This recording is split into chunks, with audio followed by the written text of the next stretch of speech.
This is a crafting outfit that I already had in my inventory in preparation for my crafters to be level 90, 100, or whatever it is. And I also thought it was very cute. And then the update literally came out like yesterday, I think. So that was a surprise. I had already like made these outfit slots. Where are they?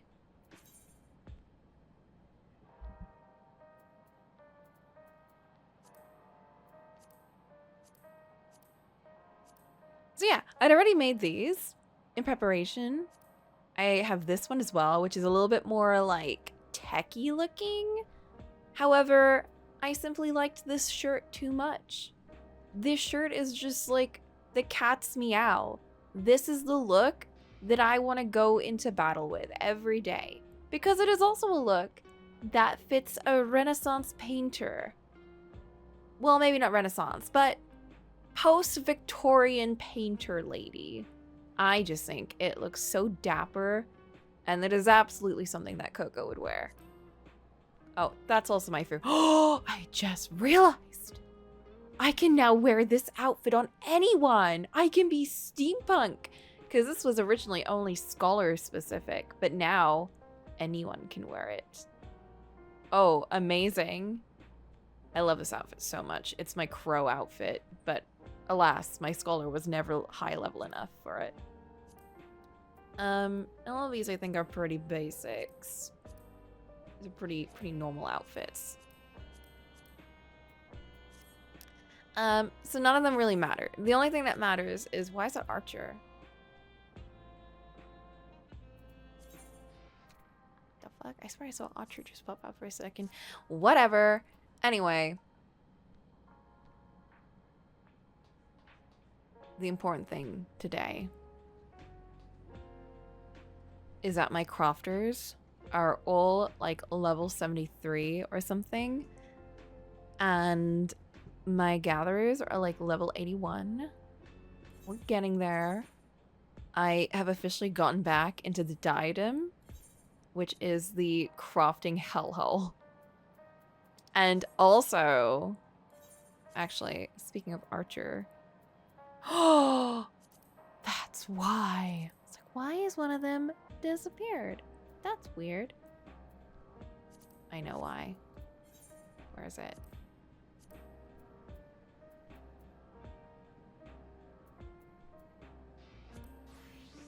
Oh my god, don't look. Nobody look. Okay, there we go.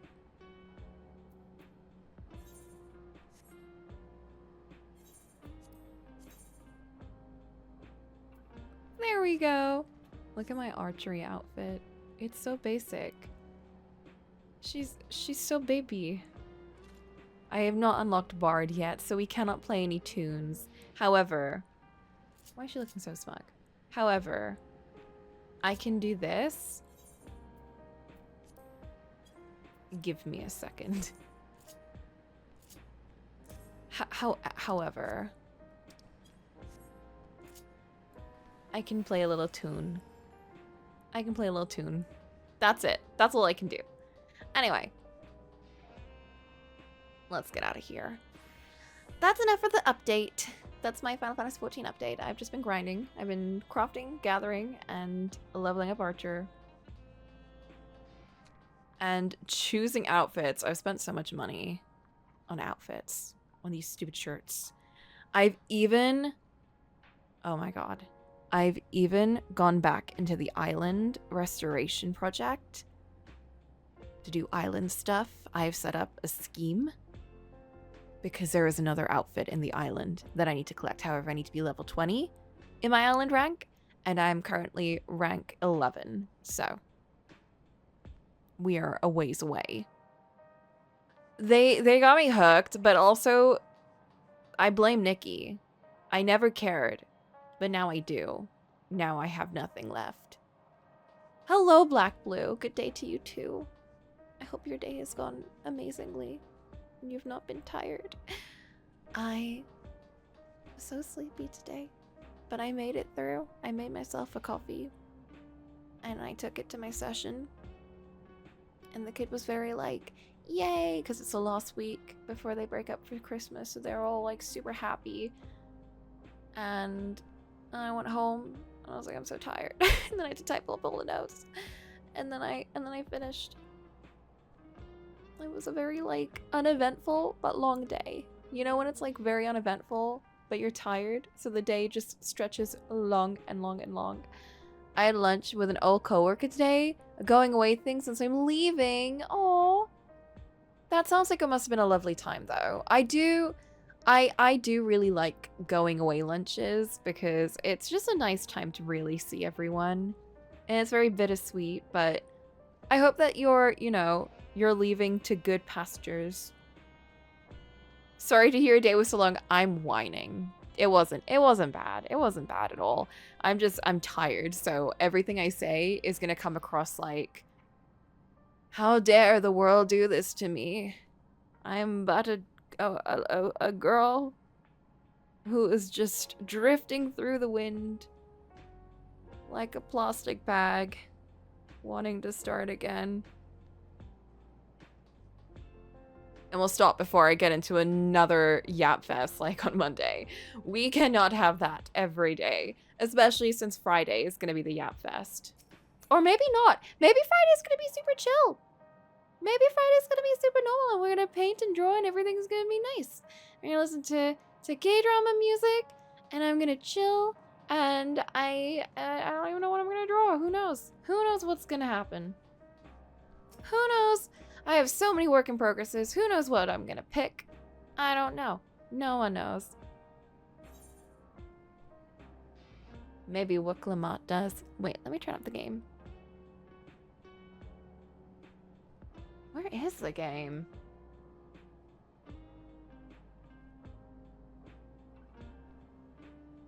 Where is everything? Aha. There we go. Why isn't it popping up on this?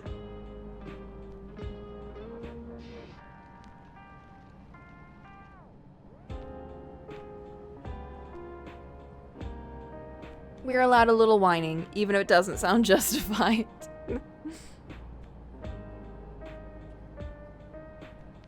There we go. If I save this here.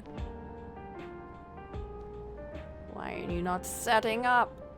If I do refresh. Oh poo, I don't know what's going on here. Got so many backlog projects I need to be working on. I need to get cooking. God, me too. I really need to do that as well. I'm really behind on all my projects and things. Life is so sad. Life is so hard. Alright, it's just not, the icon's not showing up. This soundboard thingy, it's very messy. I'll fix it. Okay, will Cocolamoco is searching for what to say to Sheol. Why?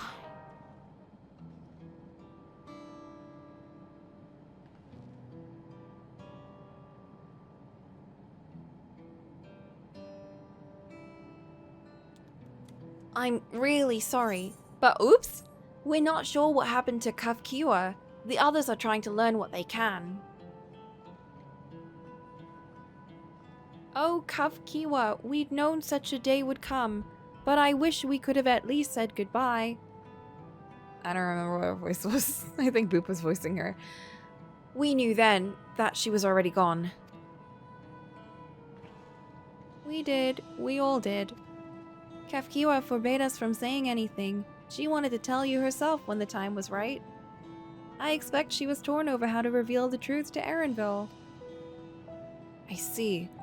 I don't think anyone can blame her for keeping quiet. But tell me, how are the people faring? Have they forgotten Zeralja already? That's a good point. I didn't think about that, actually. If someone does something... Okay. I didn't think about that. If someone does something horrendous... and they die... do people just forget that they existed and everything that they've done? How does that work? How do they kind of like... how do they like... mesh that in their brain? Like, it helps in this case that he closed the gate. But if someone's made such a big impact on people, then how do they justify, like, what's happened? That's so weird. And in that sense, do they ever learn from their experiences? Because they obviously won't learn from other people's bad experiences. Is that why they're all making such bad decisions all the time? Teehee, I'm here. Hello, Boop.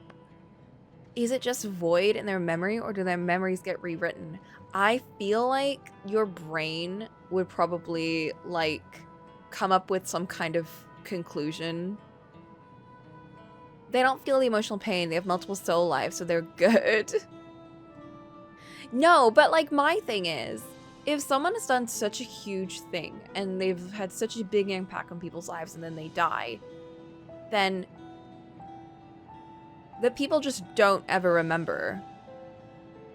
Like, they don't remember it in that kind of clearness. Like, let's say, not to bring up Hitler, but if there's a Final Fantasy XIV Hitler in this town, and they've done awful, awful things, and then they get killed or they die or whatever, then everything bad that they've done, no one's gonna really be like, I don't even know why I'm saying if there was a Hitler. There was fucking Zaralja. So if they still had the memory thing, then they would never, like, learn from the mistakes that he made, or they would never learn from, like, what other people would have followed him, you know, for, or anything. Like the experiences with the person changed them, but if they forget the person exists, do they revert to their personality from before they met the person? Or do they stay the way they are now? I don't know. I feel like they'll probably, like, I don't know. Like, the brain works in weird ways. When you take out a part of it, your brain kind of, like, comes up with its own conclusions and whatever, you know? Your memory kind of rewrites itself. So I feel like, I'm sure it would work out, but my thing is more like, no one will ever learn, you know? No one will ever learn from the mistakes of other people. It's like the point of history and learning about history is to learn from people's mistakes, you know? To see what people have done wrong and not do that again. So if people are always forgetting of history. Hello.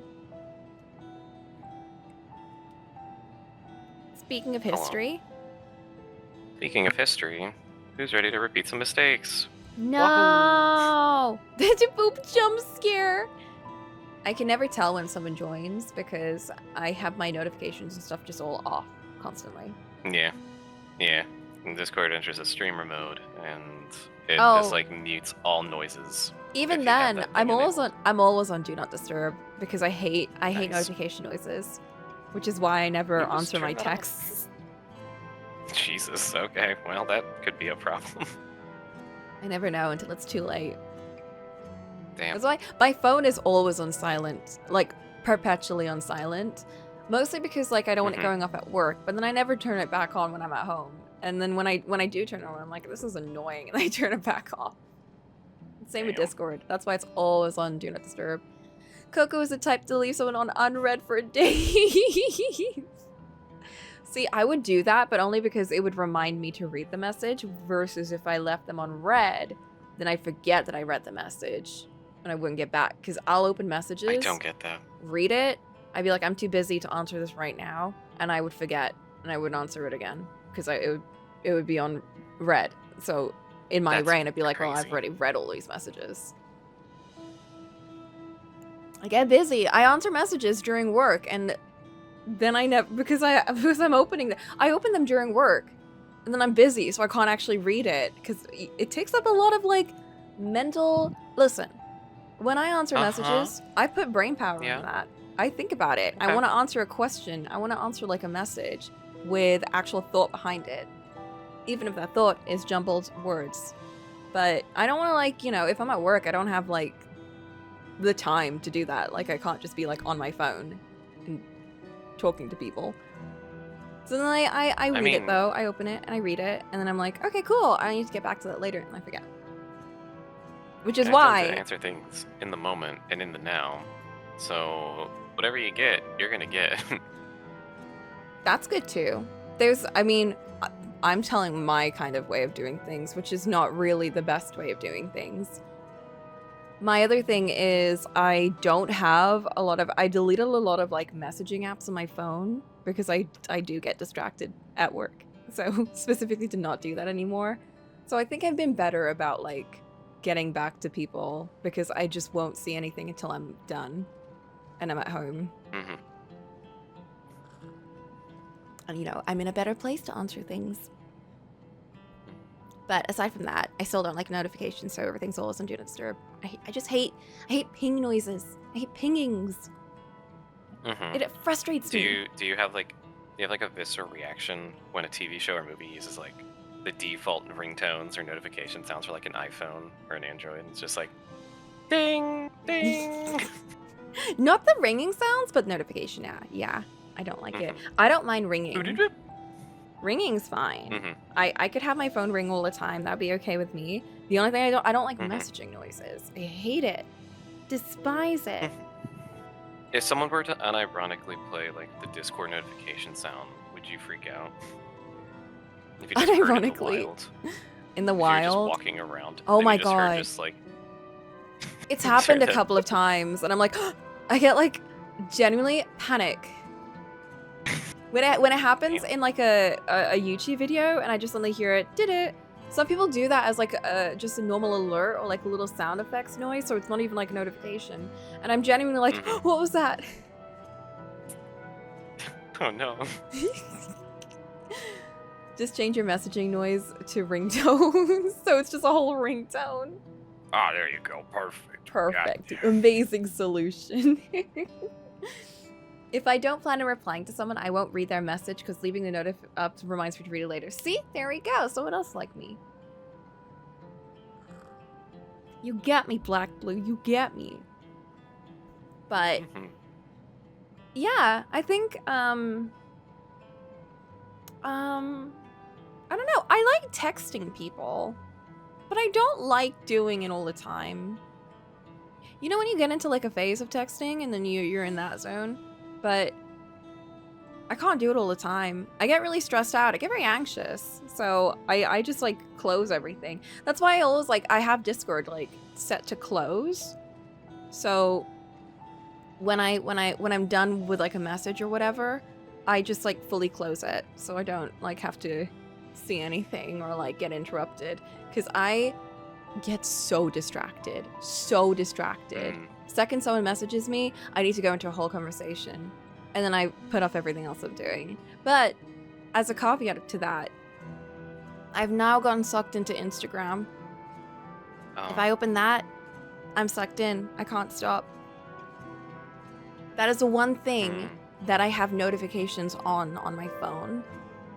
Oh dear. So if someone messages me on Instagram, then I message them back, have a conversation, then I go and see Reels. And then the Reels get me in, and then I can't stop. You entered the vortex. I have a problem, guys. I have a technology problem. I might be a phone addict. You took care of everything, but in the end, it was the last needle in the pile that got you. Yeah, what were you messing with?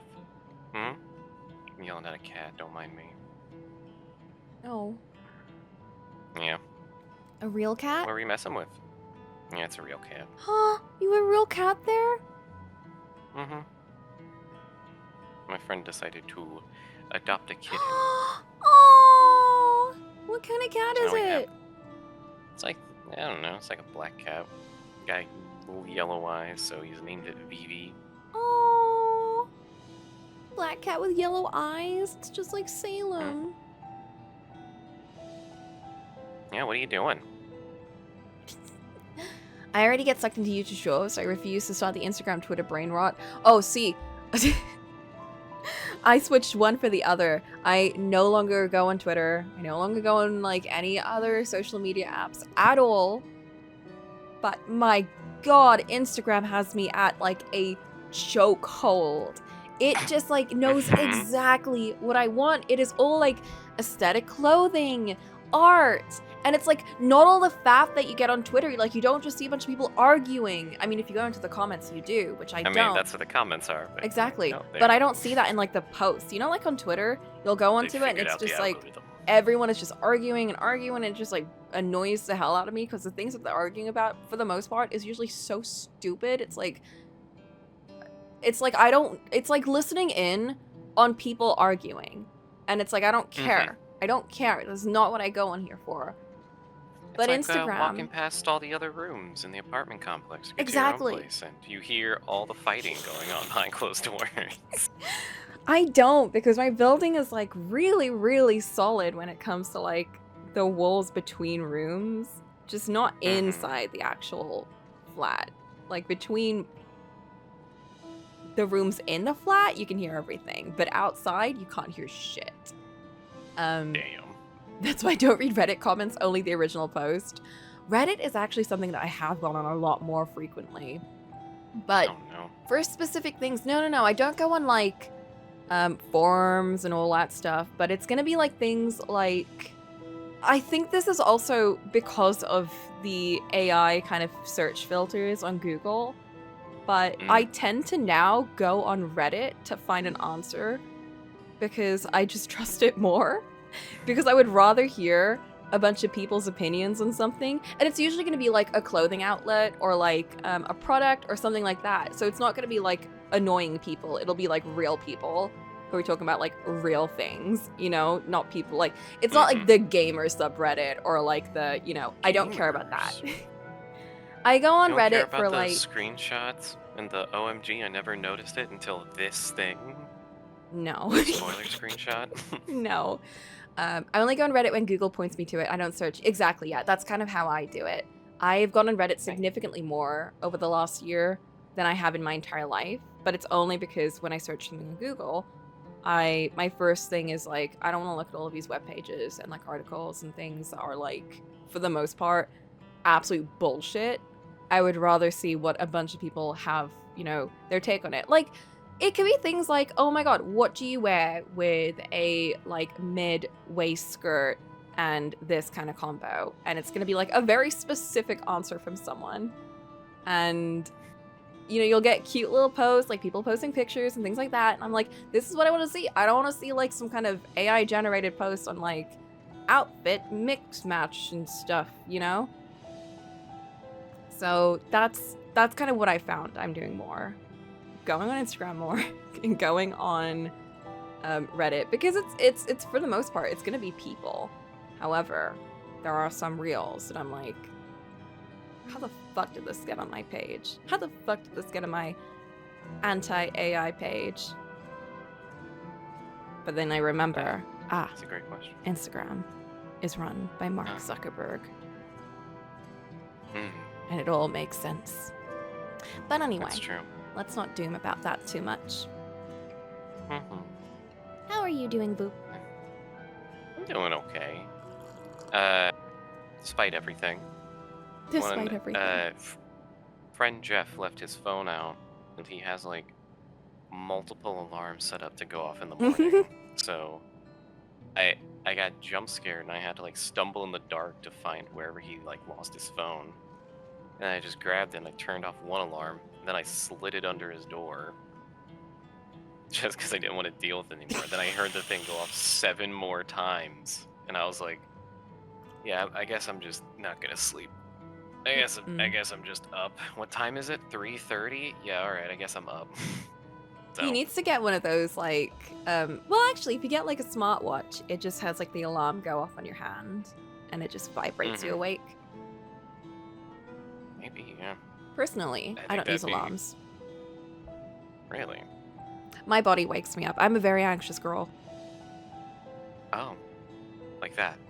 Yes. I see.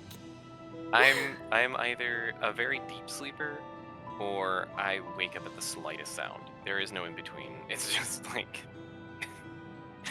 I'm either passed the fuck out or I'm just like, was that the sound of a leaf rustling outside? Do you find that if you have something very important the next day, that your body will just like not let you sleep? As in, like, you'll be able to sleep, but you will not be able to oversleep? Uh, yes. I think my body like does the thing where it'll jostle me awake, like Yeah. before my alarm does. If I Yeah. have an alarm going for long enough, it'll just be like, "All right, we know it goes off at this time," and then my body will be like, "All right, you're up now." Like 10 minutes before, I'm like, "Okay, thanks." Like, Yeah, that's why I haven't set an alarm, because I found that on days, like, when I'm going to work, I never, ever, ever wake up past 7 a.m. on a work day. It's always going to be before 7 a.m. Even though that's still plenty of time for me to get ready and everything, but my body's just like, get up, get the fuck up. And my alarm is usually set for like, you know, it used to be set for like 6 and stuff like that. And then just to like get myself awake, get myself ready so I can like, you know, spend an hour in bed ready to be awake. And then I realized, actually, that's just making me get up unnecessarily early, and I would rather just wake up by myself. And I found that it has been a lot more helpful to just like wake myself up instead of going through the faff of like my alarm, and then what if that doesn't work? Because I've had days where like I'll set my alarm off and then I'll turn it off as I usually do, and then I'll be like, it's fine, I got plenty of time, and then I won't wake up. Then I'll wake up at like 8 and I'll be panicking. So, oof. Which again, still enough time to get ready, just not as much as I would like. So the amount of panic wake-ups I've had have warranted me just turning off my alarm. It's not worth it. That's crazy. You're so lucky you just wake up on your own. If I don't have an alarm, I'm dead asleep until noon. I usually have at least 2 to 3 alarms. Damn, That's insane. I heard that if you put on multiple alarms, your body just trains itself to not wake up. Yeah, because it starts to believe that, like, you know, the alarms are obviously fake and you're just gonna turn them off. That's the idea. I don't know how well that works for people, like, actually. I feel like that's a conditioning thing. Like, after a while, your body responds one of 2 ways towards alarms. It's either, oh shit, all right, it's time to get up, or it goes, oh fuck, not this shit again, and then just turns it off. That's my body. That's what I do. I have had conversations with my sister in the morning, telling her like, no, I don't want to do this, or no, I'm not gonna do that. Like when we plan to go out together for anything and it's in the morning and it's like on a weekend, she's told me that I've said no, but in a lengthy conversation to her when I'm like, why didn't you wake me up? And she's like, you told me you didn't want to go. You don't do that. You told me to go away. I was like, why are you listening to me when I'm half asleep? And anything when I'm asleep. Why are you listening to me? Why are you trying to wake me up when I'm asleep? Like, just bullshit reasons.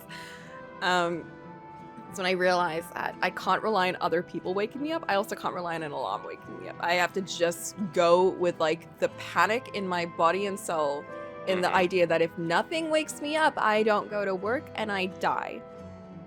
Roll up the sleeves. Here we are now. I need the first alarm to actually wake me up, and then I'm half asleep until the second goes off. That's when I'm like, no, I'm fully asleep by then. It's like once I wake up, I have to go off of the adrenaline. I have to keep it rolling. I have to go and brush my teeth, have a glass of water, do all of that, wake myself up, and then I'm up. If I go back to sleep, or even I'm half asleep by that point, I will wake up at like 8:30. I will wake up at 9, and I'll be like, fuck me.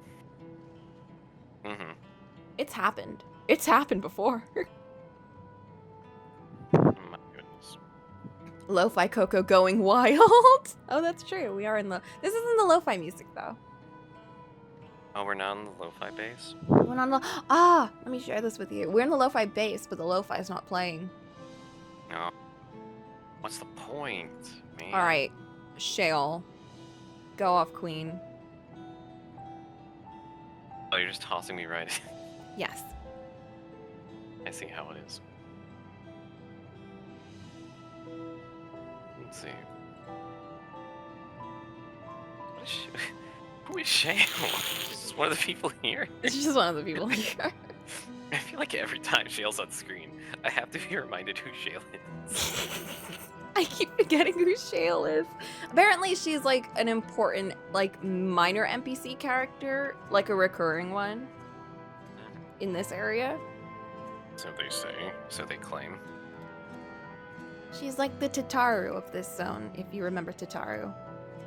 do remember Tataru. Tataru was in every expansion up until Shadowbringers. And when they killed her off brutally. When she was killed off brutally, and this is why the Warrior of Light went into darkness. No, she just like left. She's just like Fair. part of the Lala Mafia or whatever. Oh. Like running it, or is she Marianne? I don't know. She's like running it. Oh. Nanamo? No, Tataru.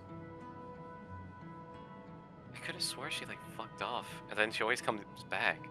She comes back to So like it's- make you an outfit, and then she's Oh. doing side quests. She probably is. I swear to God, when we get back, she's gonna be running the entirety of Eorzea. Like she's got pockets in deep places. She knows how to file papers. She has all the power in the world. She gives us clothes and paints. She gives me all the paints that I use. Wow. All of my paints. Every attack I use is through Tataru. So wait, she has a Pictomancer? Is she actually a Pictomancer, or is it just like a... Nah, she just gives you, like, literally painted dye clothes? No, she's not Pict. No, Kryl is a Pictomancer. She's the other Lala with the big hoodie. She's a Pictomancer. It's trying to send me. She deleted Discord on her shard phone. She's living her best life. She's not reading your notifications. If you need She's her, not. do that. She's got us on. She's got us on red. She's forgotten to reply. She's left. She's deleted Discord. She's not even reading. She's not reading. She's in her own like little bubble. She's on the island, doing island things. I'm pretty sure she was actually on the island. Now that I think about it, The island. she's the one that introduced us to it. There's an island. You can do like gathering stuff on the island, and you rank up and you get outfits. And I'm currently trying to do that because there's an outfit that I want, and it's at rank 20, and I'm at rank 11. So Tataru's probably helping me out with that. I don't know. She's relegating things. You joke, but I love to see Scion, including B Team, reactions via Tombstone about our adventures every other patch. I think that'd be a cute feature. I don't know why they haven't done that. I feel like so many gachas have like a little phone feature where you get to like text other characters and you get text messages back from them. And with a game like this, you know? I feel like there would be a good continuing bit. Like, everyone knows how to work in a video call but your character. Mm-hmm. And they keep telling you to unmute yourself, and you don't know how to do it, so you just have to send everything through text. No, that would be such a funny thing. And it just gives us an excuse not to give your character a voice. Honkai did that. Yeah, I know Honkai does that. Nikki does that sometimes, not as much though. Genshin kind of did that, but instead of texting them, you just find them out in the wild. That's not texting that. You mean like just interacting with your friends? That's just meeting them out in the wild. This is going, hey man, how's it going? Like, whoa, hey. Which I'm happy for, because it was very silly that the main characters in Genshin were just not in the world. Like, what a silly thing. Look at this empty world, filled with nothing but people you can't talk to. It's nice that they've actually put the main characters spread out through the regions that they are from. I think that should have been there in the beginning, but it's nice that they've done that now. It's like in Nikki, Well, they didn't whenever have I'm the getting money. tired, I'll go over to Stoneville and I'll go and like take pictures with Tanyoyo, see how he's doing. Giovanni's left. He doesn't like me anymore, so I don't know where he is. Oh, it's because you haven't sword fought him. That's true. Actually, I have. I took a picture of us stabbing him. Oh. He That's was probably why he doesn't evil. want to talk. He was evil. Was? Past tense? Well, he's redeemed himself. Oh, okay. Just one good deed. He gave us a necklace. It was very cute. He's murdered hundreds! Yeah, but he gave me a necklace, and that was really nice. It Listen, took a lot. he had a Took scene a where lot he to was do. like, or he was in like mushroom jail, and he was just like super hotly like on the floor, like just kind of I'm like sorry, waiting what? for us. And then we were like, "Oh my God, Giovanni, why did you do all of that?" And he was like, "I did it for you, Nikki," and they gave us a necklace. He said, like, at Did it for you, baby. Okay, maybe he didn't say maybe he didn't say it like that, Why but do you that's always how I talk heard like it. that whenever Nikki's around? I don't know what you're talking about. I don't talk like that when Nikki's around. All right, maybe that's how I envisioned the scene happening, but he was sitting very hot, so I did not envision that. That was all him. He was sitting high. He was like on the floor, like leaning against a mushroom. If you saw it, you would understand. He did that. That was like a purposeful pose, you know? That was like a, wow, I can't believe Nikki's here. We did spend an hour in photo mode. An hour of photo mode? Yeah. And then the next time we saw him, that's when I was like, oh my god, it's Giovanni! And that's when I stabbed him. Oh. It was for like the in-between story, like, oh, we're still fighting, and then I stabbed him, then I felt really bad, and then we became friends again. To help with his redemption, to be like, oh, you know, maybe he didn't deserve that. Yeah. And also because the kids were like, we want Giovanni back. And then they set us up on a date, and it was so cool. And then we did like a big pose with him. We had a whole outfit. It was the best. That game knows exactly what I want. It's kind of crazy. I think it knows its demographic pretty well. Anyway. Oh boy. You need to. Did you come up with a voice for Shale?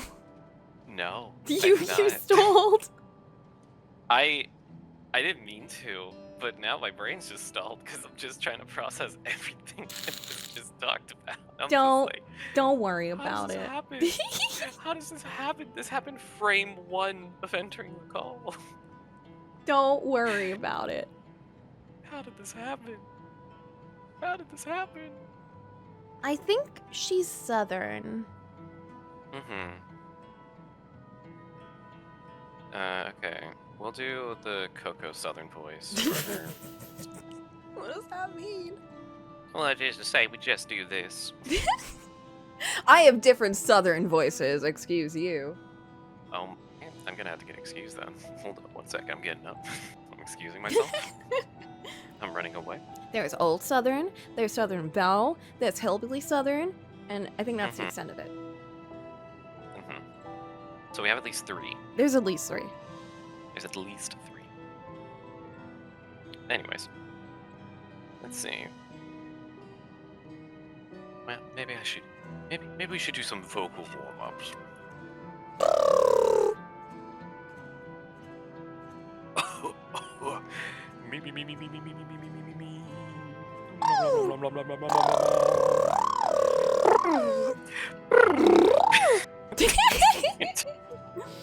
Check your windows. Make sure there's no exotic birds tapping at the window. Unlikely. Just pigeons. Unfortunate. Just pigeons. I love their cooing. Pigeons do make funny noises. Stop stalling. But I want to. Alright. No, they still remember him. We wonder if this might be the result of the gate at the summit being closed. So, we asked, this is what led me into the tangent, but we asked, do people remember Zoralja? And Shale is now, enlightened us with the fact that, actually, they do, because of the gate being closed, which is a very convenient incident to have occurred, because I really wanted to know what would have happened if they didn't remember him, and how that would have affected the population. Looks around. Who could have done this? No, seriously, who could have done this? Who did this? Seriously, who did this? Who killed everyone? Wait a minute. It was this guy that I was seeing for 30 years. What? Wait, when did you get back on the dating? I don't remember this happening. He's back on Hinge. Nice. I'm proud to announce I'm back on Hinge. You may love their cooing as long as they're not pooing on you. I've actually never been pooed on by a pigeon. Well, lucky you. I hear that it's lucky to get pooed on by a pigeon. They also say the same thing about getting spat on by a camel. Ew. Why would the Or gate being Obama? closed prevent people from forgetting him? I don't fully understand the system of this might. universe, but I think it is because the network that they're using is connected to that, and if it's closed, then the power source or whatever they were using is just gone Oh. or whatever. I'm assuming. I don't actually know. Mm-hmm. Contrary to Well, I guess what we'll people find out. might think, I don't actually know everything, and I'm not that smart, especially when it comes to the Final Fantasy story. I really lose the plot when it comes to this game very often. Well, luckily for you, I overthink everything and retain very little. Amazing. A beautiful combo. This will not help. This will also not help. The send receive got interrupted, 404 error. Everyone's just like, oh, wait a minute, I remember this guy. Oh, it's a good thing he's dead. Finally, they can learn the joy of finding out someone that they absolutely despise is dead. This is like what happens when billionaires die. They finally get the joy. Who's had all that money? Get this guy out of here. They should all be dead now, or at least stop reviving. I think stop reviving, because they probably still have the souls in them. I don't know how that works. It's weird. It would be so convenient if everyone who had those extra souls did just die, no offense, but like, then what would Sphene be protecting, you know? I Like, mean, she already left to go continue her like supervillain arc, so that's true. Oh well. she's already gone. R.I.P. You know, she's not here when the people are recovering and need her most. No, like she's busy crazy trying to time like have a get them their crisis. souls so that they don't die in the future. This is a crazy moment to have a crisis of faith and character. Yeah. But yeah, like, I just, oh, Sphene. That's all I gotta say about that. Just, Sphene. Wait, these people were the fake people? Oh, is she gone off to find the real people that she cares about? Her old people are on the other side of the gate? Oh, R.I.P. these guys. She's the one who's closed the gate. These are the fake people. Her owner on the other side. What did she say? When did she say that? I don't know. I was very baffled by the whole situation with her that I don't remember any of that happening. They were like the reincarnations of the one who's died. Yeah, I thought it was just the people here, and she went off to like other stars to like suck them dry. I'm making while Flint's just lying. Flint's just lying. We're just Very lying. confidently lying. We're just very so sure of ourselves as we lie through our teeth. All right, well, let's find out what's actually happening. By all means. Right now, Geo is making contact with various government bodies, but it'd probably be best to keep it all under wraps for a time. Agreed. Once we've resolved matters, I'll explain everything to the people. I consider it my duty. You probably shouldn't. As to, even though this is not her people, but I guess, It's well, her people. technically, they kind of You showed are, up like last week. because they're in Tuliolal. Well, okay, no, they're in Jacques Tural, which is part of her, like, nation. So technically, these are all her people. They're just like 30 years older and with other children, and but they're still her people. As to Zeralja's mechanical army, what's become of them now that he's gone? Ah, yeah, about that.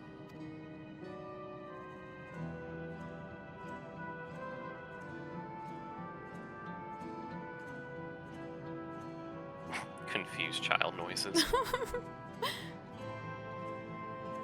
At the time we suspect that Zeralja passed, the king's authority appears to have been transferred to Galool. So it's confirmed that he's his child? Because we've all just kind of assumed? At the time we suspected that he has passed, the King's authority figures are transferred to the son. Is that how that works? Yeah, so I guess it's a blood thing. Coco confused. Coco in the suspenders, ready to case the next case. Right? Isn't it giving detective? It's either detective or like gruffy reporter who always shows up late to the scene. Exactly the vibe. There's no other blue kind of lizard. Well, true. It's very likely that it's him, but the fact that like no one actually knows and the rights are still transferred over to him is quite funny. Because who even knows what this kid is? You mean to say Galool Jar is the new king? But of what lands? I don't know. Of like Ark. this little section? Maybe the plate pen? I don't know. Because y'all just kind of took over a region that was just kind of like already ruled over? I mean, I guess. What's this child Just gonna really do? passive. While a coronation is required to make it official, for the moment the system recognizes him as his father's successor. The kid's actually a spy implant sent to take over the kingdom because they know no one will question his authority. No one's gonna like beat up the child.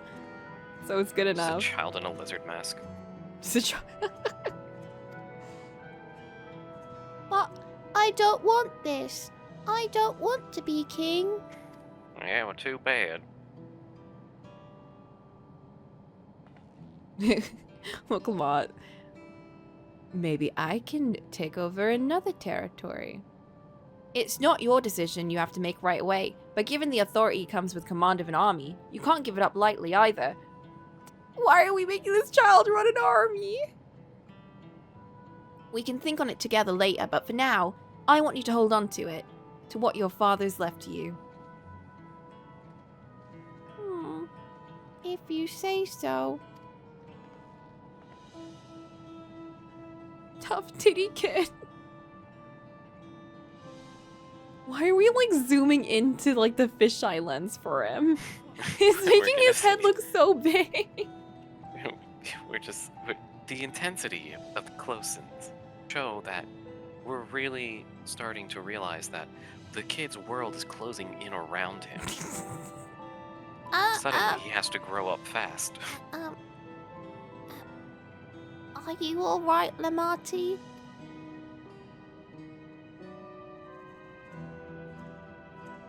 Huh? Oh, what is this? Why can't I... Gar? What do you... She forgot a name. It's around the tip of her tongue. Is she okay? Despite everything that's happened, all the terrible things my brother did, I still don't know how to feel towards him. What's wrong with me? I don't know. I mean... It's perfectly normal. I think you just need a little need some bit more time, girl. A lot Yeah, of things need happen in some one time. go. You just need That's some true. time, smile. You think so? I'll take your word for it.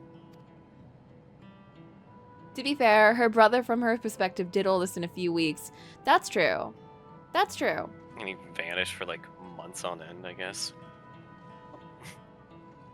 To him, he did this There you in go. decades. Yeah, for him, there's no denying that what he's done is, like, irredeemable. He's like...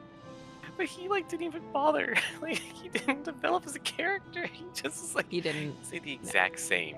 Saying the exact same. He's not changed. The funny thing for me is that there are several moments where Lamati is just, like, acting like, where did my brother go? The brother I looked up to for so... And it's like he's literally the exact same he was before he went to this zone. At the start of the game, true. when he was still on speaking terms with everyone. He's not changed at all. Mm-hmm. Which is so, it's just Yep. kind of funny. I'm not saying it's bad writing, because I think it's perfectly fine to have a character who was just like this. Perfectly fine. I just think it's really funny that she's constantly like, where did my brother go? It's like he was Yeah. never friendly with you. What is wrong with you? What is wrong with you? This cat keeps trying to jump up on the couch, but then it Aw. can't. So it just kind of like claws on it and then just falls down and then runs away and then comes back and does it again. Oh, baby. I don't know what's up with this guy. He's just kind of chilling. He doesn't want to be on the couch. He doesn't like being around some people. But He's just a kitten. Doesn't know what he's doing. Just a baby. that's true. A baby who's too under and overstimulated at the same time. He only lives for food. Yeah. At that age, they don't have a personality. They just eat and poop. It's true. Who has no personality? Not every villain needs character development. In a way, his was a regression due to obsession. It's true, and I kind of like that. I kind of like a character that just gets worse and worse and never learns and then just dies. It's true. It's You like... don't need to have someone that's just like, I have a very good reason for being evil, and it goes like this. And it's like, fuck all you. I literally hate everyone. It's like, alright, well. It's like, we you know... tried. I can't even hate him. Genuinely, he didn't like... He was always like this, so I can't even hate him. I'm like, you're just like this. You know, you're literally just the worst. You have been clear and honest about that from the very beginning. I never expected more from you. I never expected you to be a decent person. Once in the entire game, there was a point where I thought his voice was very hot, and to an extent, I still do, but that aside, I have always thought that he is just the worst, and I love that they didn't try and redeem him. I just think that's a beautiful character decision. But it's also so funny that everyone else is like, but he's my papa, but he's my brother, and it's like he's never been a father or brother to either of you, ever. It's true. He's just... But people process things in their own way, and that's completely understandable. So I'm not gonna be like, don't be a dummy. He's never, like, he's still family to them. She's all grown up with him. The kid has never had a father. So for the kid, I understand it's like I never had a dad, and he's my dad, and it's like, you know, I know who he is, and I want him to love me, even though he never will. So I get it in that perspective. But the problem is that this takes place in the form of, like, for me, the issue arises in the form of media. It's a video game. What we're used to as players in a video game is experiencing or witnessing events firsthand or through the perspective of others.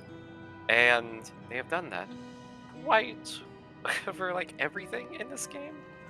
But for some reason, when it just comes down to, you know, rare footage of, you know, Gulja, like, not being the worst, footage not found. Like... For some reason, we just can't seem to conjure up a scene of him not being the worst ever at any given time in his life. And we still have people being like, but he's still my brother. But that's my dad. And it's like, again, with the child, I get it more because he is like building up his own vision of him. He just wants a dad.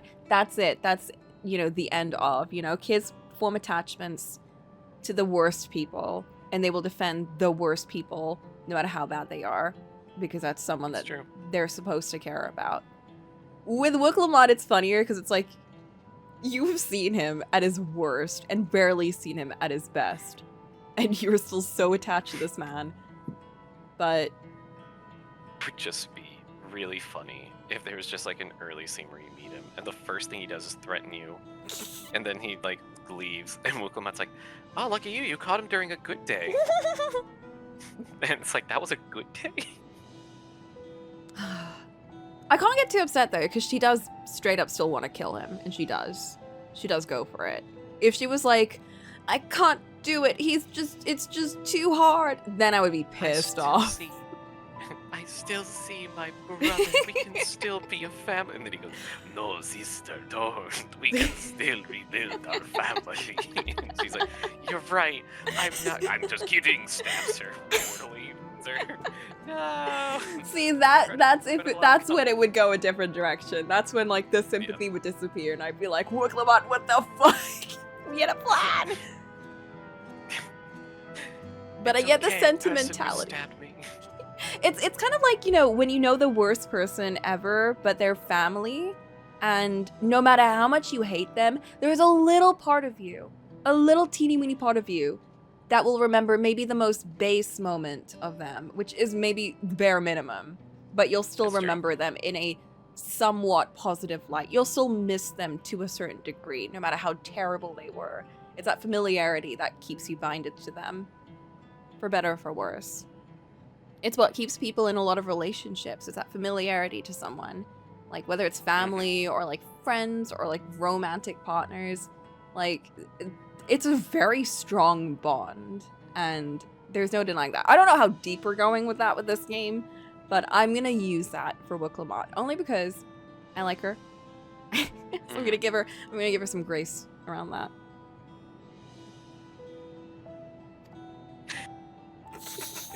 Really giving her a lot of the benefit of the doubt. She could just be stupid. She could just be stupid. She could just be a dumb cat. Like, you know what? She's a simple-minded gal. You know, I think I'll do that. It'll be good to see how things are at home and catch up with Koana. Oh. She's just a cat. Hey, why don't the two of you come too? Sure. Oh! You know what? Yeah, let's bring him over. Let him meet his fam.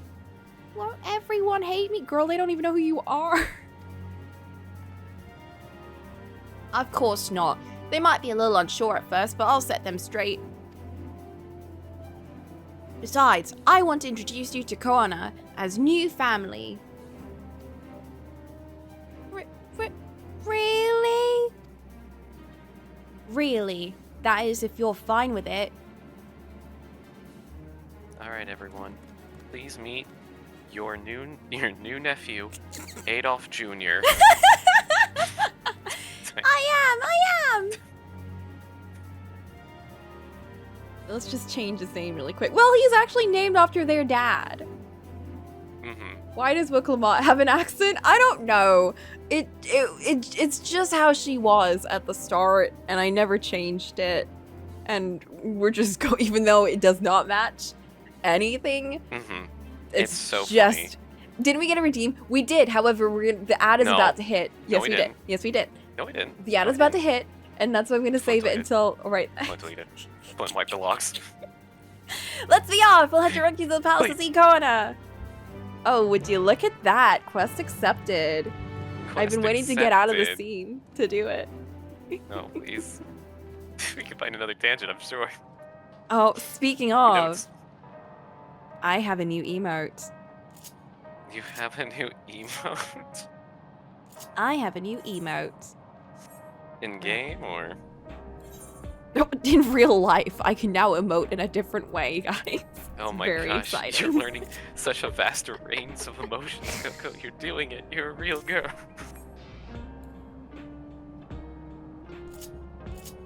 No. No. She can read. She can read. Oh, God, No, not on Twitch. I need to make a new emote. I keep forgetting to. I would love it if the book was upside down.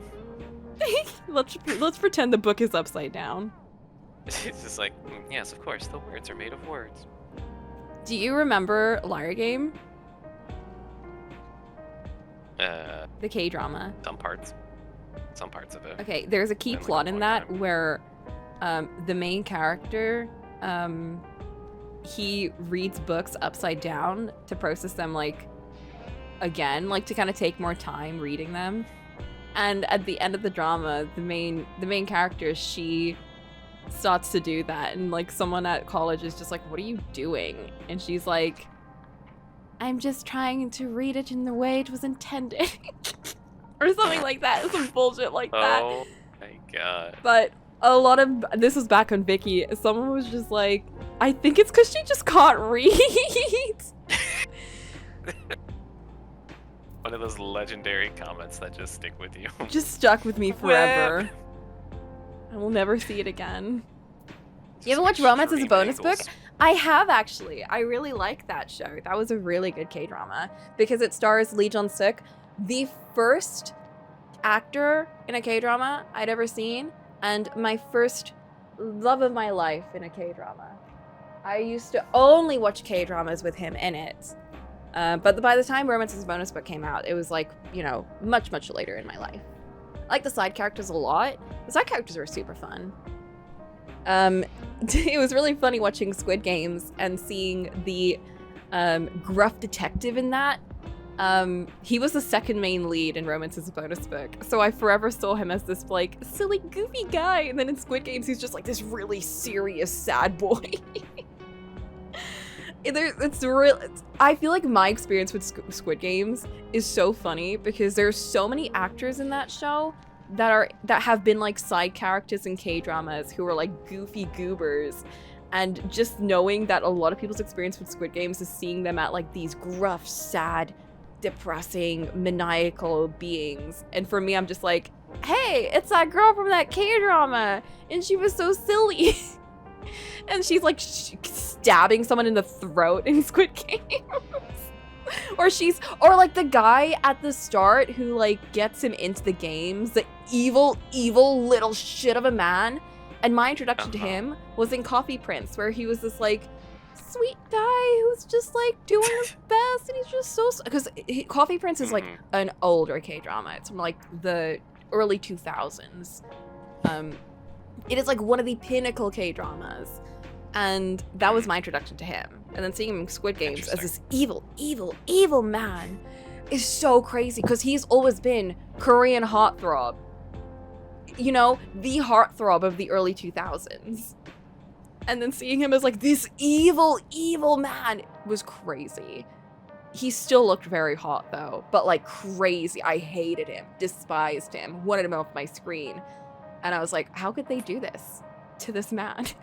How could they make me hate this man so much? That's called acting, babes.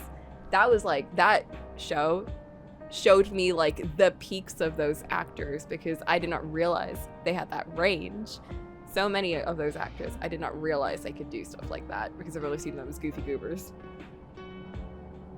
I remember watching a random Korean movie, and he was in that as a cop. I feel like he's always a cop or a second main lead. It's one of the two. That's like how I felt when I watched Chris Evans in The Gray Man. I haven't seen that. I don't know what that is.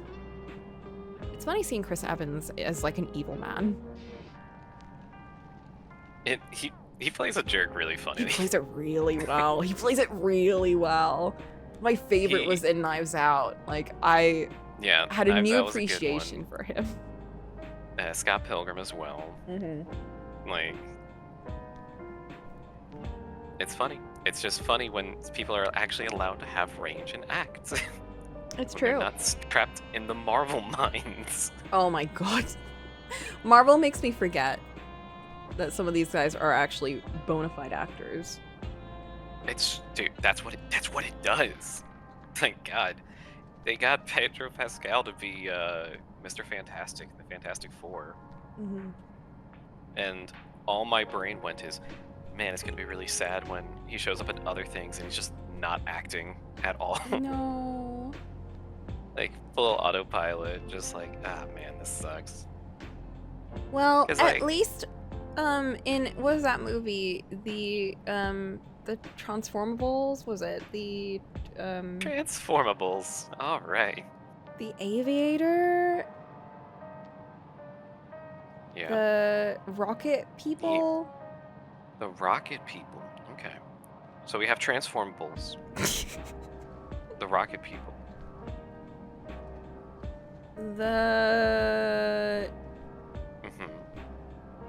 I'm thinking it's the same name as, you know that show about the people that go into rockets and they like transform their cars and stuff into rockets and things? It's the same name as that. But I don't know what the actual movie name is. It has Florence Pugh and the guy from Bad Times at El Royale. Y'all know. Did you say the bad guy from? No, the guy from Bad Times at El Royale. Which one? The sad boy. The sad boy. Oh. And Florence Pugh. Okay, Florence Pugh in a Marvel movie. I feel like she's only been in one Marvel movie. Thunderbolts, that's it. Thunderbolts. Thunderbolts was Yeah. the one about the rockets. But I think the Marvel movie is different. I don't think that's got to do with rockets. No, different thing, sadly. We should watch that sometime, just to see our boy. I want to watch it. Wild. I want to see our boy. I want to see Florence Pugh. I don't care about anyone else. It's honestly, it's true. David Harbour tries to elbow his way into the spotlight, but it doesn't really work because David Harbour's not a tremendously in-depth actor. He just kind of plays the same person every time. Is there another Thunderbolts I'm not aware of? Have y'all not heard about like Thunderbolts, like the rocket show movie thing? With like the puppet people? Oh, wait. That was cool, Thunderbolts, wasn't it? I remember going to like this kid's house when I was a kid, and he had like this giant rocket ship that was like based on the thing, and I thought that was so cool. Thunderbolt Fantasy? Was it called Thunderbolt Fantasy? I swear it was just called the Thunderbolts, and I they even remember like there said it was like Thunderbolts. There's a long-running like Taiwanese Japanese puppet show that's also called Thunderbolt Fantasy. I don't think it was Taiwanese. I swear it was American. Okay, so there's just a weird middle line here. There's a weird gray area that involves just puppets. This is wild. But they don't meet in the middle. Wait, this is wild. I swear Thunderbolts was like a lot more popular than because I don't remember watching the show. I just remember Thunderbolts being like a big name. You know what I mean? Like it was to me what Marvel was, as in like I'd never seen it. I didn't care about it, but I just knew it as like a big thing. And I never really thought about it until Thunderbolts, the Marvel movie, came out, and I was like, "Oh, is that based on Thunderbolts, the thing with the rockets and shit?" And so I was like, "No, it's not."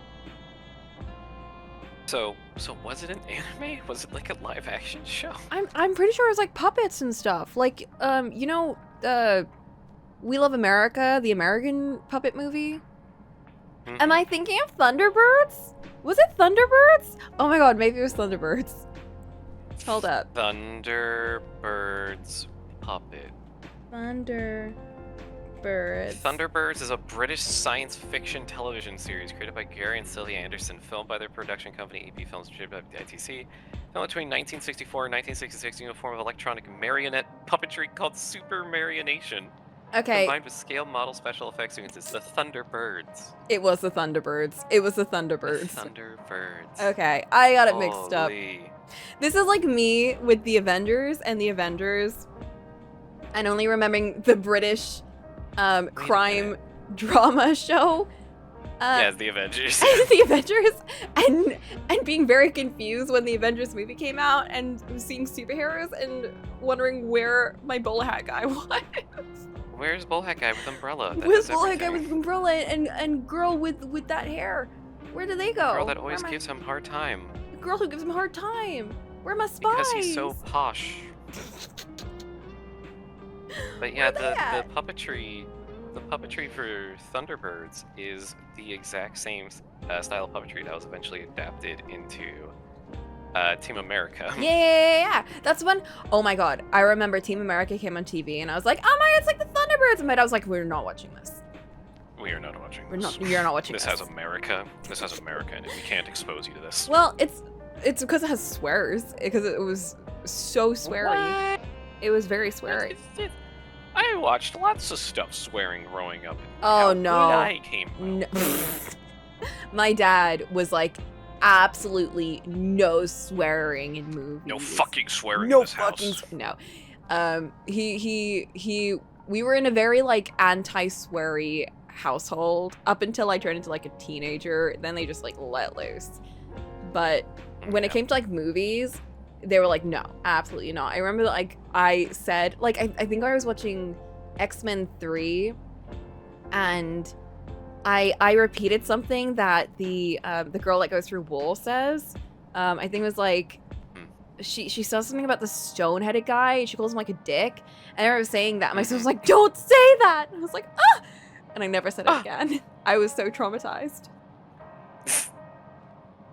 Siblings randomly snapping has that effect. Literally, I was like, what? Is it that big of a deal? She's like, never say that again. Never say that again. Oh, it's really funny because like even nowadays there are moments where I'm like, I will swear and I'm like, oh, I did that in front of my sister. That feels weird. It just happens occasionally. It's like we'll swear in front of each other like a little bit, but we don't do it that much. I think because we still have that instilled in us to find it weird. That was like one of the first things that my siblings did to like try to get me to be more comfortable around them, is be like, it's okay to swear. You're okay. I'm like, okay, am I okay? And they're like, yeah, you're fine. I'm like, okay, whew. Holy fucking shit. And it's like, see, isn't that better? I'm like, yeah, it is a lot better. No, I wouldn't swear at school. I wouldn't swear in front of my family. It wasn't until I turned like 16, I think, that I started like swearing outside. But even then, I would never do it at home. I started swearing young, and I just got a lot better at not defaulting to it, having that switch in my head. Yeah. That's just like, all right, we are in a professional setting. Pink. Like, all right, we're gonna try to keep it to a minimum. We're in a professional setting. The switch goes on. May have also been because I guess that was like my little pseudo way of training myself to like get ready for radio in a sense, which it was just like, all right, so like the light goes on and then we're good, right? And it's like, well, yeah, it's good, but you can't swear. What do you mean we can't swear? It's like, you can't swear. I'm like, You can't swear. okay. What am I gonna do? That makes up most of my language. How else am I gonna describe something? Because I'm the type to have a literal gutter flowing through my mind, so I'm surprised when I see other people who don't swear. I think sometimes it can be fun to kind of come up with other words instead of swears. Yeah. Obviously, I'm not saying like don't swear, but like I think it's fun to like come up with other words too, and use those occasionally. What if we keep this as a non-swear stream for the rest of the stream? Whoa. Nah, fuck that. I grew up in a shithole, so I swear a lot, but I code switch well enough now. Damn, I feel like it can be hard to like code switch if you're... Oh, absolutely it is. Yeah. I know that like when I started swearing, I found it very hard to like code switch after that point. And then I started working with kids, and then I was like, well, now I have to. And now I find it a lot easier. Challenge How do you feel accepted. about kids who swear around you? Are you just like, don't do that, please? And I you're don't like, care. I'm sorry. I don't care. You don't care? I just tell them, hey, don't say that. Don't say that in lesson. You're gonna get in trouble. It's like if someone hears you, you're gonna get in trouble. I don't. Well, if they swear that at makes someone, you the cool one. no. If they swear at someone, then I'm like, don't do that. That's a detention. Like, you know you're not supposed to do that. Like, you know that's just a rude thing to do. Do they ever ask you to host detention? No, absolutely not. I send them to the pits and I leave. I go home. Yeah, you pick them up by the scruff of their neck and you throw them into the mine. And then I close the leave door. and I go home. You just go, good luck No. getting out. This is what I like about my current job, is that I don't have to feel guilty about letting kids swear. Because if anything, it's like they can swear. I'm allowed to like swear to a small degree, like not like, you know, fuck that, blah, blah, blah, blah, blah. But like I can say, well, that's shit. You know, I'm allowed to say that, which makes me feel so much better because it lets them feel more comfortable that they can say whatever they want. And unless they're saying something heinous, I never like challenge them on it because I'm like, whatever. Right. If they're like swearing at someone, then I don't like reprimand them because that's just something that I just don't do with the kind of kids that I work with because it doesn't help. It doesn't benefit them in any way. But I do like to kind of like have a conversation on like the use of language and all of that stuff. If it's like specifically derogatory terms towards someone. I think there's such a funny thing when it comes to language because it's such an edged thing. As in like it should mean nothing, but it does have so much weight in certain Yes. situations. If you're just saying could fuck be like a that, blunt that object. means nothing. If you're saying fuck this guy, that means a completely different thing. if you're looking someone in the eyes and telling them to fuck off, Fuck that off. also. The same kind of goes with if you say you can go do one, that has a completely different meaning to just someone saying, man, fuck this. Like saying Mhm. you can go do one is like so much more worse to me Really? than if someone just says, man, fuck this. Because saying fuck this Interesting. is just like, you know, saying whatever, but saying go do Mhm. one is like challenging language towards someone. It is like derogatory language to someone. It is literally, it's there to make someone feel little. And a lot of kids like Yeah. to use that because they know they can get away with it since it's not technically a swear. Which is why I've always told kids, like, I don't care if you swear, but if you say something towards someone specifically to make them upset, then I will give you a detention. I will like give you an endpoint for that. I don't think I've heard that phrase before. I think it might be a British phrase. Sounds You can like go it. do one. You can go do one. You could smoke a fat one. I don't know the exact meaning of it. I just know it means like you can go fuck off, basically. Yeah, it just sounds like it's like a very 6th grade way of getting around it. Like, we're just barely avoiding the censors. In a way, it's used by like older kids for the most part. It's just like a very like belittling phrase. Yeah, it's done with aggression. It's done with like an intonation. Like I'm not carrying it that well because I don't think for the most part I can do a very aggressive kind of tone. But yeah, Oh, it's done say as like a that. threat. Never say never. But yeah, language is really interesting. It can be used in a lot of interesting ways. Like, for instance, when you have lots of words put together and you can make an What? interesting book Hold that up. you can read to people. I don't know anything about For that. instance, That's there is a certain book like that crazy. I really like reading. Oh, You the might know the dictionary. name. It's called The Blood of Hercules. Ooh, I don't know about that. That one sounds pretty bad. Probably should avoid that It one. sounds like a very interesting book. And actually, I think...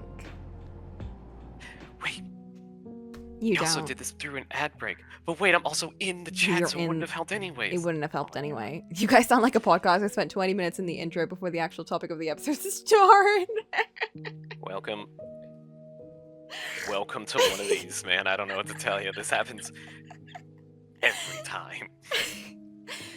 Well, are y'all ready? Actually, yeah, the break was like 30 minutes ago. Yeah. Let's We get through talked this. it. Let's get through this. Chapter 15. Page 227. Do the chapters have names? Yeah, this one is called Obsession. Oh no. And this is in the perspective of... Do you want to take a guess? I'm guessing it's someone that we were just talking to. Yes.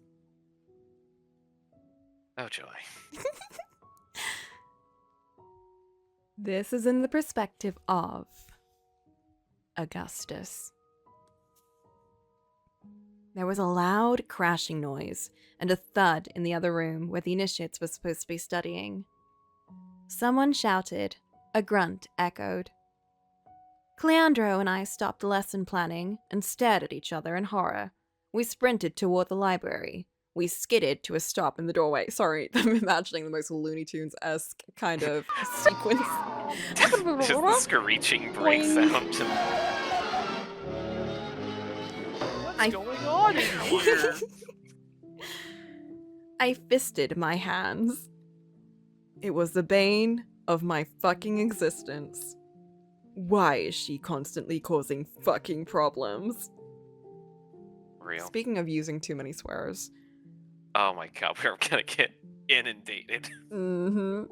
Alexis was standing in the center of the room. Her nose was smashed, her chin covered in blood, and both her eyes were swelling and turning black. Someone punched her in the face. With the cadence of Among Us jingle, Augustus. Do do do. Augustus. Red filled my vision. Pure, unadulterated rage burned me apart at the seams, and I rubbed at my chest as I breathed deeply. Alexis was delicate, just like my sister, Helen, and her soft features were twisted with pain. Every muscle in my body tensed. Men who hurt women didn't deserve to live. This is exactly why she shouldn't be participating in the fucking crucible. It's a Kronos-damned outrageous dishonor.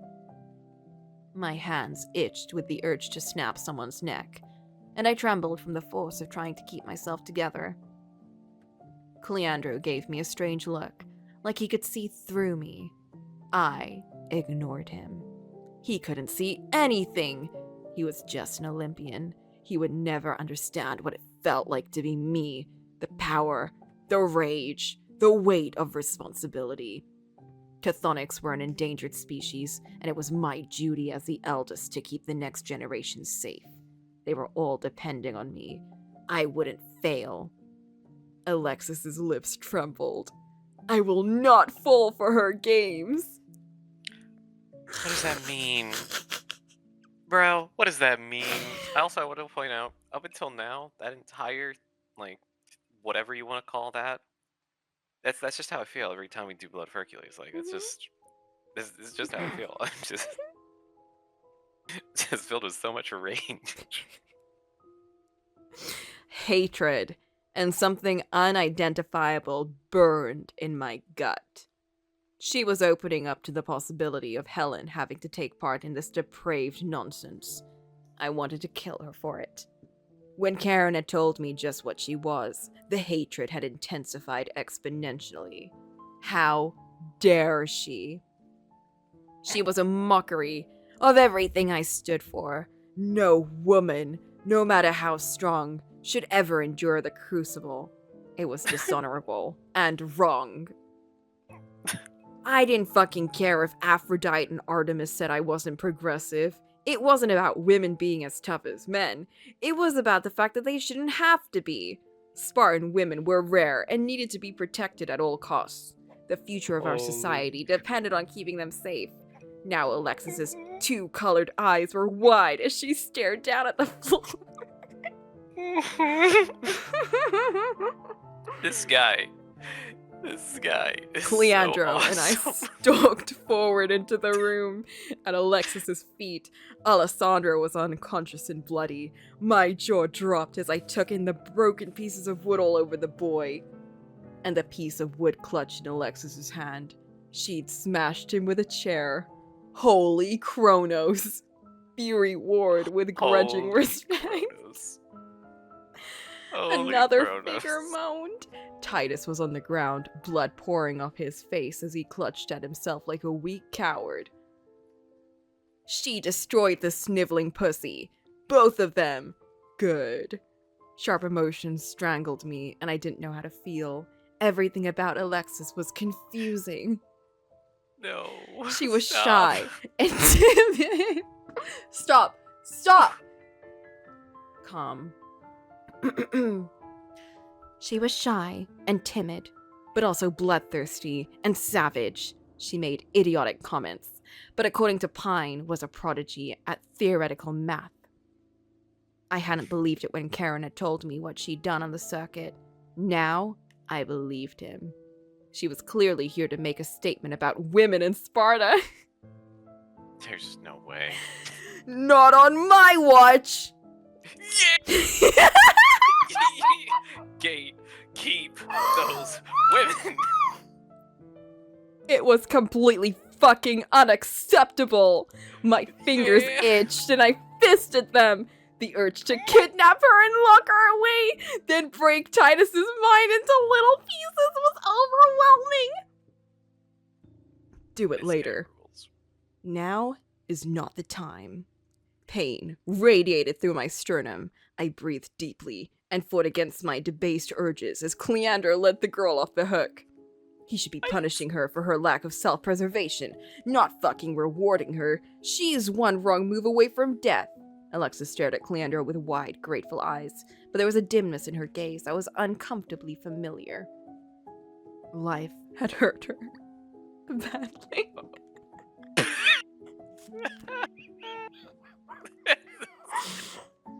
Not real.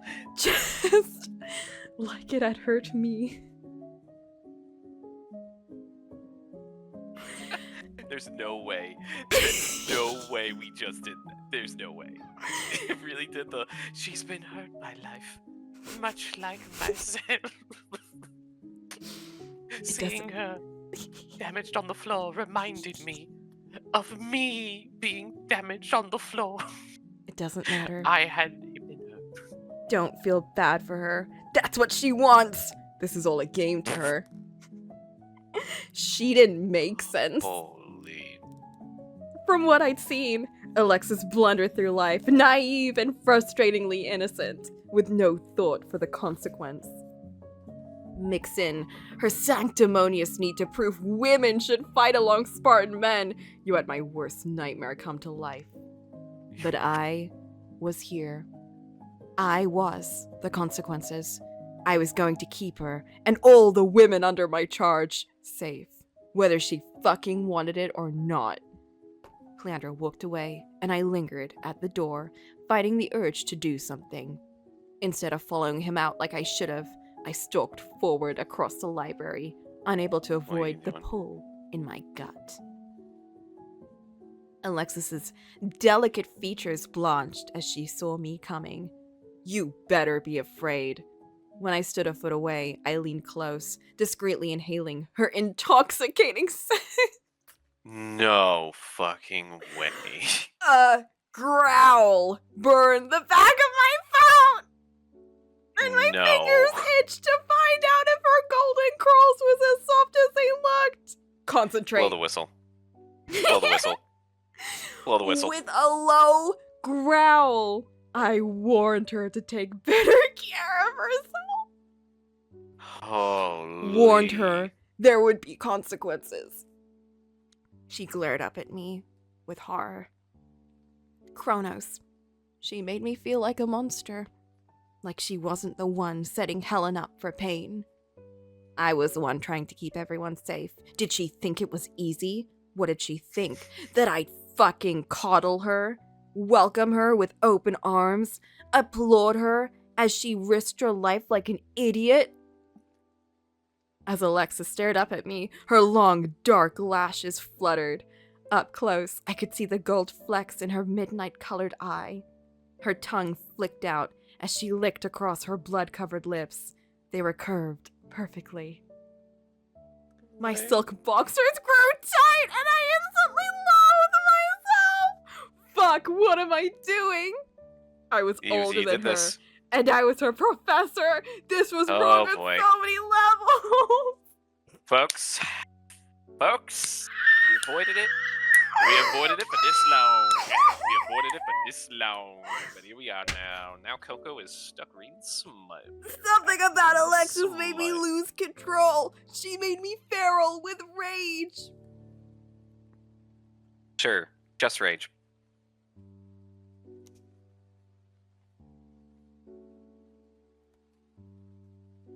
Let's take a moment to listen to Gymnopédie by Eric Satie for a second. Yeah? Calm Yeah. down our mind and our thoughts. How many fucking pages of this guy is there? There's 3 more pages. Should we just get rid of this? Should we just get this over with? Do you want to speed run it? You want to No, just power through? Just get through this chapter. Let's just get through this chapter. This is Get through the whole chapter?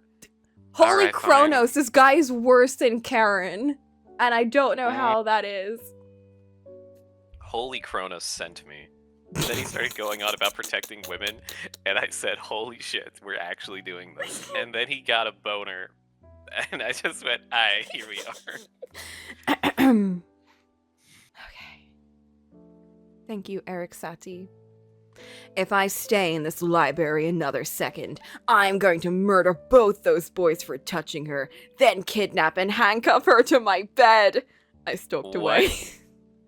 What in the goddamn? Poco chittered in the hole as he climbed up my shoulders. His weight was familiar, calming. I walked out of the mountain into the warm night and bellowed with rage. A sea of stars sparkled above. The Milky Way was streaked with yellow. Punching stone. I breathed roughly. What? Shaking my head with confusion, I headed down the path away from the mountain. I'm confused. I needed to run the I think circuit. we forgot how language worked. I think we just... Also, I'm sorry, I need to get this out of the way now. The expression is balling your fists. That's what you do with your hands. You ball them into a fist. You don't Fist your fist? fist your fingers. Or whatever they were saying. It was, I fisted my hand. You don't fist your hands. That's not a thing anyone does. I know, listen, don't worry about it. They're trying to maybe Even then- get people ready for the rest of the innuendos. Like, even then, like, if you're trying to, like, do the thing of, like, you're punching your hand, Mm-hmm. then that's what you say. Like, Oh no, I think he was like clutching his fist. then you're balling your fist. Yeah, That's what the I think phrase that's is. what it's supposed to be. And Sorry, Publish this Phaeton, he will never be bowling, but he will never be always bowling. be bowling. Damn, that's a... That right is there, poignant. That should have been in this. that's a tag maneuver right there. That's two people. Brains... That's People are crazy. sinking brainwaves listening How- to this absolute How slop. the fuck are there brainwaves left? You know what?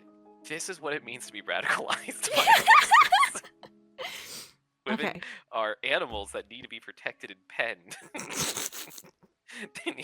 This is terrible. I would Prepare have. This is for awful. I thought we saw like the worst of it when we did like what the Karen perspective change. No, Mhm. this guy is infinitely worse. I miss Karen. He was a weirdo. But you I know was what? Not reading this. He was just like he was just like he was honest, Mhm. you know? Love interest coded. He was just honest.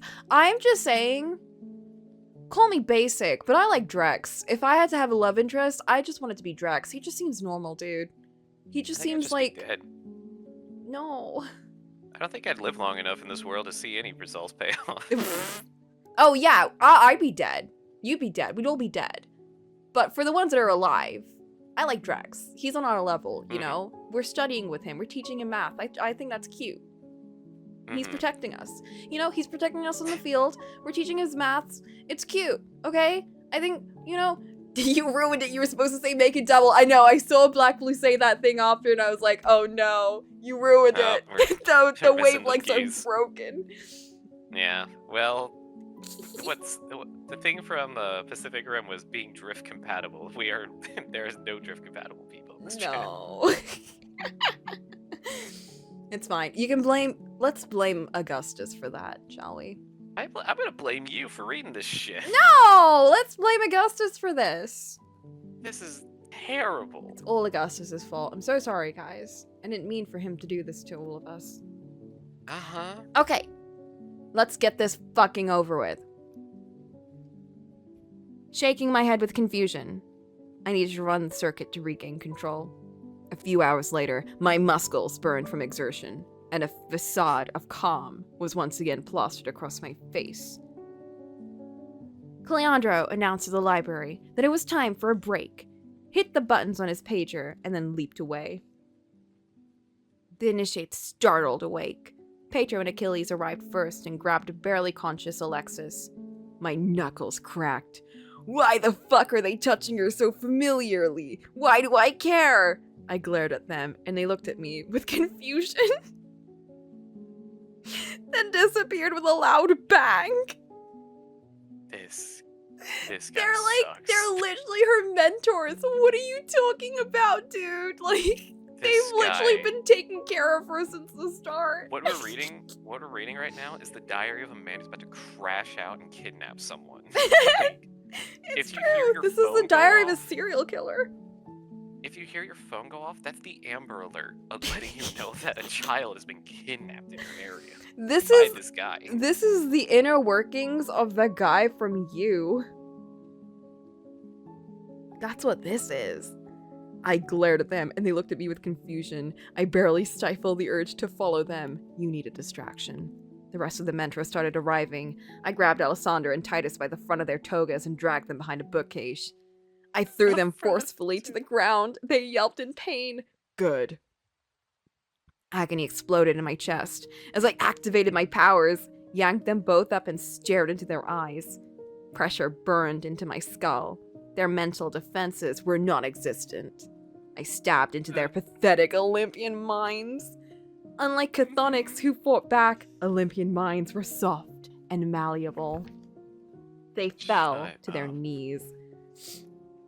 If you ever dare hurt Alexis again, or any woman, ever, I bellowed straight into their skulls. I'll destroy you from the inside out. They cried out like babies.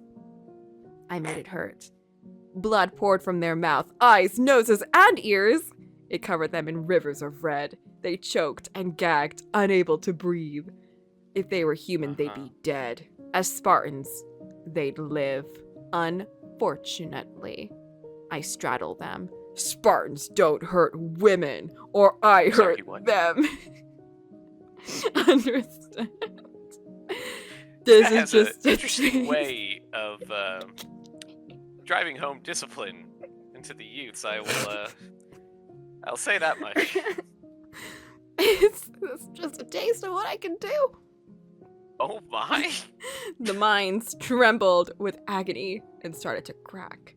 They gagged louder.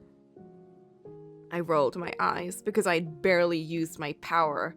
Their brains weren't even leaking out their ears. They were fine. The sniveling cowards nodded jerkily as they trembled on the floor, suffocating. I straightened to my full height and brushed off my hands. You disgust me. I spat on them, then I stalked away. They're back here, I said to their mentors and pointed. Both Olympians bowed to me, terror written across their faces. I forced my expression back into a mask of calm. The men relaxed. Gullible fools! I turned around and scoffed. No way. No, I'm normal. This is a I'm real normal, I'm normal, I'm chapter in a normal. book. Cracking my knuckles, I palmed my gun. I needed to fight a titan, or I was gonna lose it and start torturing Olympians more than I already What? had. What does that Thomas, mean? I whispered and pictured the feeling of home. The world exploded in smoke. I leaped away. Narrowing my eyes with confusion, I looked around the quiet forest, a tarp strewn across branches in a purposeful pattern. I didn't mean to leap here. Shrugging, I turned and stalked through the trees. It would do. Jumping over the barbed wire fence of our protected zone, I ventured further into the woods, searching for my prey. Kronos, I was so fucking angry. Alexis' hurt is going to be the death of me. Karen was right. His plan was the only acceptable path forward. I'll tell him later that I agree. We're gonna do it his way. Things were gonna change around here. They had to. Aut viam inveniam aut faciam. I shall either find a way or make one. Otherwise, I was gonna lose my mind, and people were going to die. End of chapter 15. I liked. Can I just point out, the picture Yeah. on chapter 16 is because we're back in Alexis's point of view. It's a Okay. Olympian lady with like her hand on her face, like face palming, Yeah, no, that's and I'm like, pretty that's accurate to how we're all me. feeling. That's me right now. It's. I say it every time. But right when I think that this book can't possibly get any worse, it finds a new low. And that's incredible. It's honestly baffling that It's a right when you think special- it couldn't get any worse. Special feeling. Coco, Ah, how do you feel about this? Very true. That was over pretty quick. That was a very short chapter. The other POVs are very. Now she's crying. I'm glad it was short. Now she's annoyed. I didn't want to spend more time with this fucker. I wish I could have these on like another like thing so I could like turn them on and everything while I'm reading. to change your expression. Horror. Horror. Horrified. No. Terrified. Terrified. Scared. She'll Man, never make that the face reading this.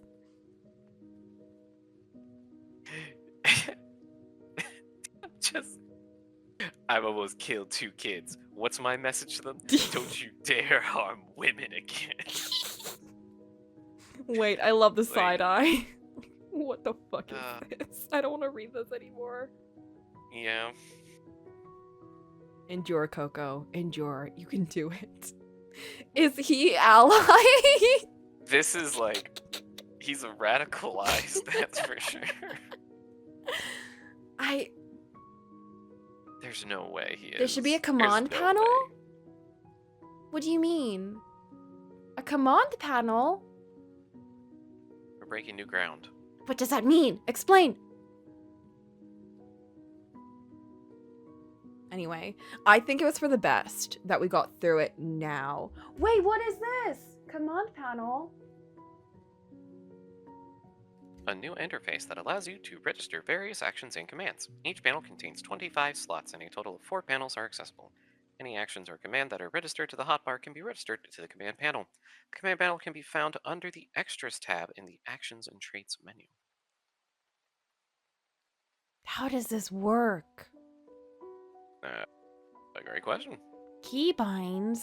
Gamepad? Using gamepad. What the fuck?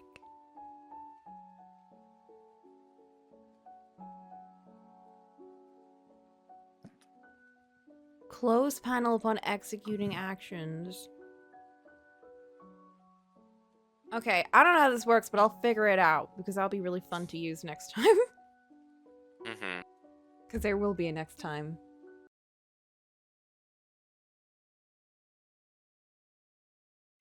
I'd say I'm sorry, Boop, but I'm not. I know. I know you're not. Which is why I will never apologize for anything that I inflict upon you now. It was just added in this patch? That's crazy! Oh my god, they knew! They knew what I needed! Good work, Oh, yeah, Coco. Wasn't this the patch that added it? So what? There's like universal glamours now? So Yes. anyone can glamour anything from any class? Yes. That's why this shirt is actually a crafting outfit. Oh. Mm-hmm. It's like a level 90 something. I don't know what it is. It's like a very high level crafting outfit, but because I am now level 100 and also the glam restriction is literally gone yesterday, I can wear it. And I have this, and I also have this one. Mm-hmm. Which is very like techno. This is also a gathering outfit or something. Oh, interesting. Very cool looking, very techno-like. But I need to find a color that works better. 'Cause I think the light blue is cute, but it's a little too washed out for my taste. I can also wear my favorite scholar-specific outfit, but now any class can wear it. Look how steampunk it is. It's got feathers. It's got steampunky stuff. Very cool. Anyway. Thank you guys for attending Coco's reading room. What was happening in the plush? I don't remember. Oh yeah, a new family! We were gonna go and find family. Oh, right. Coco's book club. I'm telling y'all, I'm gonna make that room. I don't know about that. I just need to come up with a design. Mm-hmm. I need to sketch. I need to do the thing that I hate doing, and I need to sketch ideas. I just like to make things, like a reality, but I don't like to go through the faff. I don't like actually being creative. I just like things happening. Yes. I like coloring, and I like painting, but I don't like creating.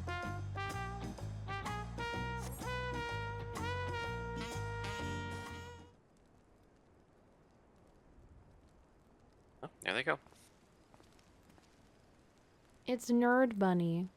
I mean cat. It's this not guy. bunny. Damn. Can't even tell apart anymore, huh? I can't even tell anything apart. I've just got Augustus in my brain. You are returned! Don't forget he has a rat tail. I have to keep reminding myself. He has a rat tail and a raccoon named Poco. Wait there! I'm coming down!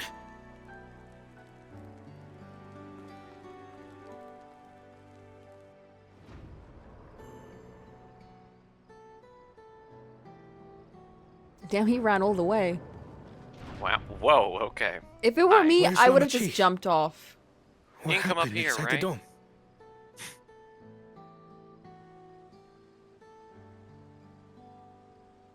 Why didn't she come with me? I thought we were going here together. I know. Where is she? Maybe she's disguising the child. Oh. He's just gonna come in as a bird. So my brother is gone. Don't act sad. Yet the danger remains. And you must soon sally forth unto an unknown reality. Hey, Kona!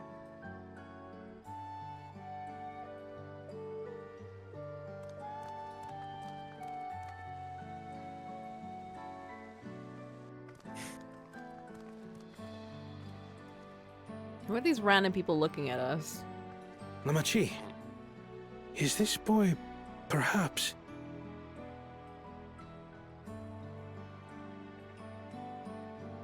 A lizard? The disapproving spectators.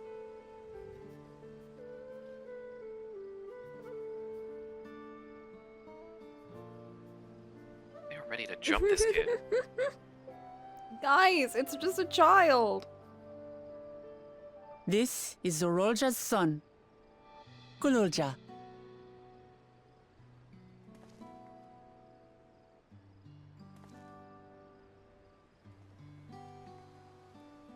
I see. Time did flow differently inside the dome. I'm surprised anyone wanted to sleep with brother. That's... If he is our brother's child, then I wonder if they'll ever go into that. Or if they'll Galoolja, just like never was talk it? about it again. my Yeah, we name never is talk Kona, about it. and I am Lama Chi's brother.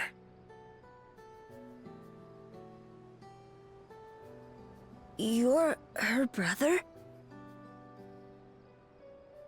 You'll find none more dependable than Kona. He's family, and he'll take good care of you.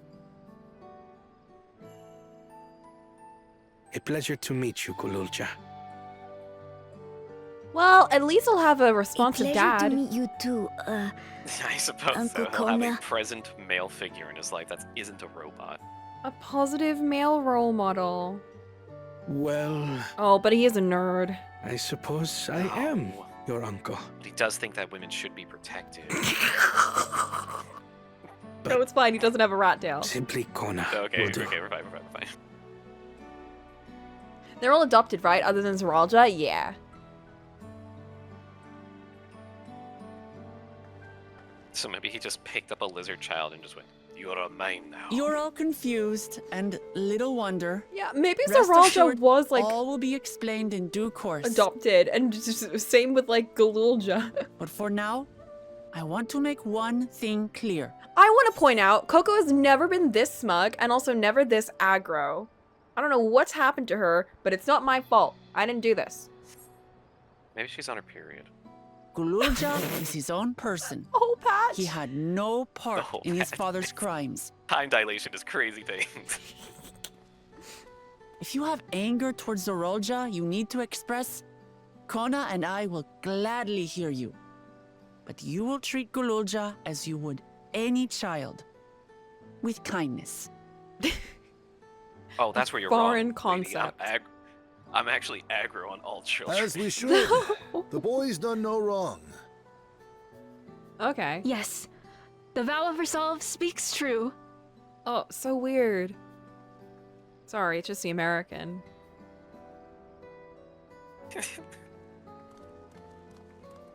So, will you tell me what happened? Grahatia has given me a summary, but I would hear your detailed account. Black Blue, that sounds horrendous. I don't want to think about that. Can we walk while we chat? I want to see how things are in the city. I just think it's really In funny that case, that, let us make our way to Bright Bloom Post. like, some of these characters have the exact same Our outfit. soldiers remain on high alert, but if the threat of invasion has passed, I will bid them take a well-earned rest. And, like, none of them... none of them, like, complain about the weather or how cold it is or, like, Mhm. anything.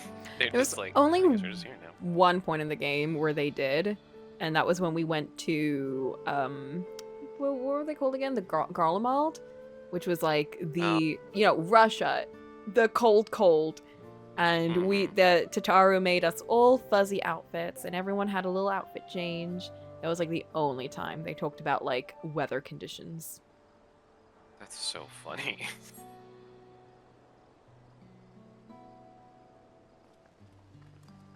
We still have our coat.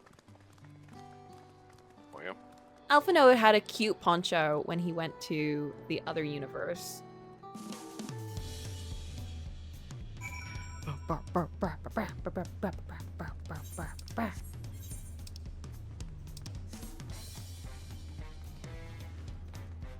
Why does it have like... Why does it have like swing music? I don't know. It's giving like Pleasure. It's literally sing, sing, sing. It's literally making me think, is this like the Final Fantasy Pleasure District? Right? Where's the neon lights? Where's the funky stuff? It was indeed Zeralja's realm inside the dome. A realm he ruled jointly with Sphene. He as the king of resolve, she as the queen of reason. Or the queen of nothing! Just like you and me here. Their people live very different lives compared to ours, but like us, they lived them to the fullest. Not really, let's be real. They kind of don't, and that's why they keep taking more lives, so. Sphene is a big part of that. She's a considerate and approachable ruler who treats everyone as family. That's a very generous description. Listen, Wickelmod is nothing if not nice to everyone. Where is the Honeybee Inn? The Honeybee Inn is in, like, the first. It's in, my favorite location in that game, actually. That's where we found Alphino and his poncho! Kona is a nerd. Oh. Oh, I'm being... Okay. Yeah. We're just gonna go, like, the most nerd with it. Huh. You and her must have got along well. We did, but out of love for her people, she's chosen the wrong path. They're good folk, the Alexandrians. They welcomed us into their homes and treated us with kindness and respect. But Zeralja slaughtered them, slaughtered those he was meant to protect for his own ends. By the gods, tell me how this came to pass. I mean, you know him. I can't believe brother would go on another genocide tour. That doesn't sound like him. So out of character. Ah, Oh, where did they I almost go? completely forgot. I almost forgot that he murdered our dad. Why are they going all the way over here? Privacy. And also to get out of range of the music. Guys, the music plays everywhere.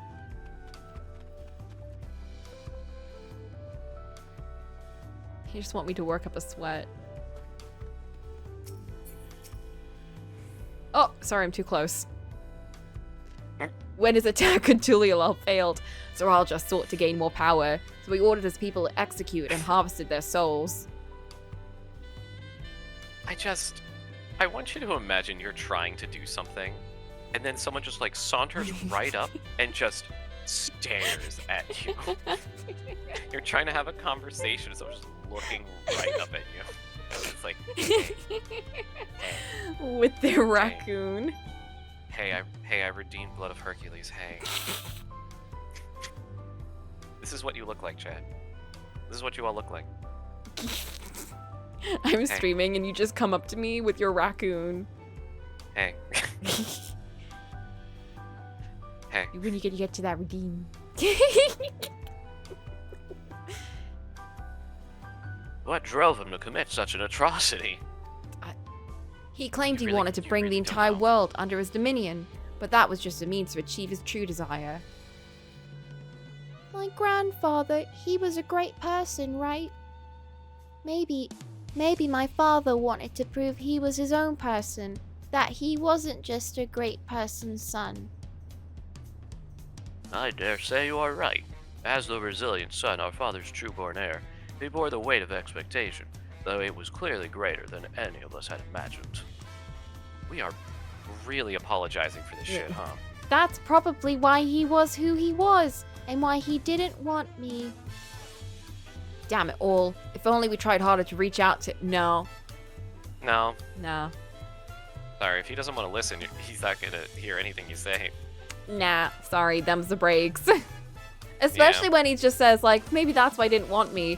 That's when we don't talk about him. That's when we start, we reassure the child. No, he was an asshole. Okay? Yeah. That's not why he didn't want you. He didn't want you because he's a dick. And anyone would Yeah. want you because you're a lovely child. And you still have family. We're your family. Anyway, let's Yeah, just but keep like, moving. did you ever think about it? Did you ever think about it, kid, that like maybe you deserve to be abandoned? Or, like, you ever just like get that feeling, just for a little bit, just for a little bit, just entertain the thought. Maybe you did something to deserve it. You know? Where is everyone? Where is everyone? It's very empty. Very quiet here. Well, that's what happens when war breaks out. Everyone's still deployed elsewhere. It's like it's giving like Gravity Rush Pleasure District, but then I expect like tight alleys, neon lights, and loads of people, and then it's just like big Mhm. space, daylight, And body no blocking people. a dad from drinking.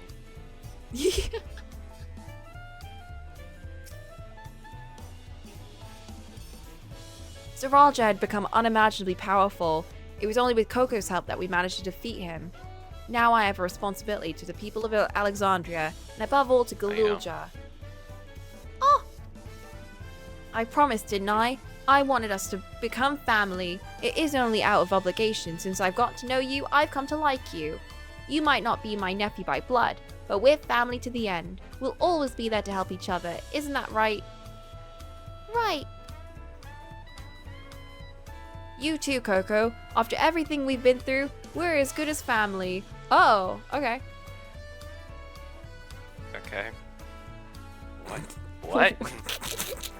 What do you mean, what? The more family you have, the merrier. Don't you think? Let's head to the barracks.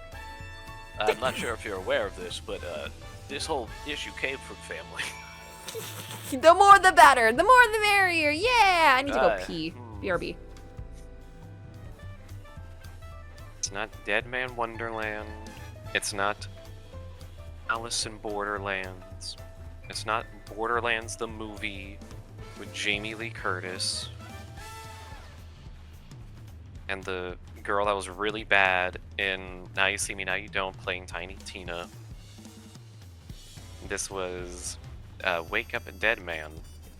The third movie in the Daniel Craig is a detective franchise that Ryan Johnson he just loves making these movies. He just loves making them.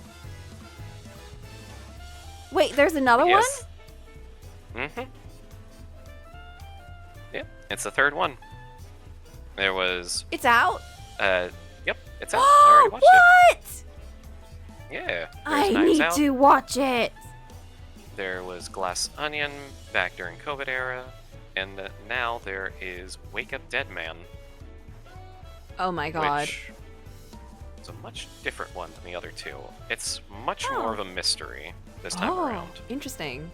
Because like It- this, I remember think the it second one was works. very different from the first one. Yes, it was very much so like more focused on the people rather Yeah. than the mystery involving the people. Yeah. This one is way more about the mystery, but it, as a result, it has to focus on the people rather than the people being a byproduct of it. Oh, It's very interesting. I'm very curious. I think it's- I love those movies, so I'm very excited. Whoa! Do you want to watch it this week? Yes, let's do it. Wait, Black Blue hasn't seen Knives Out or Glass Onion, so should we just binge? We could just binge. I guess it would give us a perspective. We could do the first Although- two in one go, and then Mm-hmm. we could do the third one as like a separate one. Mm-hmm. What do we think? What do we think, guys? That could be fun. Let's do it. Yay! I've been meaning to do a rewatch of it. I think a couple of months ago, I was watching like a thing about Glass Onion. It was just like about one scene and like a breakdown of it. And I thought, that's so cool. I didn't notice any of this. And then I got so interested in that I just put on Netflix and I watched the entire movie again. And then I Oh, was like, I there love you go. that. Then I watched Knives Out again. So legit, I could watch those movies again and again and again. I would not get bored. They're cozy. There's a genre of mystery stuff that have come out lately that I classify as cozy murder mysteries. Cozy murder mysteries. Knives Out, Glass Onion fall under that for me. Only Murders in the Building also fall under that for me. It's a TV show I've been watching with Flint, Ollie, and Satin. And it is just, if you watch it, you'll understand. They all have a parlor scene moment. They all have this like, they all take place in like these cozy environments. Even though Glass Onion was like less so in that degree, but I don't know. It's got Daniel Craig. It's got a nice vibe. I'm gonna count it.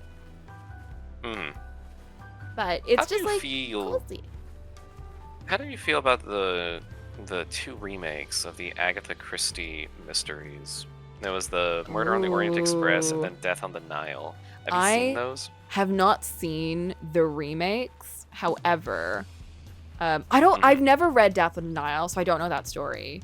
I have read Murder on the Orient Express, as has pretty much everyone. Right. But I didn't watch the remake.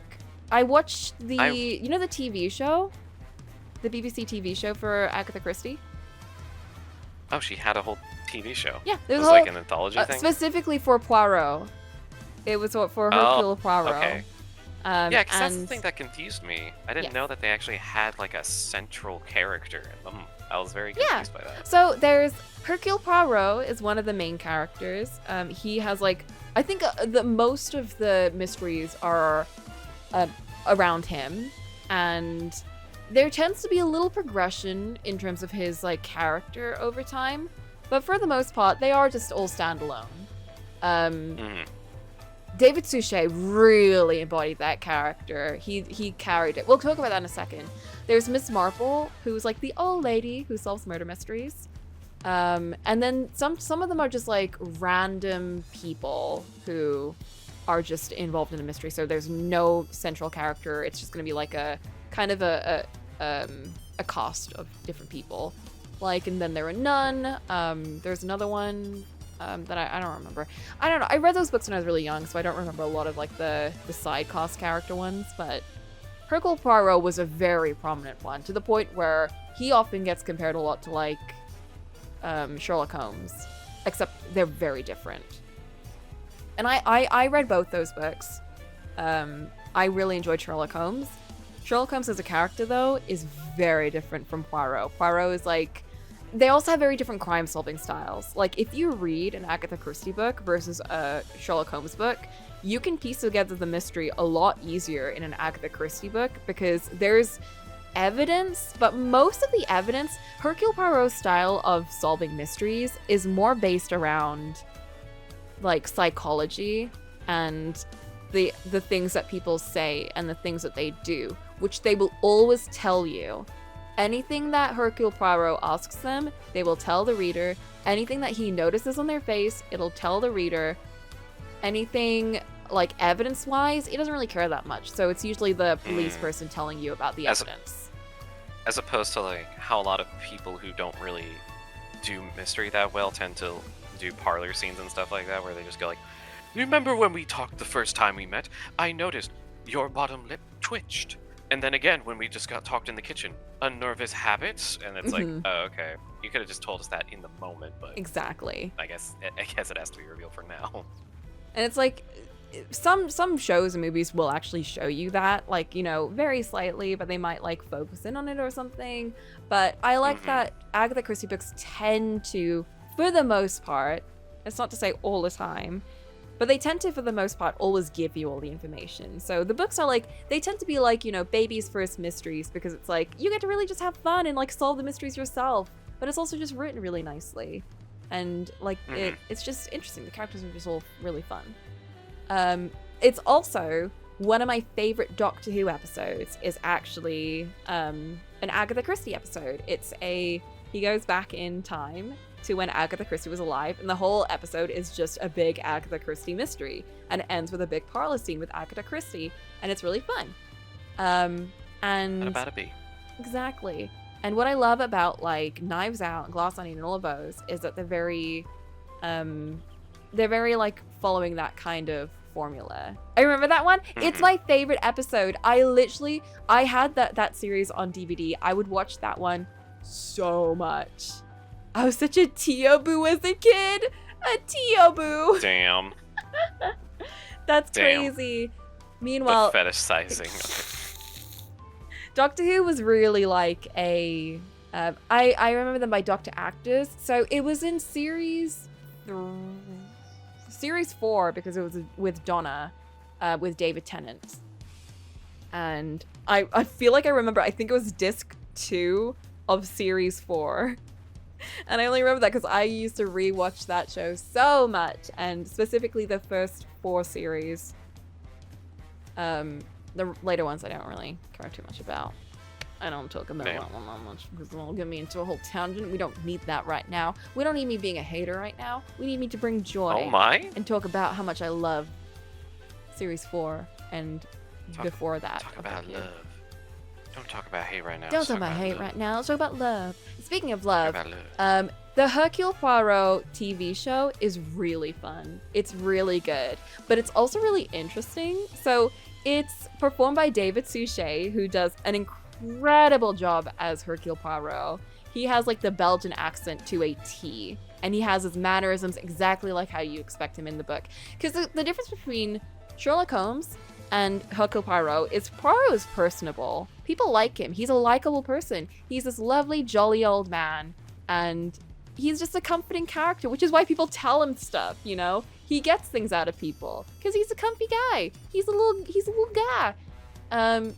And David Suchet just plays that really fun. But the fun thing is, like, if you watch episode 1 of the show and then you watch episode like 50 because we're going through all the books, he changes. He changes drastically. And it specifically goes from a point where a character dies, I think, in one of the books. And from what I remember, his character in the book doesn't change that much over time. There's little changes, though. But I never read them chronologically to really notice it anyway.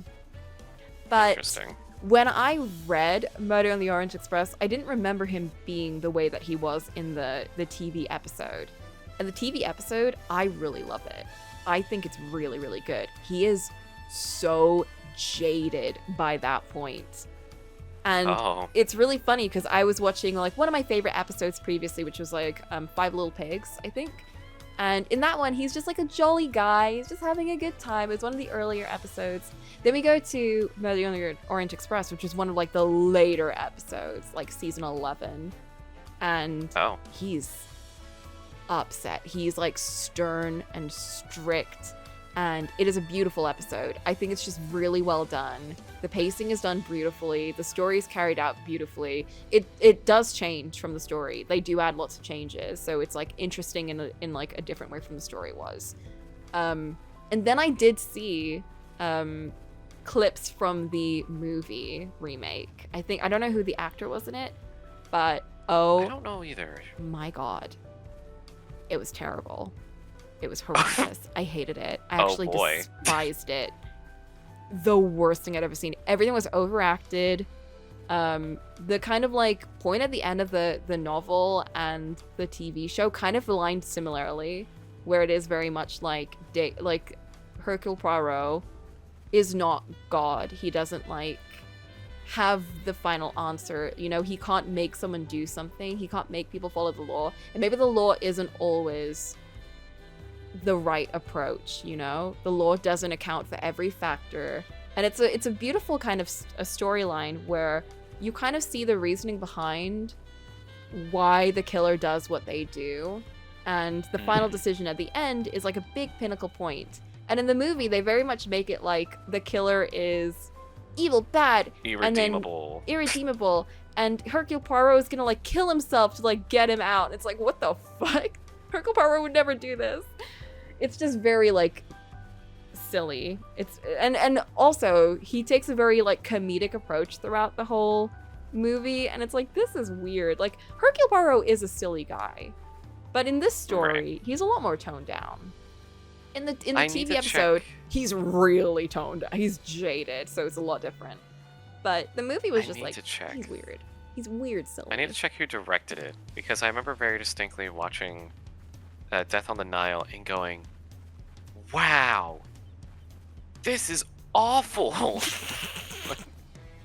It was legitimately like one of those. I don't know the story for Death on the Nile, actually. I don't remember reading that one. I think it literally is just like one of those like tenuous wedding stories. Like, oh, everyone's tied to the bride and the groom, and oh, you know, like, is there something going on with them? Is there something going on with all this stuff? And oh, the family, and like, it's one of those things where it's like, oh, it's framed so everyone can be a culprit. Wait, I remember someone talking about the new movies and they decided to do a backstory on his mustache for some reason. Yes. There was no... The backstory is that he likes to take care of himself. He's a very... No, his backstory actually is that he was in the war, and in the war, yeah, there was like a whole thing, and he was just like I think a respected officer that he worked under had a great mustache, and that was his way of honoring that man. No, he's just a very well-maintained man, you know? Alternatively, I could just be bullshitting. Who knows? Oh my god. Anyway, yeah, I do recommend watching for anyone. If you're interested in the stories, you don't want to read the book, but you just want to kind of like absorb it, watch a TV show. It's really good. My favorite episodes are obviously going to be my favorite books, but my favorite book is Five Little Pigs and Hickory Dickory Dock.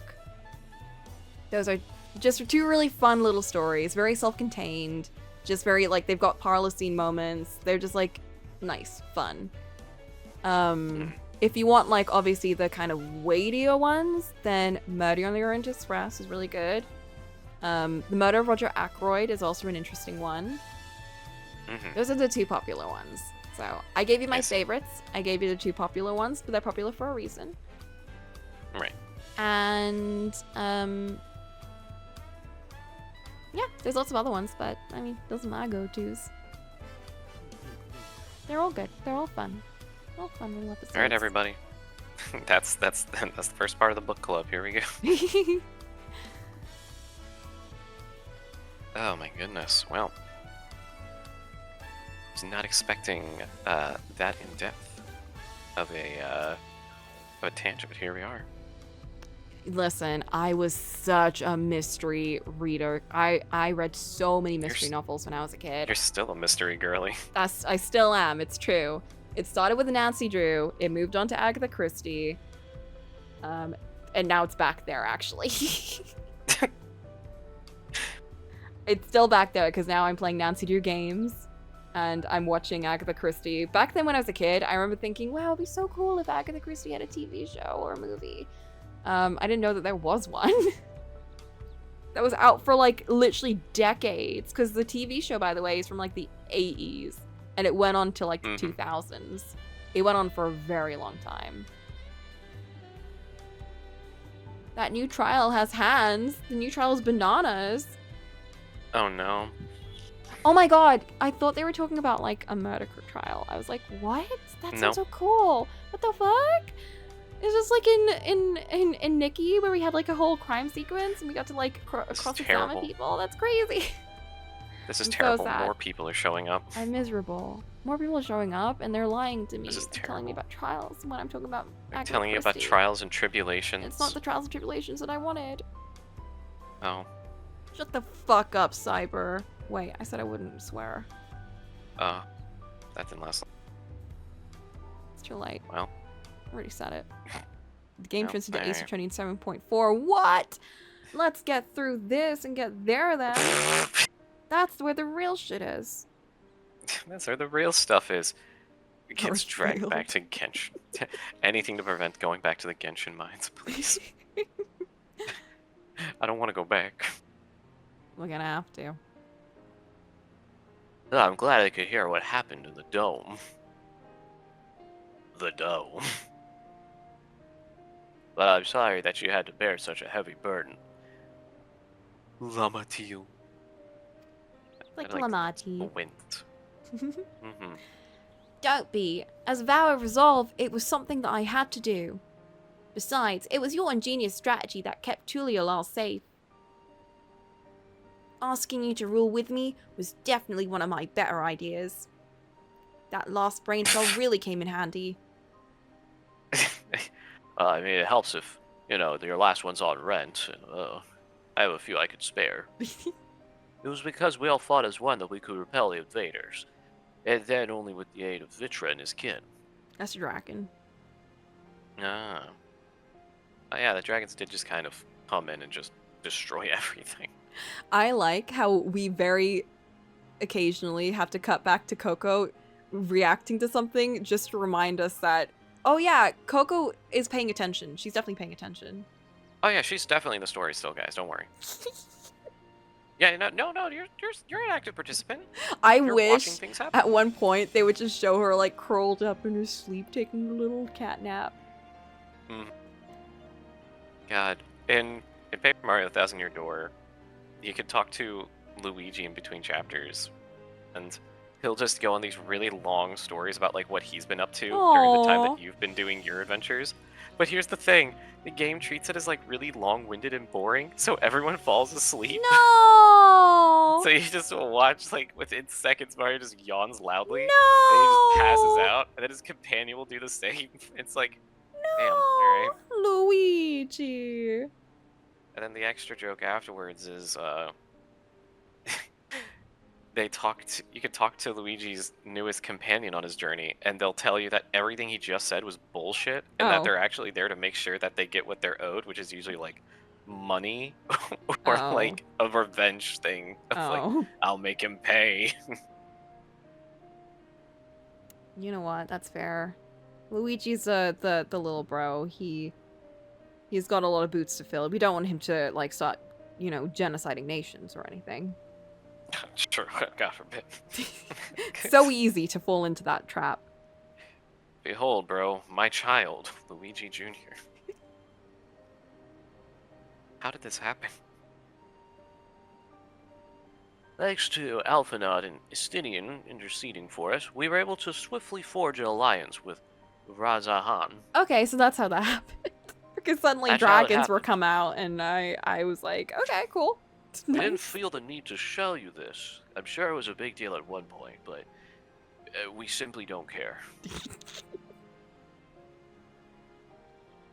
And when the dragons appeared in our skies, I felt that this was it. The Tuliala that you had envisioned. They killed them.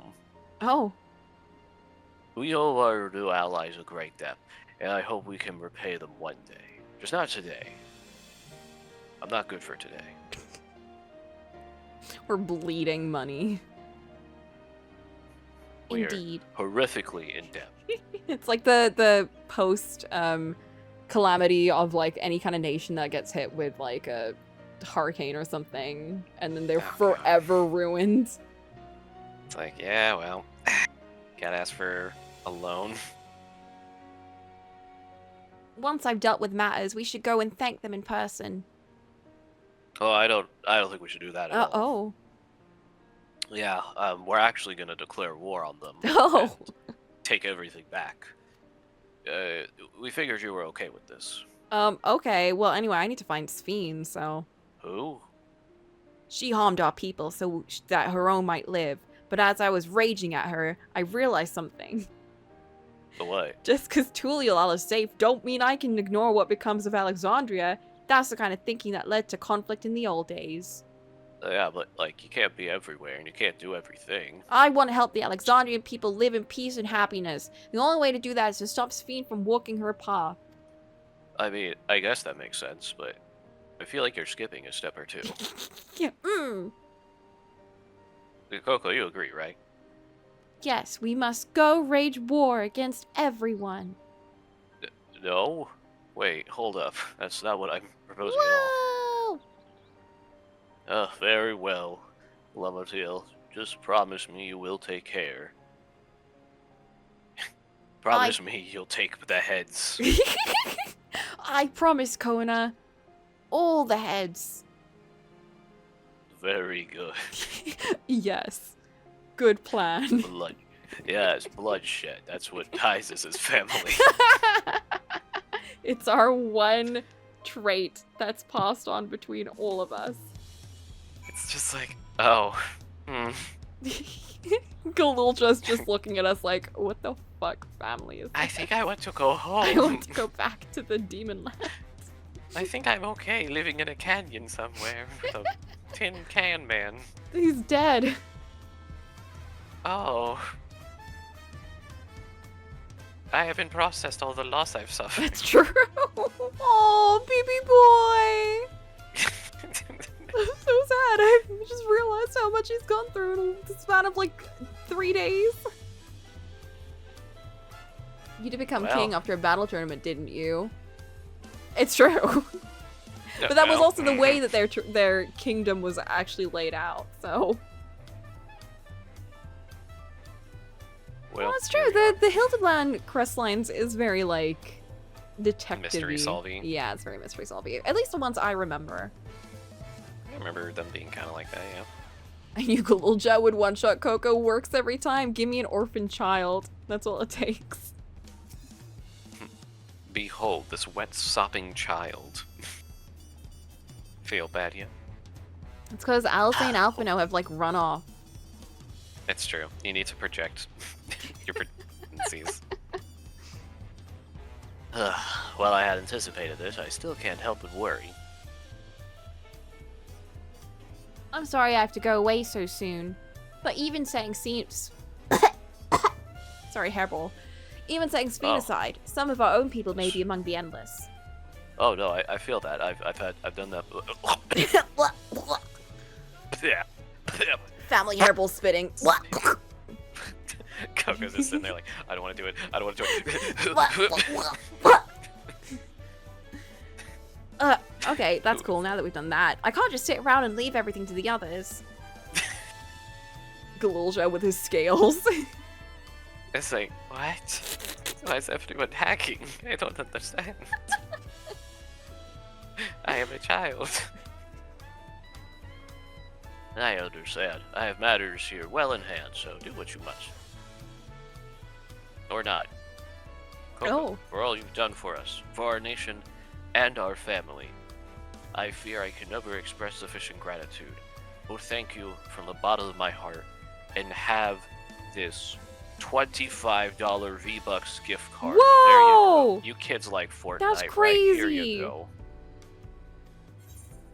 I'm sure that'll fix Galool. There you go. Just, there you go, kid. You like Fortnite, right? Just needs a Roblox membership. Oh no, not Roblox. That's what all the kids are into nowadays. Yeah, that's all where all the child predators are too. It's true. I actually had a conversation about this literally today. Oh, And the girl was no. like, yeah, I know, but I'm just really careful. I'm like, okay, let's maybe... We'll have a conversation about this later. It's okay, I'm really careful. It was For good to... apathy. It was good to catch up, Kona. We'll talk to the soul... Business opportunities. Yeah, it's true. That is what the CEO said in an interview What? Wait, on a really? podcast. Wait, what? Yes. Yes. it I'm was sorry, I thought very that was a big deal. joke.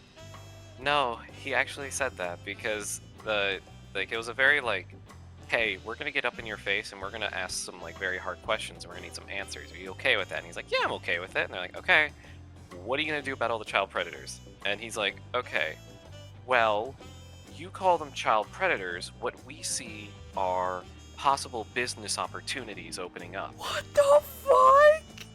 And the guy's like, child predators. You see business with child predators. And he's like, well, you say that. What we see through the numbers are people who are spending a lot of money on Roblox and keeping it floating by, like, interacting with the economy of the game. With the children! To predatory them! Yes. However, they're spending money to do it, so... Oh my god, that's crazy. I didn't know about this. Yeah, no, you can look it up because like words truly cannot do it justice. You have to see the train wreck for yourself because it just hits a point where like they're not even trying to do gotcha questions. He's just digging the hole deeper himself. And it just hits a point where I literally am just quoting a clip from a podcast. But like it just hit a point where the guy was just like so desperate for validation that he just started going like high five, like, oh, so you agree with me, high five. And they're like, no, we aren't agreeing with you. What we're trying to do is point out. He's like, oh yeah, you're agreeing with the way we're running things, and you love Roblox the way it is. High five. And he just like kept doing that, and it's like, no, man, that's not what we're doing here. Jesus Christ. That's why everyone hates It was- Roblox now? Well, Yeah, people can hate it, but like, it is still so popular with kids. It like, is. It's crazy. good luck telling the kids that. It's like, You can't tell them to not use it. All you can do is tell them like how to be safe using it. But even yes, then, which is also it's equally like- hard to convince them to do. it's true. But it's also like, how can you convince someone to be safe on a platform where the people on it are like dedicated, like they have strategies on how to like groom children, you know? It's like, Yeah. it's so fucked up that a platform that's made for kids to play games has turned into this. But then I remember like Club Penguin was like that, and like Yeah. Maripets It was was all- like that. It was all right underneath the Do y'all remember surface. That's the Zwinky? Zwinky. Zwinky was crazy. The Zwinky situation is crazy, guys. Oh, it just goes from one thing to the other. But I did not know about that in that interview. That's wild. Oh my Yeah, it's... Well, I mean, the whole thing was like... People were very much so worried about it. And it also was like... yeah, I It can just... imagine why. The entire thing screamed of, I can't disappoint this, like... The people who have invested stock into the company Yeah. sort of thing. Where it was like, oh, we're using, like, every security measure we have, such as, like, facial identification in order to make sure that these people, once they're registered and once we know about them, can't get back into the game. And they're like, okay, well, are you aware that these are incredibly easy measures for people to get around? Yikes. Like... Well, the important thing is that we're taking action. It's like, you just said that these people could be potential business opportunities. Like, it's terrible. Just terrible. Oh boy. Hello, that's right, Coco. Oh, she's on the dial-up. Oh, she's on the dial-up. Oh, shit. We Is have to get that- off the internet. Is that so? In Someone's that trying to make a case, phone call. let's meet at Sunperch. See you soon. We had to take the Roblox away from Galoolja. Ishtola's heading Yeah, back. makes I sense. dare to hope she's found a way to pursue Sphene. If you'll want to go ahead to Sunperch, I'll pay our soldiers a quick call. Oh no. We need to stop Gulja. He's flooding social media platforms with bot accounts No! that are defending the use of AI. No! Oh It's no. only 5. He's claiming that Oh god, it's everyone. using tool-assisted art is a-okay. Happened. And Everyone's gonna beat Shale. the shit out of Everyone, and also Shale? Shale? Oh no, none of it's voiced. No! Apologies for the wait. You're all here, then that means... Aye, we believe we found a way to travel to the reflection to where Sphene is retreated. Can you believe it? We've done it already. Why is Y'shtola just you with grey hair? Excuse you! Damn. She is Coco, I wish very you could different. age that gracefully. I was busy providing aid in Solution 9, so I haven't heard the details myself. Could you start from Oh, the beginning, right. Y'shtola? I The forgot what they fucking were doing. futuristic city is called Solution 9. It is. I forgot about that. Yeah. What- It's just is it Y'shtola just with because blonde hair. Y'shtola's blind! She's I got mean, different after markings. reading enough Blood of Hercules, I feel like Coco's also gonna go blind. She's not actually reading, let's be real. She's listening to the audiobook with like earpods in. She's blind, yes. She got like killed and then she came back through the ether stream, but she came back without her vision. But she Yeah. can see ether. It's very wide. Yeah, I was about to say it's very like fake blindness. Where it's like, oh, does any of this shit make sense? No. We're doing it anyways. So she's Daredevil, pretty much, yeah. So instead of seeing sounds, she can see ether around people.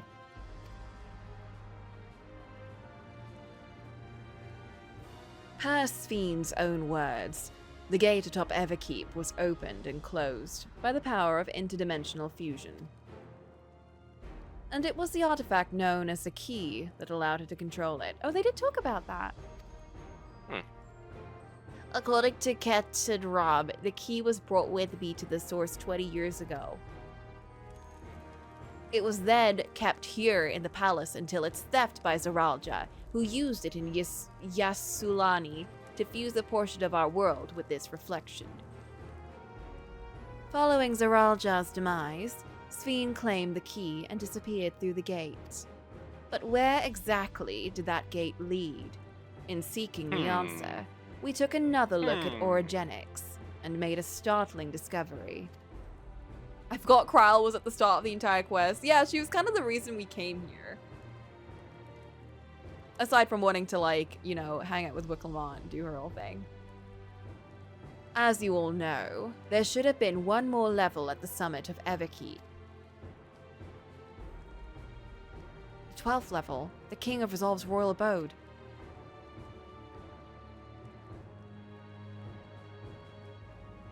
Right. But when you actually went there, you saw that it didn't exist. That's because the former king ate it. Oh, Just ate the whole floor himself. damn. Yeah. It's very messed up. No wonder Kind he's of so big. horrendous. He unhinged his jaw like a snake. Anyways, curious, we analyzed orogenics logs to see where the memories of the departed were being sent, and where it should be, but through the gate to the missing 12th level. Missing 12th level. That's where all the real food was. All the real fruit, No. real meat, real pizza. No. Even the eggs. The eggs are here too. That level alone must have lain outside the fused region, and so was left behind. I was going to say even the bread, but then that reminded me of a plot point in Shadowbringers that I won't tell you yet, because we need to go through the cutscenes at one point. It's very fun. Okay. Then that means the reflection to which Sphene has fled is her own. Alphino, if you would be so kind.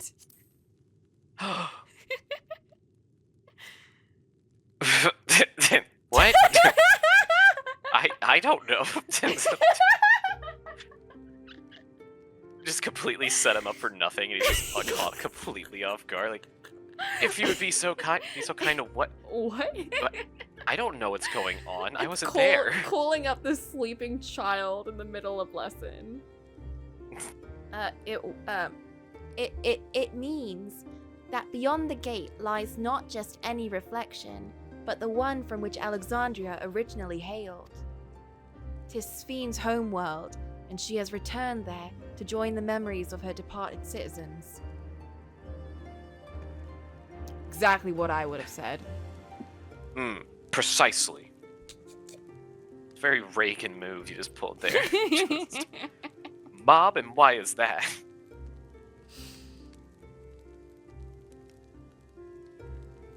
But as the key lies with her on the other side, we haven't the means to reopen the gate. Yeah, he's really been a little bit not there in this expansion. Forgive me, but I thought we already knew she'd gone home. Or at least it seemed obvious to me. Like, Didn't we man. establish this already? Yeah, man. What if? Anyway, what I want to know is, how do we pursue Sphene if the gate here is closed? You must not pursue Sphene You must romantically. not. Oh. Uh, Maybe there's another end. Cocolamoco. Oh You my. can bring us that end if you go through the flags. Just walks up, licks her face like a cat. She's like, oh, ew. And then she short circuits and dies. No! It's like, yes. Oh, yes, hello. Welcome to my evil lair. This is where my original soul lies in this tiny vial on the edge of this table. And Cocolamoco. You just see her just like She jumps the slowly table. inching. Jumps on the table. Like Get a off the cat. table. Just Don't. pause at Don't. it. I know you want to. She's so preoccupied stopping her that she doesn't see you walking up as well, and you just also cannot fight the call.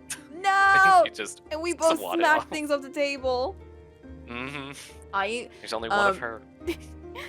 I think it was during Heaven's Word. They always had like these comedically huge tables with like maps and war stuff on it. Yes. And I would always stand on them during conversations. At any chance I had, if there was a quest initiated like near the table, I would get on the table and I would talk to them. Because that's what That's Coco kind of would do. awesome. We use another gate, and it just so happens we know where one is. Oh yeah, definitely. You kicked over the enemy army. Exactly what I would do in real life. So that's the strategy. The Sky Deep Connote. I don't know where this is. Just I- imagining it's like a war table, and your character just walks up and just starts like knocking shit over, and just like, and then the enemy general, and then Coco comes in, and boom, just kicks. The And then thing she across. kills everyone! She smacks this guy off the table and into the void! And then she smacks this guy off, and then the war is won! Woo! Da, da, da, da, da, da, da, da, da. Da, da, da, da, da, da. Fuck's sake, Coco. Mhm. Warrior of Light. The Warrior of Light.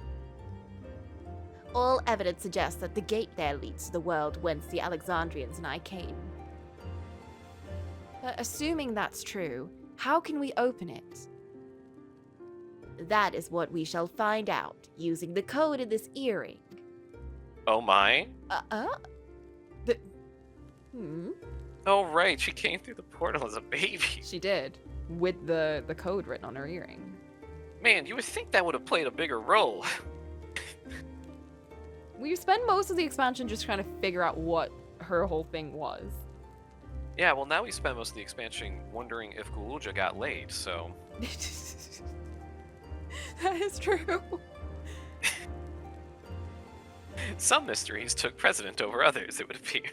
Well, it wasn't a time, and now it's a time. Got me. Oh, that's Shale. It's Shale. Who the fuck is Shale? She's Southern. I know, it's just... I just can't help it. It's too good of a joke.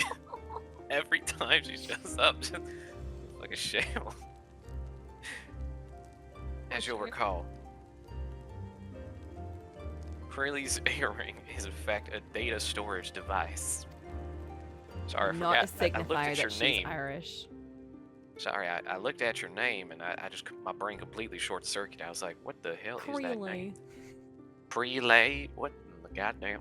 An analysis of it yielded a code, something used to control a contraption, and a very large one at that.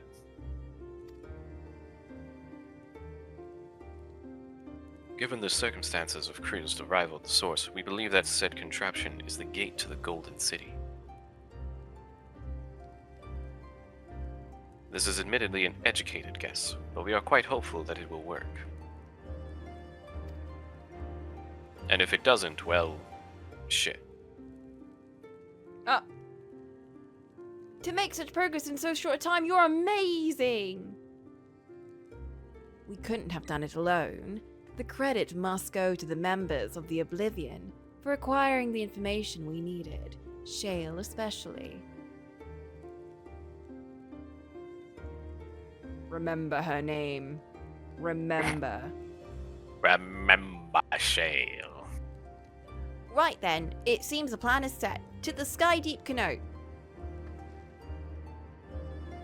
Why is the child coming with us? No! Stay I home! thought the child was staying back with the... The How child many was people are staying coming with us?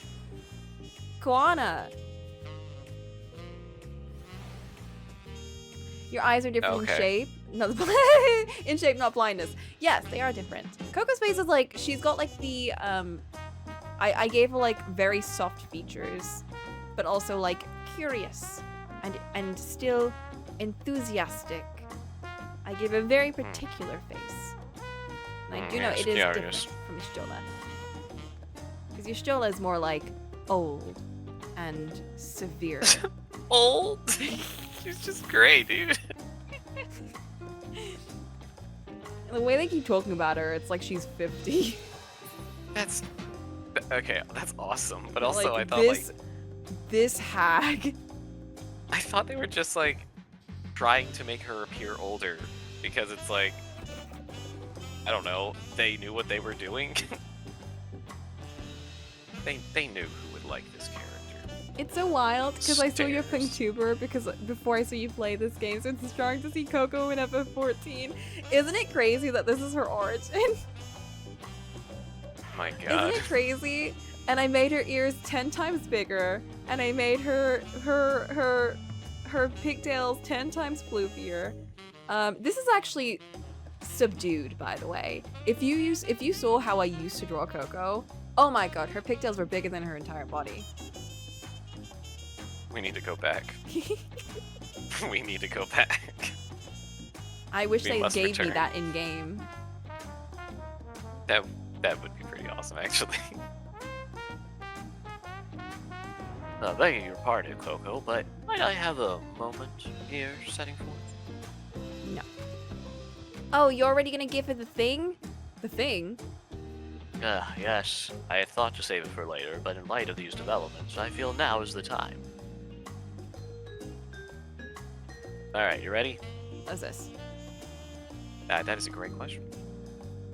As Lamotil says, I have something for you. Please come with me to Bayside Bevy. What? Is it a boat? Yes, have a boat. Oh, nice. Sick. Well, we decided to thank you the only way we know how. Expensive gifts. Here's a boat. Nice. This is why you should be friends with royalty. This is why you just become friends with rich people. Just send them a huge wish list of things. And I like this, and I like this. That'd be neat too.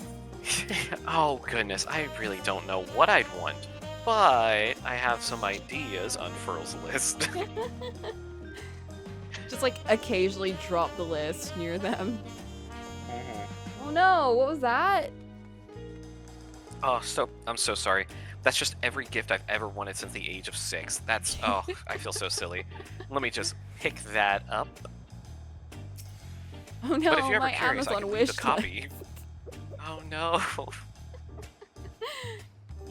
A throne like with no context.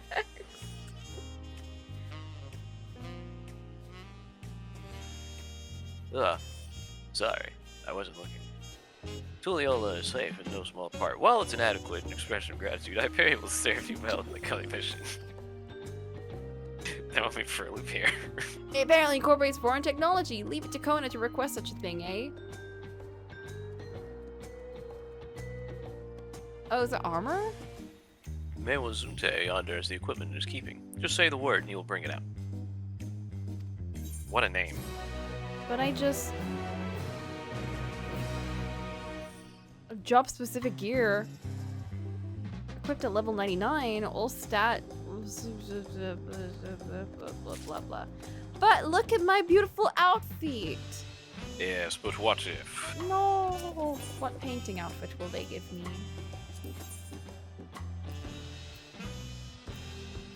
What are they, Grin?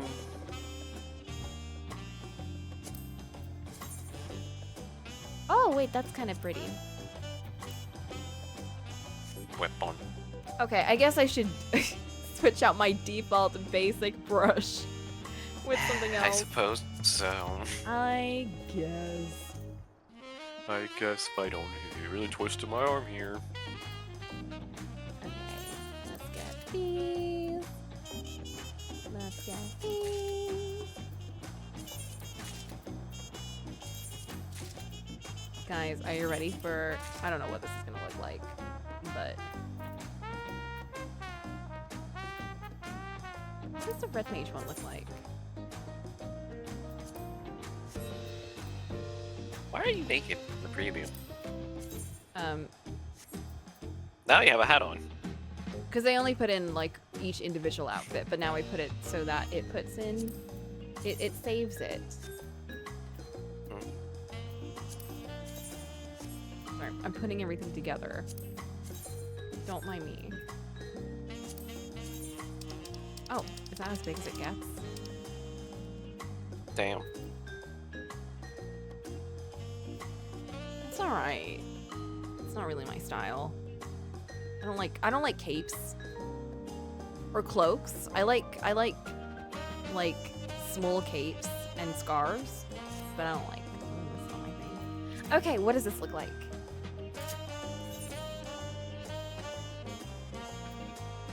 I left pretty hard when I got here 2 hours late, so you'd spent 2 hours on Glam, and so you hadn't unlocked the artifact sets yet. Is this the artifact sets? Oh. Huh. Very painty. Oh, I like how it's got splooches all over. Sploot splot. Splooch spot. You know what? Let's wear this for a while. Oh, there you go. Embrace my paint yourself. I really like the weapon. Weapon's very cute. Mm-hmm. Very. I always was a fan of the little blue Magitech-y designs. I like the sun motif and the wing motif on it. It's very angelic. Oh, there is a little tiny backpack thing with like my paint sets and stuff. My travel set. Very cute. Ready for anything. Ready for so much. That's probably a very easily washable palette. Just what an artist needs. Alright, guys. Gang, I'm ready. Alright, it's time to call it. Woo! Woo! Through the gate of gold! With your shiny new gear, I reckon you're ready for anything. Let's head to the Sky Deep Canoe. Is your stomach not Okay, cold? bye, person. We're in There like, they go. We're in like South America, I think. I'm sure it's pretty hot here. We're like right near the equator in this game. I mean, Wilcoma's been walking around everywhere and her stomach has been out, and I asked It's that true. same question a while back. I was like, how's she not, like, cold? How's anyone like, ooh, She's the also AC's covered in kicking fur. my ass. Guess that makes sense. Like, I guess you're not? Meanwhile, Kona is unfortunately not as cat as her. Yeah, So he has it's to time to cover bring his out the tummy. furry scale. Sun out, Tom out. Access to the area is presently restricted per my order, so I shall accompany you. Which means I also have to bring the child. Take the child away! Nope, the child has to go through the death trap. Oh my god. The things we were putting Builds this poor character. child through. What is this? Well, you know what they say. If it doesn't kill you, Oh, come on! I have to go all the way over here? What Did I happened to unlock? mapping I don't out think areas? I unlocked flight in this area, guys. I'm too busy crafting and leveling up archery to unlock flight in all the zones that I could easily have done. Wait. Oh, this is a nice area, actually. I like this place. Oh, are It's you very actually pretty. riding the bike you bought? No, that's a different bike. Why aren't you using the bike that you bought for 7 million? You bought a bike for 7 million. Oh, no. Fucking use it. I just bought it because I had the money. You bought it. Yeah, okay, dog.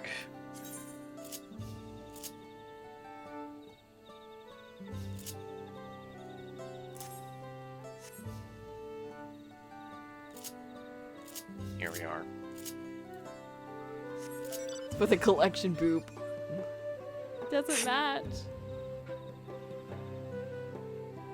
It's a very smooth ride. It's a very smooth ride. It's smooth. So smooth. So smooth. Not.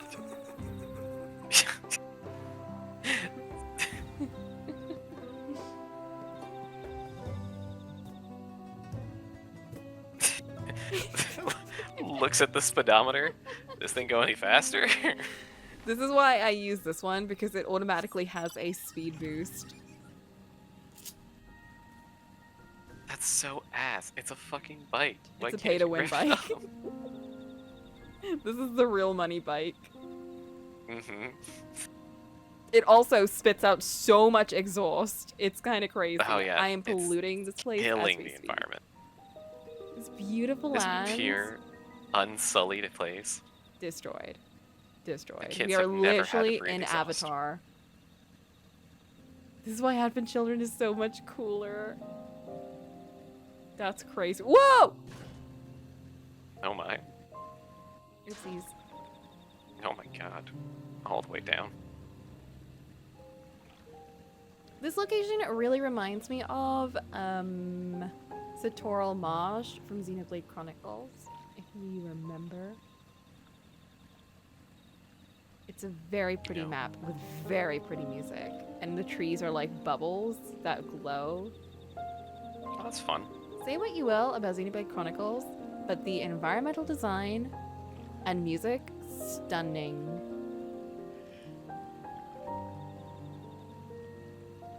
Stunning. Stunning. The slightly faster bike is the closest to pay to win the Cash Up has. Oh, for real. Absolutely. Everything else is really just aesthetic, but this one bike is the only thing that genuinely has a speed boost compared to other mounts, and it's kind of That's ridiculous. just- That just sounds crazy. Like, why wouldn't you just put that on all mounts? Mm. Like, just having the option just to toggle, like, sprint or go faster on a mount. Like a boost. Seems like a really obvious choice. Well, I guess because of the invention of flight in the game, everything is just like 10 times faster. There also is ways to like speed guess. up speed on the map if you like do things. I can't remember what they were. You can buy like thingies, like if you do fates and stuff, and speed things up or whatever.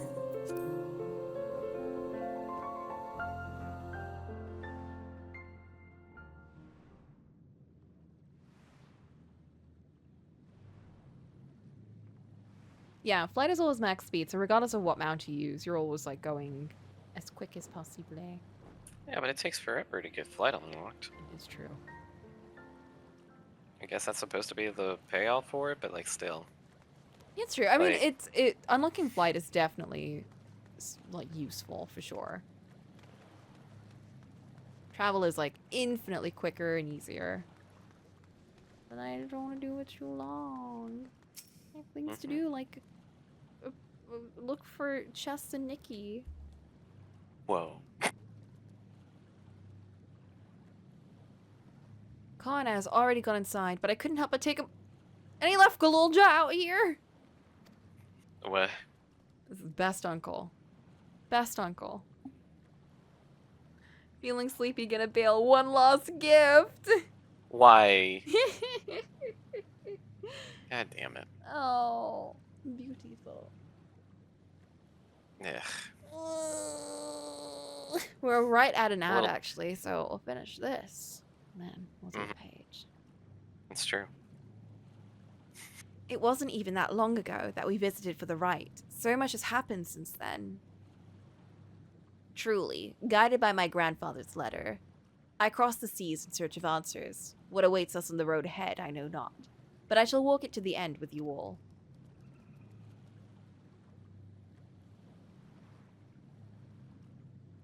Oh, it's the bunny boy. Bunny boy, who's not said much about Mama. Come on, let's go. I'm mad at the world and everyone. I'm also brooding because my sentence started off with an ellipses. Oh no. Oh, we loading. Oh no. Cutscene. Oopsies. Might need a pause. Oopsies. You hit him Electrode everywhere one turns, harboring vast amounts of lightning. This place is very much alive. Okay, let's maybe do it now. Oh, never mind. Flint needs the ad. Okay. Kryl, try holding your earring to the terminal. Bow, bow, bow. And it's voiced. Yippee! Wow.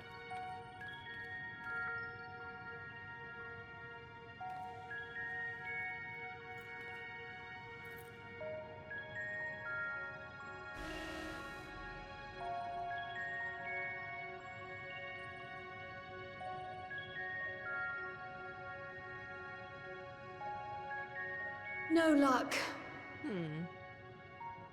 What if we Don't bash give up it yet. open? The terminal reads the code. It might just need higher clearance. What if it's like a what? What if it's Galool, like a USB? would you give it a try? And USB. no one ever inserts it properly the first Me? time. You should just try it again. Turn it the other way around. If the king's Yeah, it's true. authority is passed to you, then the gate ought to open.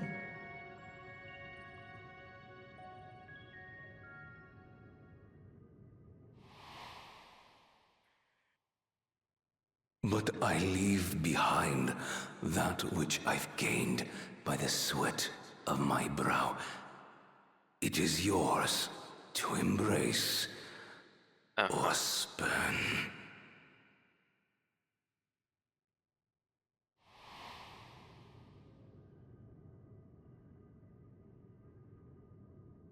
So that's why we brought him. Fulfill your destiny, child. Throws it over the edge. Kill. Why would you do that? I don't know. I don't know, I'm like, What? What? Wah!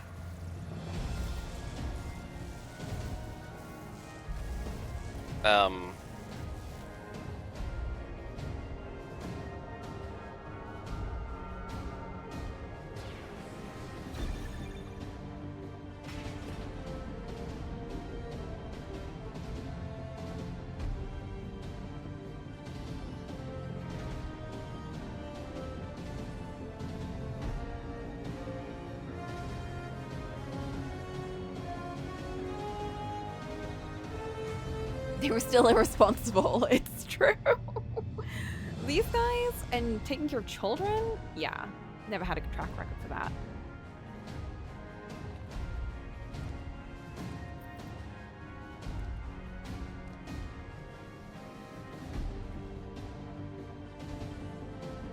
Now take him home. He Fortnite dances. Child starts flossing. The earring. It really was.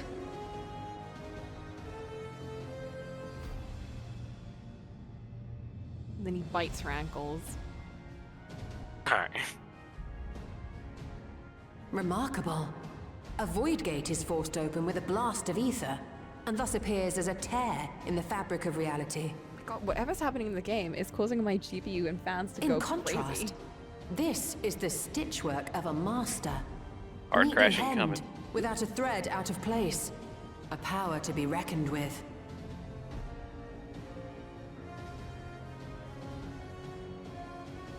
I like the embellishments in this outfit.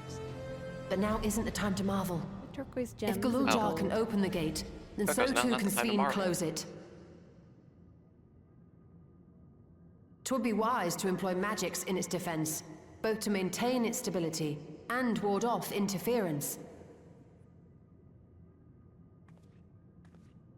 While I am able to invoke said magics, I cannot sustain them alone. Pants I give you some require work, though. another to channel with me, and in unison. Oh, For that role, I do humbly volunteer myself. But even our combined efforts offer no certainty of success.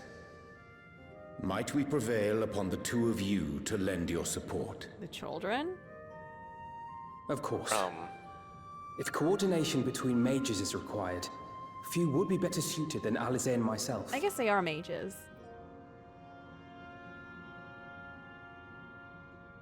Shall I remain as well? no.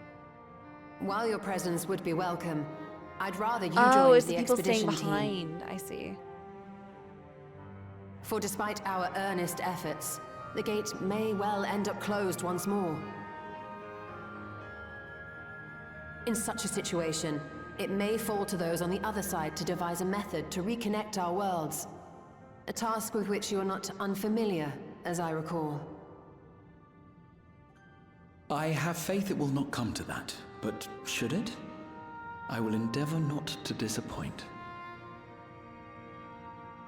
So, assuming Wooklamart, Kryl, and Erenville are given for this foray,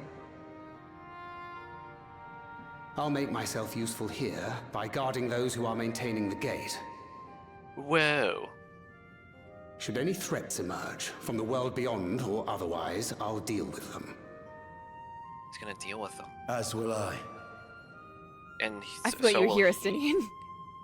Everyone does. Leaves you free to head in there and do what you do Wait, best. who am I going with? Is it Kryl, Graha, and Shael? What if the time they were speaking to the wrong cat person? They were just trying to talk to Y'shtola. No, eye contact.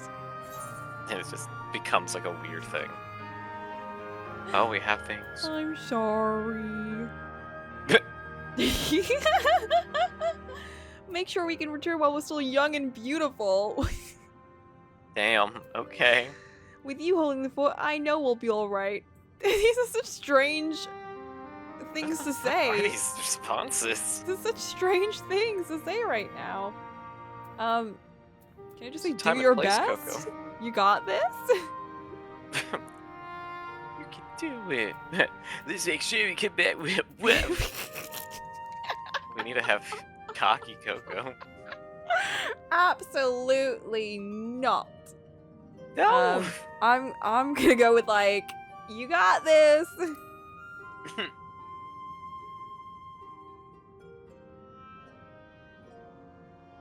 It's fine. Really. Mostly.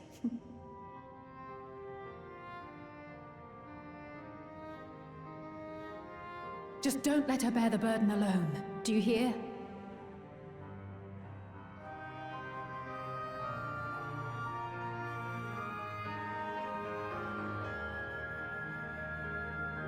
No adventure for Alize. She's been going on so many adventures.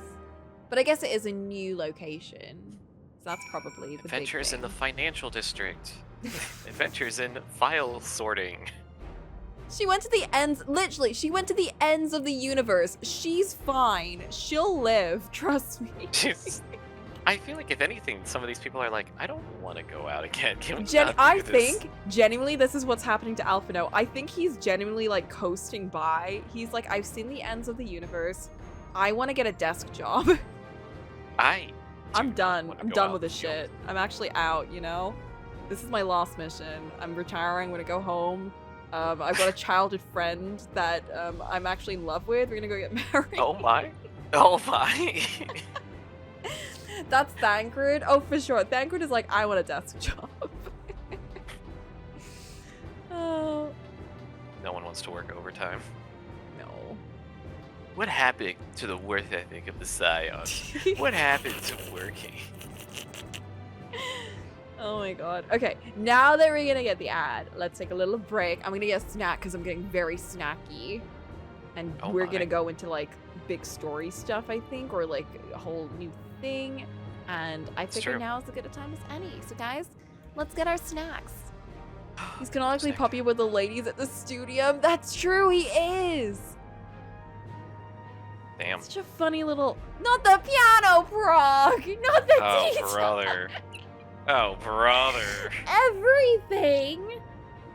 Okay, let's take this one step at a time.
Okay, be honest. Did you actually hear it?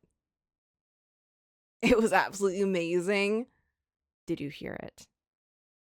Did you actually hear it? Be for real. Don't lie to me. I can tell. Oh, I just realized there was an ad break during that. It was amazing and we heard it. I was in ads. I heard nothing. Such an enthusiastic dance. Well, Meanwhile, there may be one or more party members suffering from depression. Which ones? You can take an educated guess. Coco's just listening to K-pop. She's having a great time. Meanwhile, Aaronville, how you holding up? Sorry, I can't hear you. I'm actually having a really hard time right now. Wait, everyone I'd be turn able to around. talk to you and I need to change my outfit. everyone turn around. Everyone turn around. I need to unequip this so it doesn't affect everything else. Don't look. Okay, I want to change the shoes and the pants because they're ugly. Damn, Saturn cashing in everything today. Not this! God damn it. Okay, fine. Give me a sec. Give me a sec. Or redeem that. Evil. So evil. Well, what now? Okay, wait, I need to take this off so I can put the shoes. Oh my. Don't look! I'm trying not to. Okay, You managed to change your pants without ruining your boots. Yeah, that's looking alright. Maybe the shoes don't match though. Wait! Oh, to take the top off again.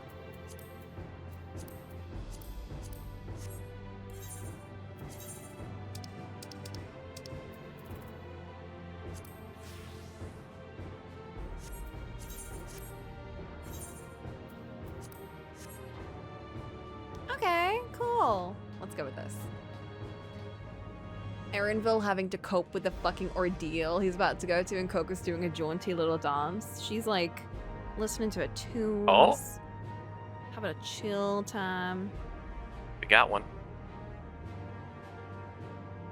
I didn't start the timer. Oh, okay. I didn't set the timer. I didn't set the timer. Okay. I'm setting it now on my phone. Okay. That's Clock. I'm opening it. Clock.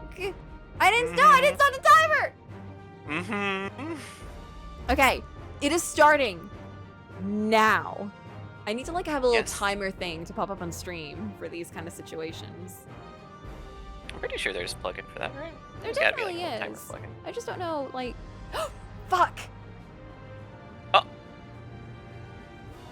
Got it in one, folks. Fuck's sake. I'm too.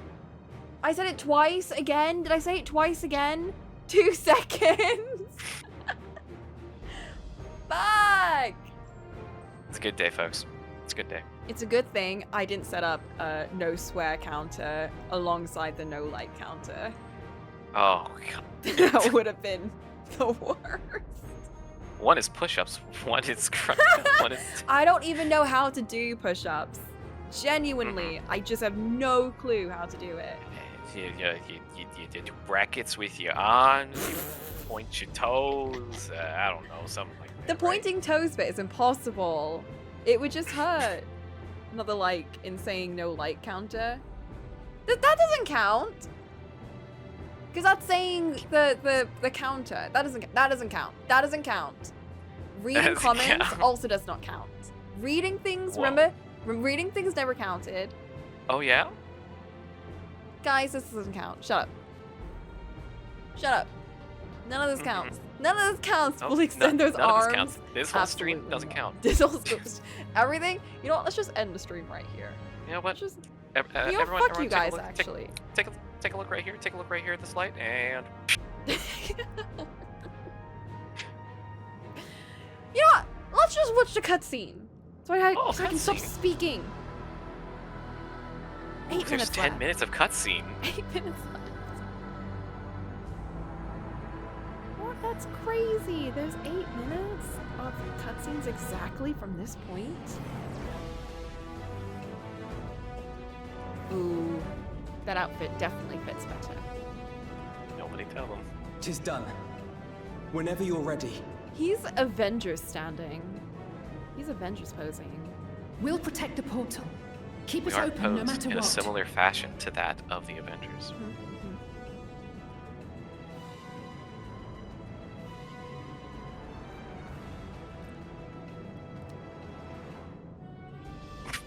When you're still at just lose your footing, just start falling. Just once.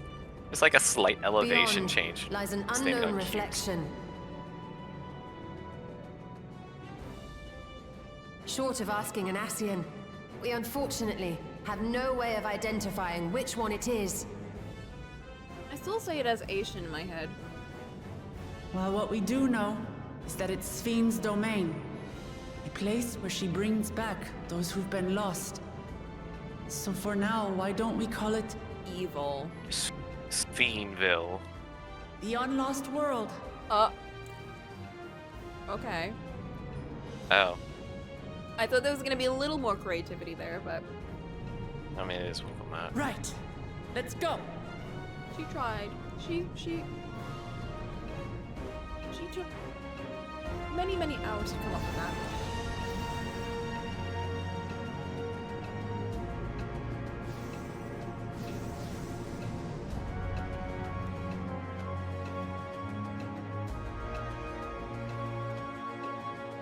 That's right.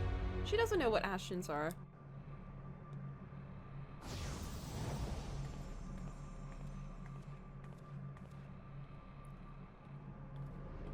Oh no, it's Neo Yokio.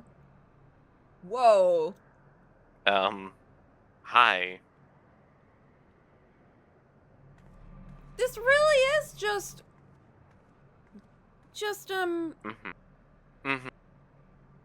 Shadowbringer Land 2.0. How to describe the sheer amazement we felt when we emerged on the other side of the portal?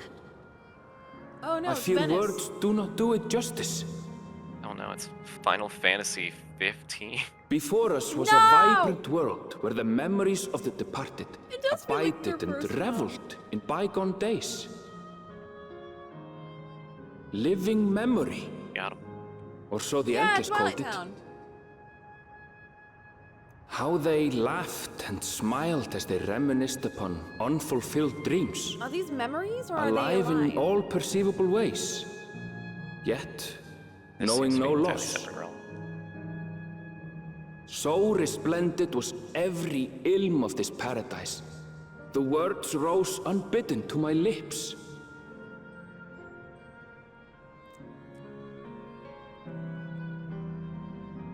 All this time, it was here. The city of gold.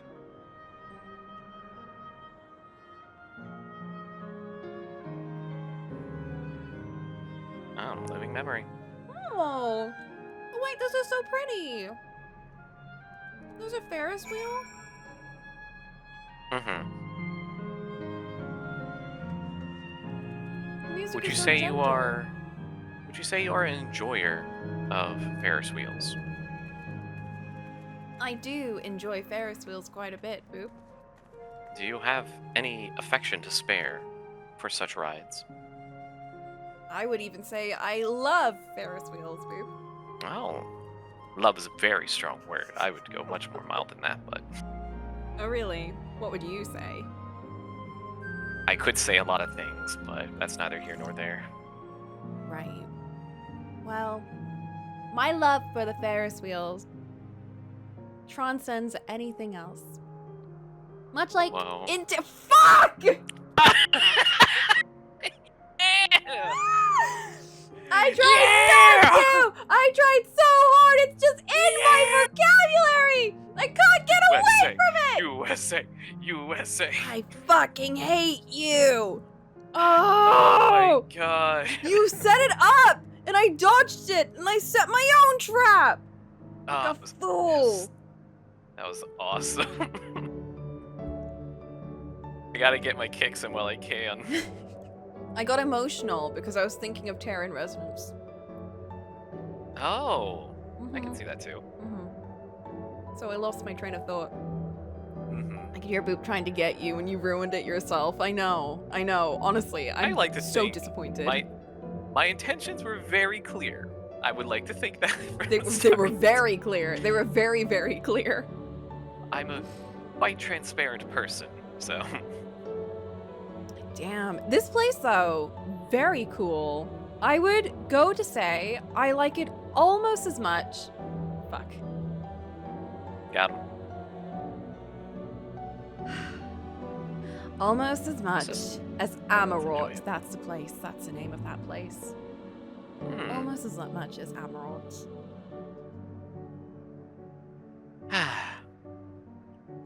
I'll There's show something you about the Amarot one day. giant. Something about the Goddess giant statue person. thing. Yeah. It's very ominous. Yeah. Trying to decipher what it is. It reminds me of Metropolis, because a lot of that movie had infrastructure that just like giant people looking down and over the city. I don't remember that. I feel like that was a prominent thing. I could just be misremembering something, or I'm could just be confusing it with something making shit else. up. I could be, but I'd like to think I'm a little more truthful than that. Superman That's Superman Metropolis? No, the Yeah, with the sci-fi- giant goddess statue. The Astro Boy movie. Yes, the 2005 movie was in fact done by the same guy who did Astro Boy. That is true.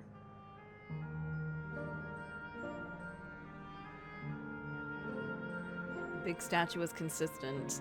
I see. Hmm. They were all... Oh, Coco, you're about to fall. Girl, be careful. Will you die from that distance? Or will you just break your ankles and go down to one? Just break your ankles. Oh well. It's a weird mishmash of old structures and extremely hyper modern. I like it. It's like well, I mean I said it, but You it said is it. a giant amusement park. Yeah, It's just yeah, a that's the giant vibe. tourist That's attraction. the vibe of it.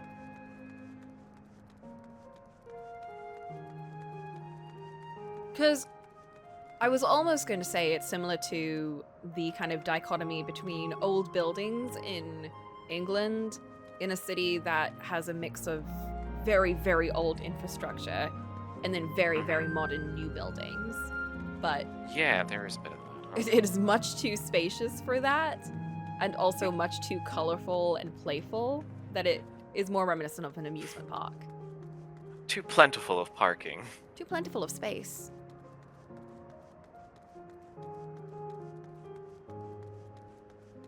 Very much like... Nope, that's past the point. The timer stopped. The timer stopped 15 seconds ago. Oh, yeah? The timer stopped 15 seconds. Okay, how many Oh, do yeah? we have? How many did I rack up? How many did I rack up? That's probably the most I've racked up in a very long time.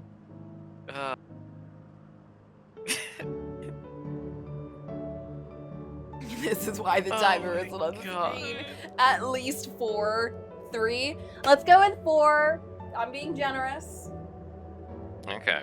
Let's go with 4. Oh, we'll we're do doing 8. squats. We'll do 8 squats. All right, guys, We're get doing- ready. Get up with me. Wait, do I have a Alright, we're squat getting emote? No, who does? Oh, chat post squats if you have a squat emote. Squat up. Squat. Well, I meant in the game, cause I'm sure there is one. Oh, I thought there would be, considering that Zack Final Yeah, cause Fantasy it's is Zack a thing. Final Fantasy's thing. Alright, we have to do Zack squats. Do Zack squats, guys, all the way down, Yeah, all do the way Zack up. squats. Swing your arms as you do it. That actually helps me, Loki. Oh, I never did the squadron missions. I did. No, I don't have it. I need to get it. Coco instead is shadow boxing. I'm gonna shadow box you instead. All right, it's gonna hype me up. It's hyping me up. Let's go. Okay, we're doing it. All right. Ready? I suppose so. Arms, legs out, arms up, and 1, 2, 3, 4, 5, 6, 7, and 8.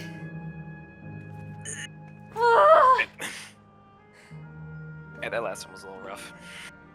I'm exhausted.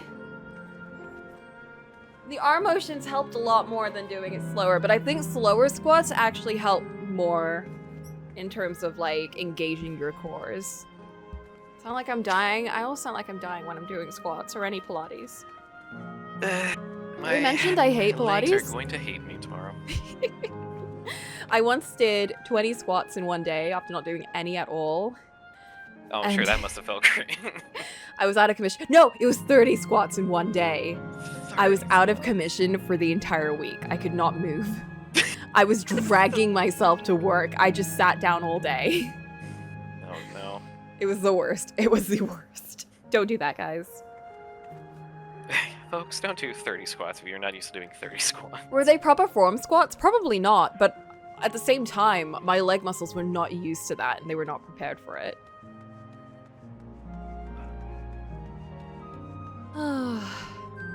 Oh, wasn't it supposed to come down here? Wait, let me attune. Attune. What do you mean?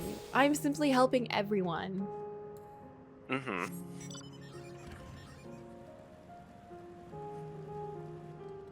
What are these Well, not everyone redheads? has a rowing machine, Flint.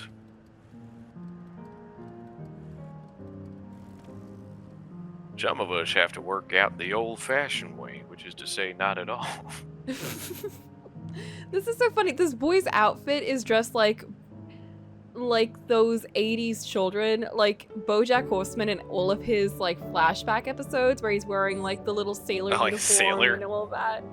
It's like He he's goes just to a missing proper school. he's just missing the little cap with the spinny thing on his head. Yeah, the beanie.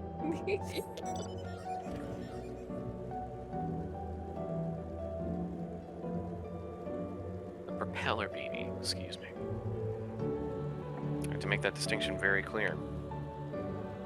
Anyway, it's time to ruin the atmosphere. Sorry, Sphene, but I'm here to bring pollution to this perfect land.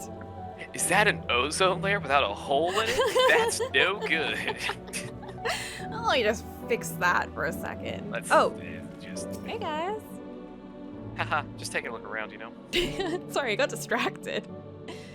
Absolutely amazing. We've stepped into Yokhui legend. Whichever reflection this may be, it would seem the barrier between here and the source is thin in Yoktel. That would explain Hokui's vision and the location of the gate. Hey, Aaronville, that volcano over there, you don't suppose it's real, is it? An actual volcano, spewing forth lava in the middle of a city. I'd like to see that, because I want to see everything burn. My mother is dead. I bet you don't even feel anything about that, do you? No one ever asked how I felt, by the way. All this gone on. Not a single person checked in. No wellness checks in this group, I see. But I get it, I'm the new guy. Well, actually, Aaronville and Wooklamot are like childhood friends. Well, there you go. That makes it even worse. We really never checked in with him. Nope. I don't know what's going on in his brain right now.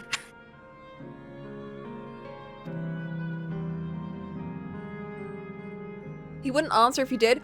It would still not hurt to ask. I feel like that's really crazy.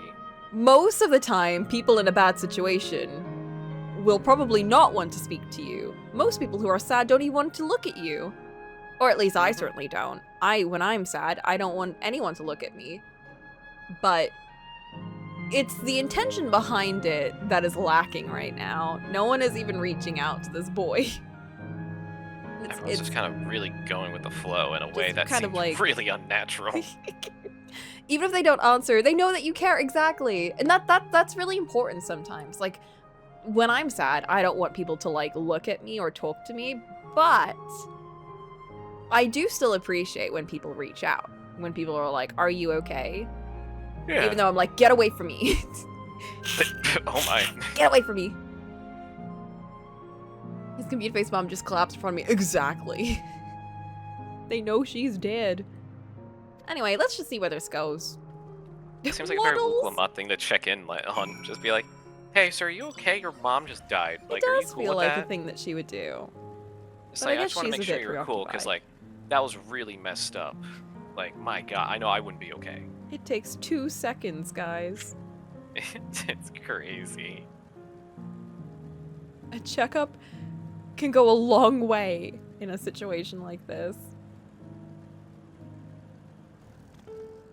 Did they confirm she died? I thought she just came back here. No, she's dead, so she's an endless. But I don't know if we saw her post the gate closing. We haven't seen her come back if she is. If she did go anywhere, we have no idea where that would be. But regardless, the fact that she is like dead, like she died, it kind of implies, you know, she did. Mm-hmm. What is this silly music? It's strange. Though I've never been to this place before, it somehow makes me feel nostalgic. Like we're in this is the Final Fantasy IX music. Ah. Sorry, I just put that together in my head. Unlike Everkeep with all its advanced technology, here it's brick and stone. It's like we've traveled to the past. You say that, except everything around us is technology. It's just this one little area here. The difference is maybe more superficial than you think. Take a good look at the buildings around us. Thank you, Aaronville. There's electro everywhere, along with myriad contraptions. This is a place that was designed to replicate the past. Like a Ren Fair almost. Yeah. It is very much so, like, a tourist attraction park. It really is. Like, the colorful stone and everything. Like, this looks like Disneyland, you know? I feel like the corporate touch is everywhere. It does remind me of early zones in Kingdom Hearts. It's very Yes, Twilight absolutely. Very, very Twilight Town. Well, what's the Traverse Town? Is that Traverse the Town original? Traverse Town was like the nighttime one. Twilight Town was like the 1 and 2. Okay, I'm thinking of the original one. Ah, from Twilight Town. 1. Or Traverse Town. Yeah, Traverse Town. Yeah. Because I'm thinking of Traverse Town more when I see like the goofy proportionate buildings. Oh, It's like true. skinny towers and then wide roofs. I think Twilight just because there's gold everywhere. That does. But the coloring was thematically, much yes. more like natural colors everywhere, I think. Also, they didn't play as much with the buildings there. True. I think you went back there in 3 and it was a lot more weird and goofy, but I think whatever. so. It I don't didn't wanna have. I'll remember. tell you what. 3 didn't have the sepia tone filter over everything. My Yep. Twilight Town has sepia. Whoa. Like how Sphene projects her image onto soldiers, I believe the city's appearance is artificial. What? This aetherite is identical to the one in Everkeep, is it not?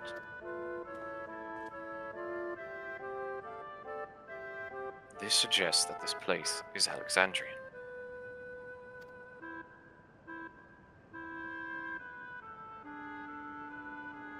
Oh, that would seem a fair assumption. In light of all of this, could it be the city is Everkeep's missing 12th level? Huh. Oh, so it just stayed here, I guess. That would be Welcome, interesting. friends. Welcome. Oh my god, This generic guy's a face. nerd. Who are you? My name is Constancy, and like you, I am an Endless. We're not an Endless. Oh. Why did you open up with saying I'm an Endless? What a weird thing to say to someone. Like Hello you, there, I and do. I'm an immortal creature. I'm a homunculus. Is this where all the Endless go? Is it a city for the people that like die or something? I guess so. Oh, the memories of the people that die? The memories. So this entire place isn't. Well, it is real because we're walking around in it. Memories are real. I think we've established that much. Yes. But Memories are solid things. Which, you know, there is an argument to that. Mhm. Not in real life, but, well, technically in real life too. But memories are a very interesting concept because memories shape who we are to an extent. Okay. This might be a silly comparison, but there was a K-drama I watched when I was younger that I really, really loved. It was basically like a Jekyll and Hyde kind of thing, except like the original personality was like this huge dick, and the alter personality was like this guy that wants to save everyone. And the whole kind of thing with the show was that like they don't share memories because they're different people. They're essentially like entire different people. And as things started to happen, those memories started to like merge together, and then it became one person who just shared all of those memories together. And the memories like started changing bits in their brain, and like, you know, the abilities that they could do change because it's like, you know, your muscle memory is also physical in that sense. And it just kind of made me think that like memories are such a tangible part of a person, and like the part of your brain that could be locked away, the memories that could be locked away are like, they are physical parts of your brain that are locked away. And if you separate parts of your brain, like you're separating like a whole different part of who you are. And that's like a, you know, this isn't talking about like DID or alters or anything, because that's a whole different argument. This is a TV show, and it's very, you know, people's real experiences are going to be very different to that. But it did make me think about like how our brain kind of works in that sense. And I've always liked the idea of memories like as a concept being a tangible sort of thing.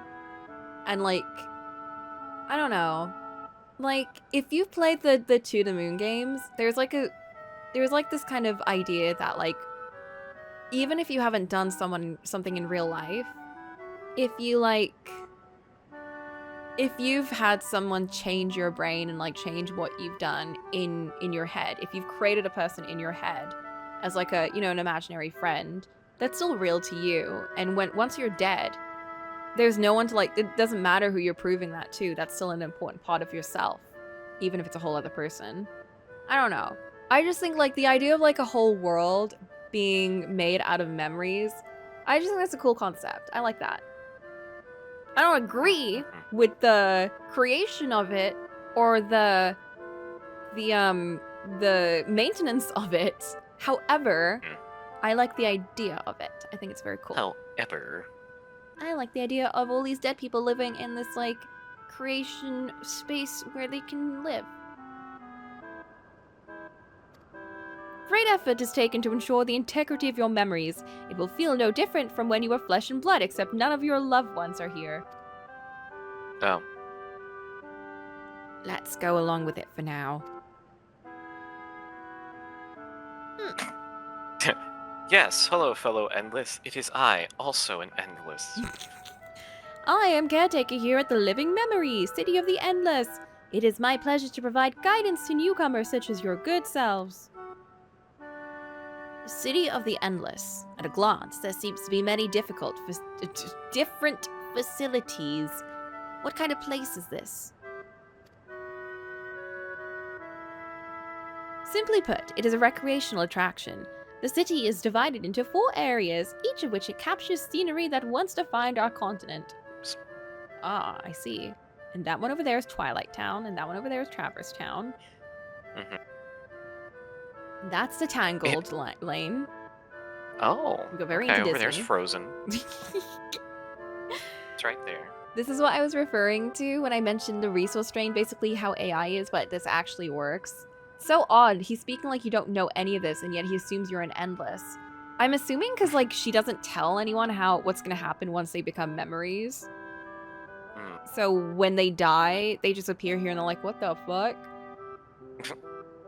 Why am I in an amusement park? Why am I in an amusement park? What's going on? Yeah, this is definitely... I mean, she's essentially making their own little, like, heaven, I guess. Where everyone, like, you know, they're an afterlife, assuming. But, like, they're theorizing this was the level 12 that was gone? So, like, this has kind of just been here the whole time. Yeah, I guess. They've all just, like, been up here. But I'm assuming level 12 is, like, a cloud space. Since they're memories, and it's technically... They are intangible? They're just, like, in their own little creation space?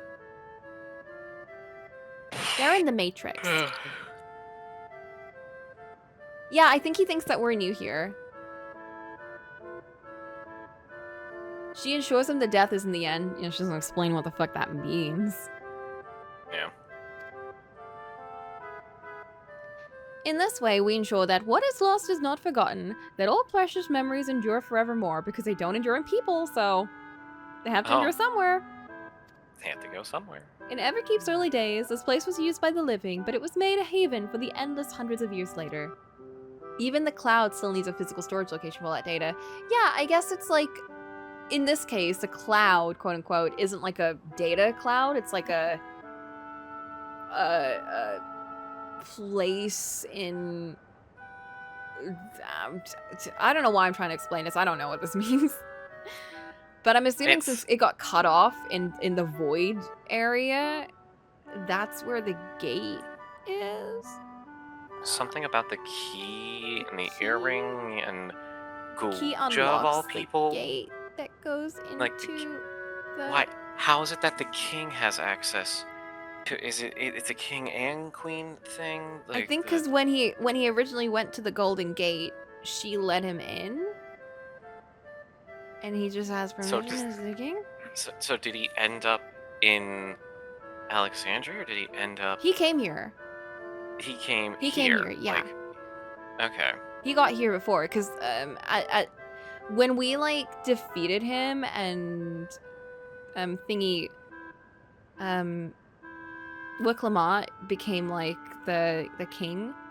he had a whole hissy fit, and then he ran away, and then he got to the Golden Gate with the key and opened it, and that's when we saw him go in. We just didn't see where it led to. Alright, it is a physical location, just somewhere else. These are the souls possessing robots, right? Like Sphene, or are their memories taking physical form? I don't know. That's a good question. I think this is where they physically take form. Yeah. It's just like a physical location that memories are just like walking around in. That's so familiar. I swear there was something that was like this, where it's like a physical place, but memories and ghosts and stuff can walk around in it and use it. Like a dream. Like a dream. No, I was on the cusp of remembering, but I don't. Dang. Alright, well. Hold on a moment. Nope, hold on. While a tour would be interesting, it's Sphene we've come to see. Oh, you wish to meet the queen. In that case, you're in luck.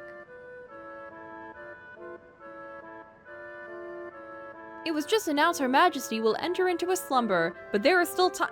Well, look who's going to bed. I'm now taking a nap. It will take 100 years. If you're trying to call her before the Meso terminal, at the center of the city, she will likely appear. Huh. I'm not sure how things work around here, but let's head to this Meso terminal. This is crazy. Thanks, Constancy. We'll take you up in the tour next time. Also, I'm sorry to everyone here, because you seem to all be named after concepts and things, and that's very sad. What? I shall look forward to it. Good luck seeing Her Majesty. Existential crisis averted. Yeah, you guys aren't real. You're just memories. But memories are real. Yeah, then try leaving this floor. See what happens. Oh! Even the music here makes me think of, like, Traverse Town.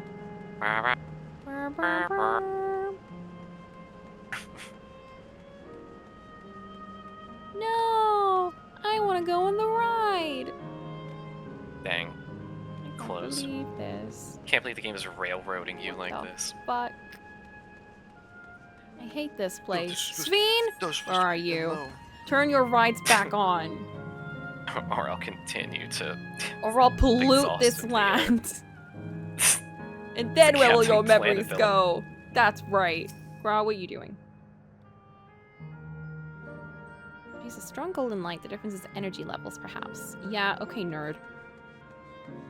Do you think I care? I'm just here for glamours and stuff. Whoa. It's very wistful. I do really like it. It's very... It makes me very nostalgic to, like, Kingdom Hearts. I'm gonna punt her. Can the endless venture elsewhere, or can they only survive here? I'm assuming they can only survive here. How far do you think you could kick her? Do you think she'd hit the pool? Would she fall down? Or would she clear the clouds and land in, like, the giant water park?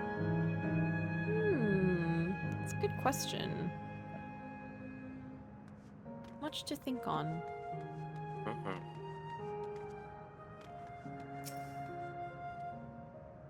Plants are real as far as I can tell. Not everything is a simulation.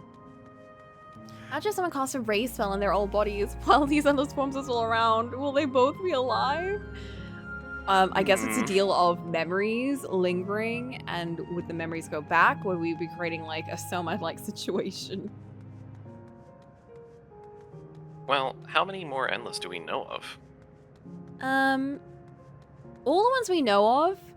Well, actually, it's interesting. All the ones we know of are the Kafkiwa and Sphene and who wasn't there physically, and who also isn't there physically. Eric.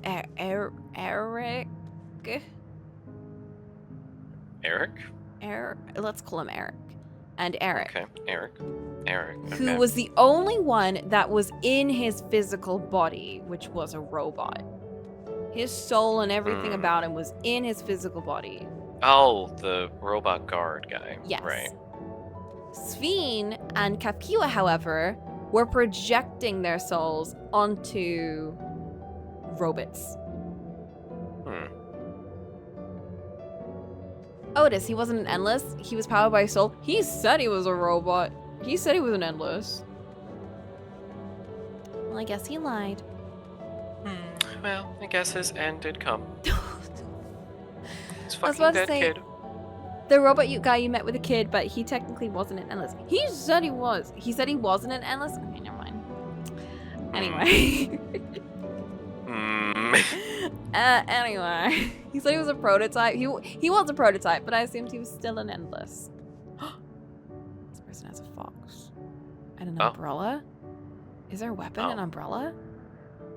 That's a design for sure. That's very cool. I'm jealous.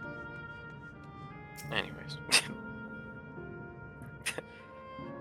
Let's not speak of my mistake. Coco's just like ready to like throw someone off. Sphene? The intrusive Are thoughts you are there? leaking in. I can eat my cheese.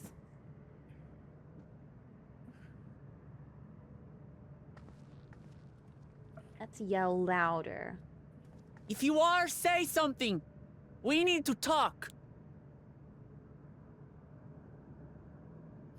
You just hear a teen voice. Go away! Sphene is not available. Please leave a message. That you should come here.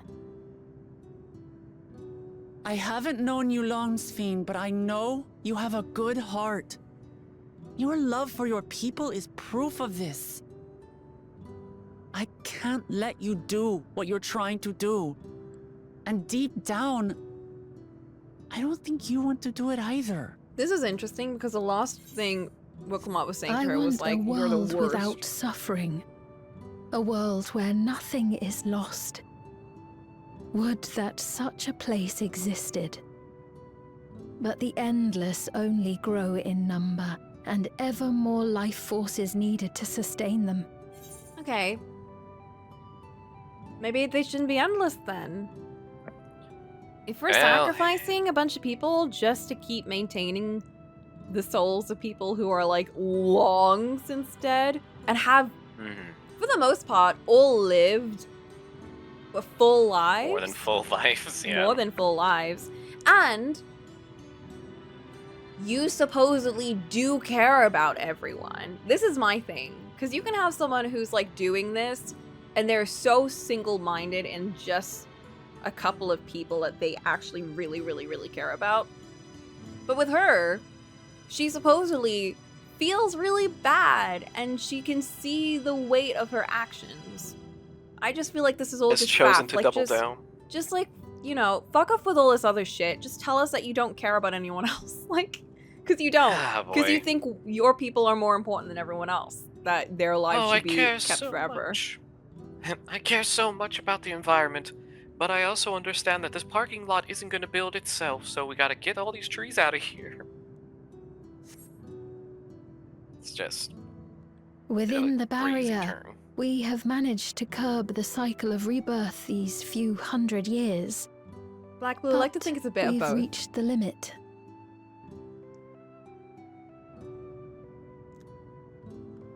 That is why I looked to interdimensional fusion, to harvest what we needed from your world. Yeah. From your people. And with the key, we will have it. Oh, she absolutely can, Black Blue. It just makes it a lot more annoying to have to like listen to. Because I'm like, blah, blah, blah. Oh my god, you care so much. Anyway, you're still gonna kill everyone, so. Yeah, it's like, I don't care about your speeches of like empathy and sympathy and whatever if you're still gonna do all the things that are clearly horrendous things to do. Yeah. It's funny because it's like in the same breath condemning and then praising her. And it's like, you can't just... It lessens the blow or the impact that anything that she would be doing has. Because now it's like, well, I can't approve of your methods, but I understand why you're doing it. It's like, no, stop that right now. And it's like, I get it. I really do. No, you don't. I get where you're coming from. No, you shouldn't. It's like, there should be a limit here. And instead it's like, Well, what are you gonna do? Like, she's not use interdimensional fusion in order to invade other realms and harvest their life energy in order to sustain your really crazy, like, dystopia? Yeah, the thing for me is just like, I just don't see this benefiting anyone, including the people that she's keeping here. They're Like, if never they knew- remembered. No one knows that they existed. No one will remember what they've done, who they were. The legacy is never coming, like, you know, there's no legacies. And then you're making them live forever here in this kind of whatever land, like this amusement park. Which I get that it's built in a way to kind of mimic nostalgia and like you're kind of living the best life that you could have kind of thing. I think of it in the opposite way. Her willingness to sacrifice others is made more impactful when she realizes she's doing is wrong and still does it anyway, because even though she knows it's wrong, she still feels as strongly about it that she goes through with it. I guess you could see it that way. Personally, I guess. I find it very annoying. Yeah. I just don't. I think it's very much like there is a limit to how much I can sympathize with someone who is like doing all of this and still feeling bad about it. It's like you fully understand what you're doing. I don't like you then. You know, I just like I can't. You're not like. It's like there's a level of delusion that I can kind of like look past, because it's like if someone is so deluded, then I'm like, okay, they don't even know what they're doing. Like they're just so stuck in their past. Whatever. It's the fact that she wants to perpetuate this with people. Hasn't even asked them for what they want. Is like, you know, kind of just going off this by herself. I just think it's just annoying for me.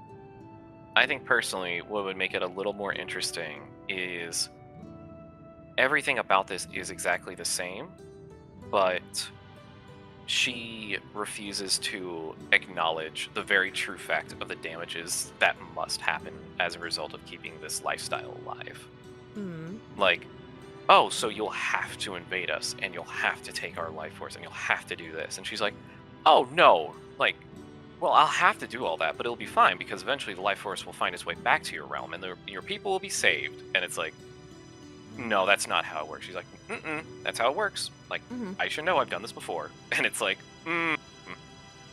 did you stick around to see the consequences? And it's like, she's just purely in denial. Like, even if it is just like willfully, like openly like she's just it would at least be ignorant something about it, because she doesn't want to acknowledge what she's doing. She's so focused on like how it's going to help people that she's not seeing the damage it's causing. I would either want that or a thing of she has to go down this path. Like she's so locked into this like being the solution that like she has to lie to herself about what the outcome will be. Just to keep going. If we really wanted to nail the, oh, but she's still such a nice person who cares, and it's like, well, I guess so. I think for me, the bit that really gets me more than anything is unfortunately just her introduction. That's ruined a lot of this for me, because I was so frustrated with her character at the start that now anything that happens past this point, it's like I can't even empathize, because they have driven home that she's this perfect ruler. She's done so well. She loves everyone. She sees everyone as family, you know, she's so caring. And then to see this, it's just like, why did you even put us through all of that? Why did you waste our time with all of that? Like, you could have done like a little bit, maybe a bit more subtle, maybe a bit more nuanced in it, instead of having every single character kind of like be her spokesperson, only for so awesome. Them to do this. She's so cool. It's just the writing up until that point was just so frustrating that she literally invited Zeralja into a city to do this. It's just like, She was lonely. Girl uninstalled all her dating apps, and this is the result. I don't get how there wasn't a single person in the other city, not this one, in the other city, Oh, the who was king? like, Yeah, we hate that guy. who Fuck was like, that guy. why did she invite him in there? Like, he's kind of a dick. Like, I support everything she's done, but that was a weird move. Why did no one say that? That was like, no one ever said anything negative about her. And if you're a ruler, like, I get that people would want to avoid saying things that are, you know, negative about you because you're literally running the kingdom, you know, you are like their saving grace. And Here's people the have a thing as hard well, time people going aren't quiet. against. Exactly. People will kind of like, even the resistance team never said anything bad about her. They never ever like, you know, The said a word will come single out. thing. The word will come out no matter what about like people's like tyranny or like how much of a jerk someone is, like, or the disapproval of the populace to the ruler. Like, that stuff comes out. For God's sakes, it's literally someone's job to sit there next to a ruler all day and like tell them what's going on in the kingdom. So like, Oh wait, I no, don't know. Satin actually brought up a good point that I didn't really think about. That it's hard to care about dead people when they're erased from people's memory. That is true. Okay, that would definitely shut down part of that argument because people wouldn't really be thinking about like the dead that Zoralja has brought forth in their people because they don't remember it happening. That being said, the resistance did remember. They knew what was going on. So with them, I just don't see how no one had a single thing to say about her bringing Zoralja being a negative impact on anyone, you know? That's just bizarre. There's a lot here that works within the context of its own writing, but the second you take it out of that context, it kind of feels like it falls apart, or like it becomes a lot more flimsy.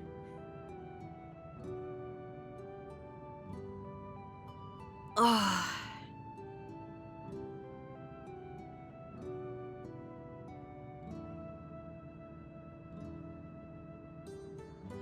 You good?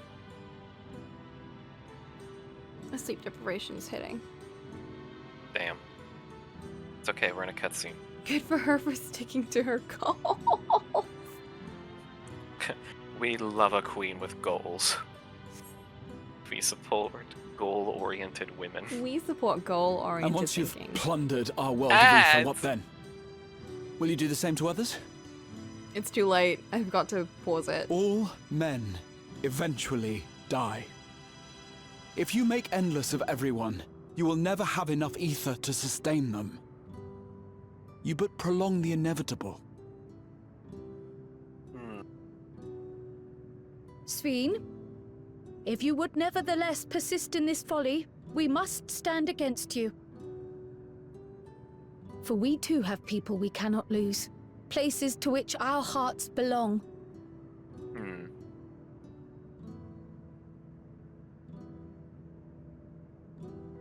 Damachi, I would have loved nothing more than to work hand in hand with you to tend our nations. I just don't care.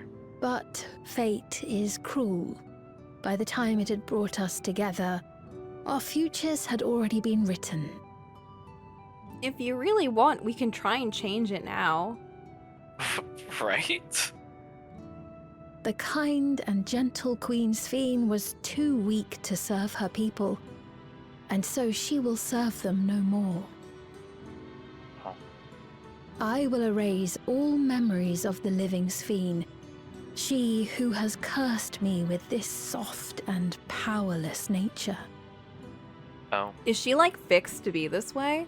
Freed from conscience, I She's shall a become a construct ruler built that from the can memories protect of the Alexandria, original Sphene. a devourer of worlds. So, I guess she's When two nations releasing the cannot shackles. protect their own without doing harm to the other, there can only be one resolution. It is a hard truth, but one you understand, don't you? That's interesting, actually. Is she fixed to act and be like this because of the memory that she's built upon?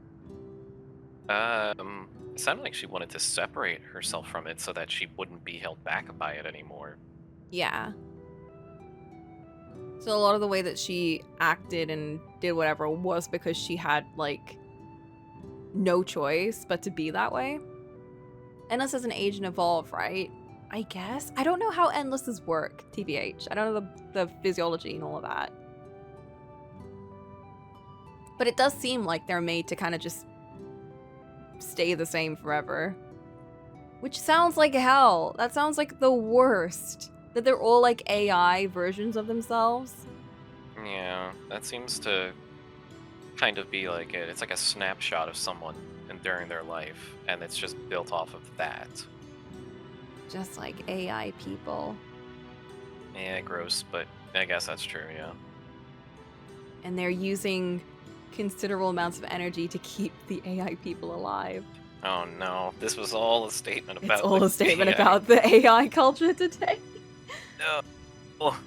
They were like, inputs to the person. That's such a weird concept. So she can't break free from this kind of personality that she's stuck with.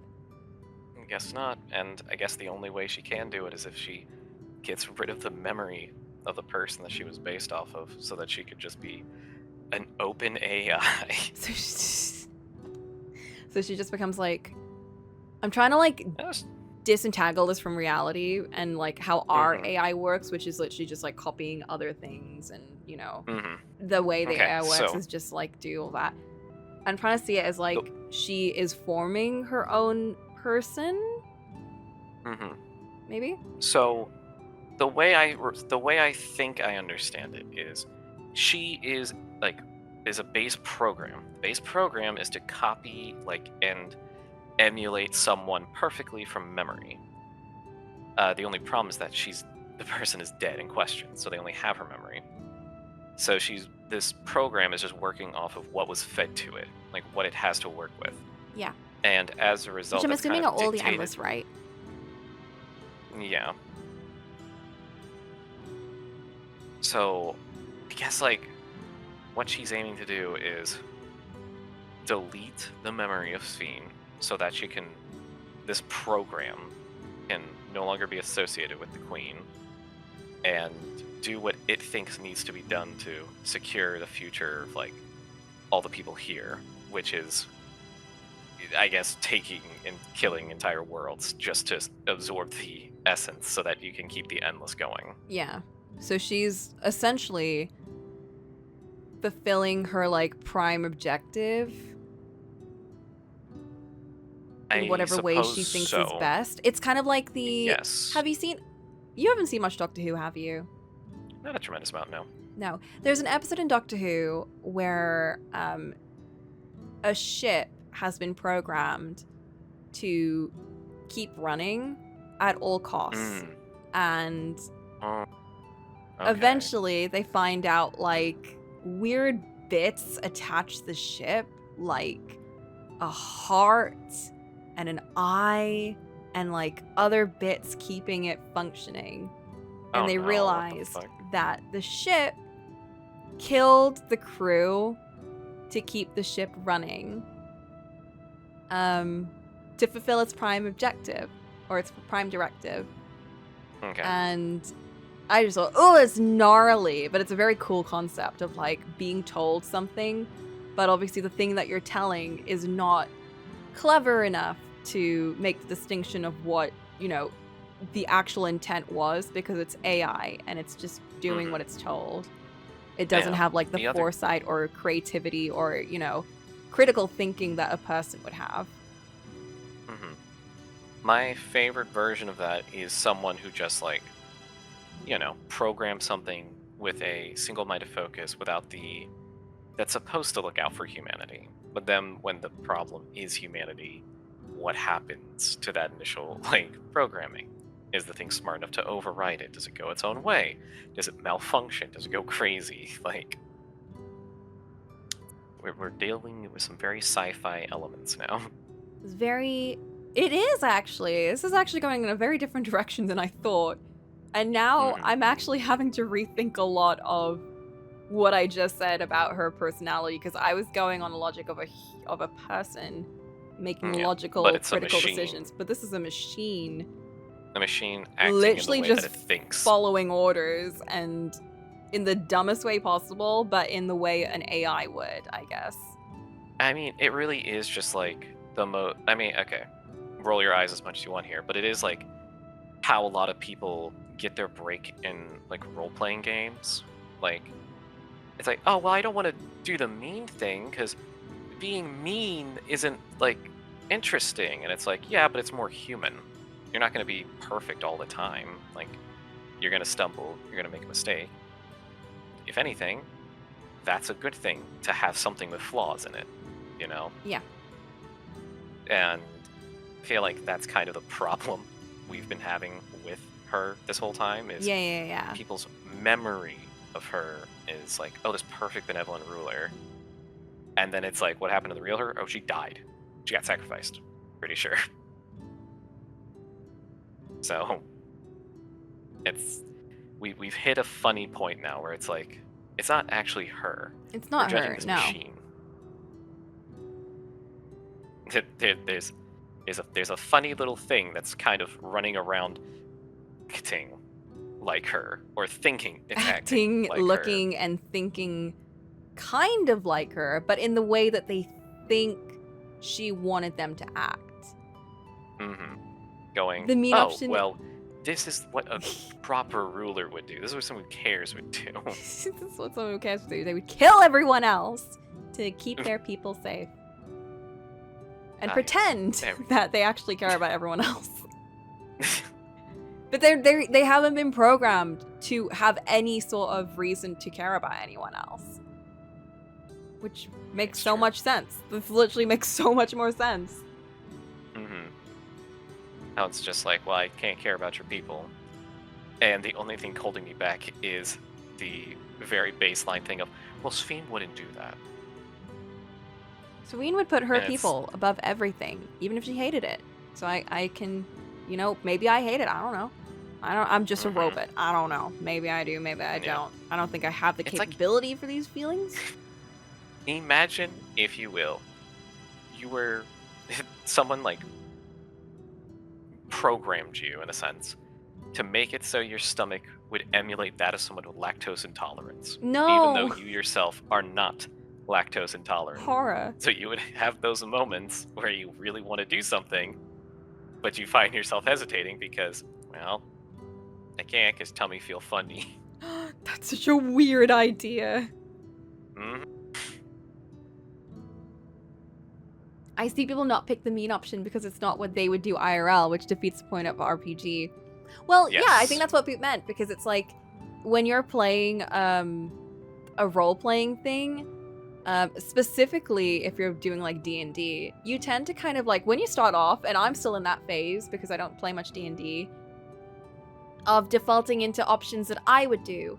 And like the one time I played a character who was actually a dick, it was like a difficult one to do. It was very difficult that I had to like limit how much I spoke because I would just jump out and do something that I would do. But I kept one thing with the character that could ground her, and that was like caring about children. That was her one thing.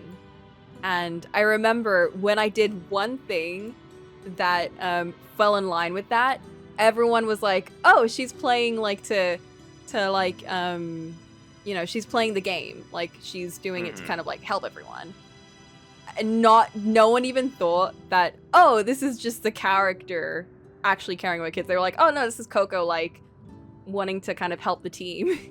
Meanwhile, I was like, no, I would have sacrificed everyone actually. However, because a child was in danger, I didn't. So Thanks, child. you saved everyone, child. Good work. Holds up a lizard. Child, you should thank this one right here. They Thank this saved one you. right here. This thing saved you. But yeah, no, I think the mean option is always a more interesting option, but it's not what people would do in real life, and it's a difficult one to get over if you're just role playing. I don't know what the original point of this was, but the original think point. that's an interesting thing. Oh, the original point was the perspective of someone who feels locked into behaving a certain way.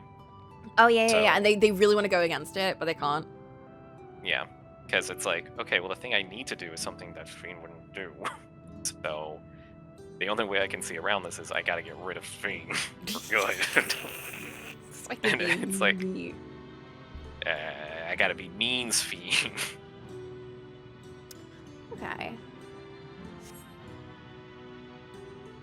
I feel like there probably were threads, but we just didn't have the context to put all the pieces together. We didn't have the context. Until like around one, now-ish. And two, we were so frustrated. At least I was I was so also frustrated. I can't front. frustrated by every other character around Sphene just being so annoying and so one note. It's like I didn't care. Like I don't care about the people. I genuinely do not care about most of the Alexandrians on the like Solution 9 in that area because I'm like, I don't know anything about you. The only thing I know about you is you love Sphene and some of you are sick, I guess. And you do farming. I don't know. And sick twisted, yo.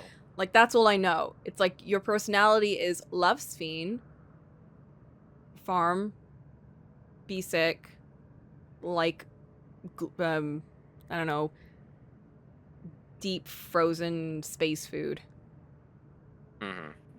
That's an interesting concept though, because the thought of I want to do this but Sphene wouldn't, so I have to get rid of Sphene goes against the notion of she is Sphene, because Sphene wouldn't think like that, so it highlights how imperfect the Endless are. It is interesting, yeah. I think this whole bit is very interesting. Well, I remember that I think they said something like the Endless was not supposed to be like thing to be rolled out yet, but because of the way that history played out, they didn't have a choice. It was either this or like everyth's lost. So it's like they're just stuck with these really weird things that don't seem all the way there. But it's like, hey, it works well enough right now. And when is it going to become a problem? Hopefully no one's going to remember that. When is it going to become not our problem? Don't know, don't Not care. our problem. No, we're going to be long dead. So we're going to be in our amusement park. We're going to leave this to Sphene's AI. And good luck, have fun. And now we're left with this. And there we go. And now suddenly the character of Sphene also dies. Instead, we're dealing with this robot thing that is instead like forced to be her. And that's a much more interesting character. Let's resolve this. I'll protect my world and the others. The evil is not inevitable. Find another way. Let's go. So passionate about this. That's so funny. It's going from, let's resolve this. I'll protect my world and all the others. The evil is not inevitable. Find another way. I don't know. I'm actually genuinely not sure which one to pick. Part of me is like, okay, let's just resolve this then. Let's just deal with this, okay? Let's just figure something out. The other part of me is just like, just Coco at the lost ends of her wits. Just like, the evil is not inevitable! You still have a chance! We can find another way! We don't have to do this. Do it! We don't have to go this route, please! Do you realize I'm level 100? We don't have to do this. This is gonna take like 10 minutes. I don't want to do this. Oh my god. I feel like the Coco of this patch, the Coco of previous ones would go this way. She'd go straight into like Bull's Wool, let's go. The one in this patch though has been very different from the usual Coco I'm used to. So I'm gonna go with let's resolve this. We're gonna take a calmer approach. It's funny because like I thought this was supposed to be the break patch, and instead it's like you're just now in burnout. Right? I'm You're sorry. just in burnout. I thought this was my vacation. Coco has never been more stressed in her life. Not even in Shadowbringers. Not even in Heaven's Word when we were in grief. We are devastated. Everyone's in like cargo shorts and Hawaiian shirts, but everyone's just like really sad now. They're really sad and stressed and not doing well. Jesus, okay, fine. No, I guess we're dealing with this now. Let's resolve this. Let it be done. Oh, she said that with a lot more aggression than I thought. Oh, I didn't mean it. I just meant like let's just sit down and talk. You are uninvited. I'm afraid we're out of time. The process has begun, and it cannot be stopped. Oh, so she was going through with it anyways. Oh, well. Negotiations were never an option. It was never an option. So much for that. I actually thought about my choices. Mesoterminal memory deletion in progress. Get back here. I guess you have to catch a train. Mesoterminal memory deletion in progress. Upon completion, interdimensional fusion will commence. What does that mean? I'm gonna jump in there. I will go into the server. It was arrogance. Yeah. She knew that she'd already started it. I mean, it's a good stalling tactic. But I feel like a smart computer would have been like, well, I hate to tell you this, but I was never going to change my mind because I started the process 15 minutes ago. She should have turned off the loudspeaker announcing that she was going to do it. Right? and then showed up afterwards being like, this is great talk, but guys, it's been done like 15 minutes ago. It's deleted. I'm actually a recording and I'm going to disappear in a second. I'm not even her. That'd be even funnier if it's like it's all a pre-recorded message. She just like assumed what we were gonna say and got it right. Yes, because she's an AI, so she's like studied our like. What you were gonna say. She knows everyone's behavior, so she would have guessed how you would have responded, and then had responses planned in time. So it's just like all of that, and then it's just like, well, guys, I haven't been here the entire time. I'm about 5 minutes away from committing interdimensional fusion. But like, you're welcome to hang out by the pool, try the water slide. There's a fun merry-go-round. And it is half off drinks from 2 to 6. Yeah, happy hour is happy after hour. 6. We do have trivia night at the one pizza place. Ooh, pub quiz, pub quiz. You can do a pub quiz. She went Lelouch v Britannia and predicted 30-minute conversations down to the exact word.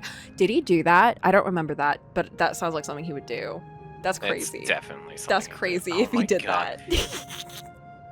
And here's the worst bit. I'm sorry. Here's the worst bit. I would have thought that was so fucking cool. Yeah, definitely. I would have been That's like, bait for holy shit, what? That's crazy. I thought he was so cool. Every episode, I was like, whoa, what's he gonna do next? Mm-hmm. It was more like a 10-minute combo, but he did do that. God damn it. And you know I was sat in my seat like, what? Guys, I cannot rewatch that show. I tried. I can't do it. I can't do it. I need to savor the memories. It's too dated. I need to savor the memories that I have, or how cool Lelouch was, and how much I love that show. And I can't. Against someone who can read minds? Shut up. No. That's the most. That's the most. So stupid. Most Code Geass thing of all time. It's just two kids playing pretend. It's just two kids playing pretend. Well, actually, it's 2 kids playing mermaids. Well, my mermaid has a sparkle tail with 30 times speed fins. And it's like, well, my mermaid Cena beats Superman has a fairy crown, and she's queen of the undersea world. Well, my mermaid is the queen of the bigger undersea world, and is her dad is King Trident and Poseidon. It's just like that. Whoa. Except it's Lelouch. Whoa, you have 2 dads? Your mermaid's cool. Your mermaid's kind of sick, actually. Whoa, Wait, can I? Hold up. Can you be my dad too? Wait, can I join the fam? Can you please adopt my mermaid? Can you adopt my mermaid? My mermaid We is. can be mermaid sisters.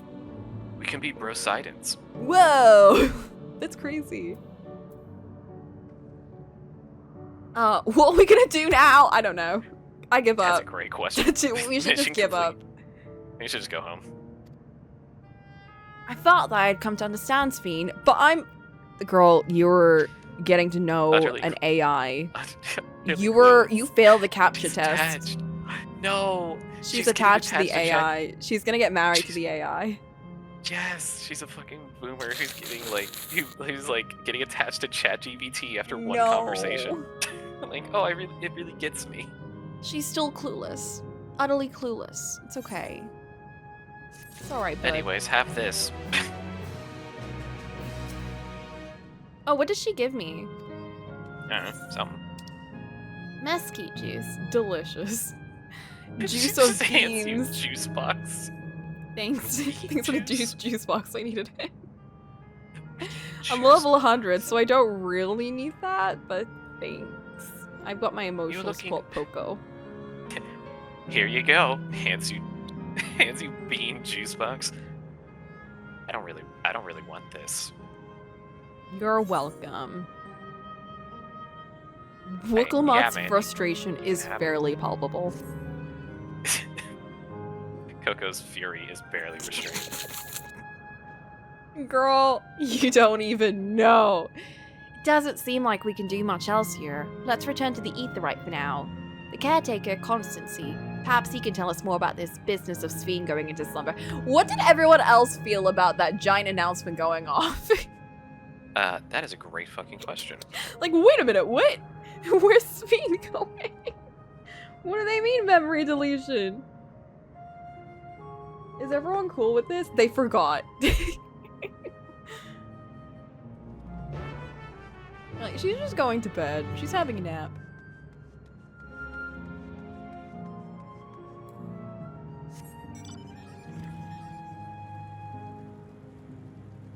Oh my. Oh me, oh my. Truly abysmal. What a fate. It's so funny because, like, the vibes here are so chill. Meanwhile, my brain is crumbling. I mean, that's a pretty common thing to try to practice, is the heavier the underlying subject matter, the more idyllic or, like, off-guard the environment is surrounding it. Oh, for sure. Gosh, could you imagine the final confrontation is, Sphene, I would like to play a game, and it's like, and it's like, simply put, if you win, you can go on and, you know, commit interdimensional fusion, and your plan will go unimpeded.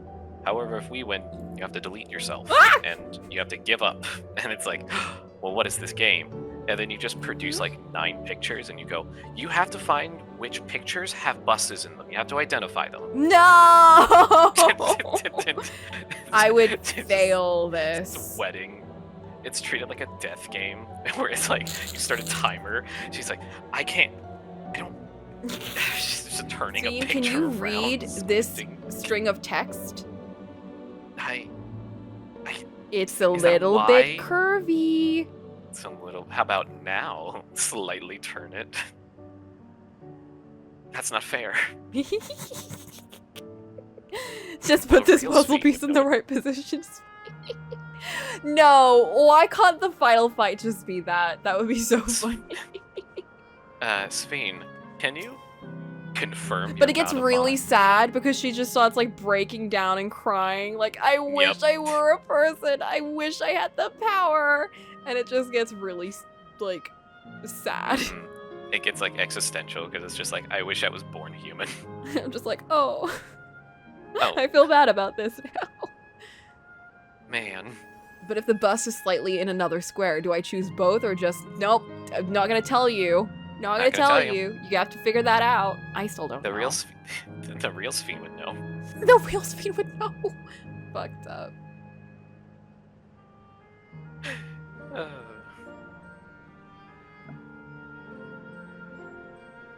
He's nowhere in sight. Perhaps he has taken other recent arrivals on a tour. Are there more? I thought we got cut off. Looking for someone? Yes, he was just here earlier. A fellow named Constancy. Is this Kapkiwa? It is. Oh. Wait, what? Cue the music in case you really couldn't pick up on it. She does not look like Aaronville's mom. Oh my. Why? Adjust glasses. Hello there, ma'am. Single and willing to mingle, are we? Oh my god, she's hot! Not what I was expecting from the TV. Hello, everyone. You made it here, as I knew you would. That's right, I'm now smug. Is that who I think it is? I miss her face. It is, it's Kapkiwa. Oh. Hmm. Oh. None other This is the first time some of you are seeing me in the proverbial flesh, isn't it?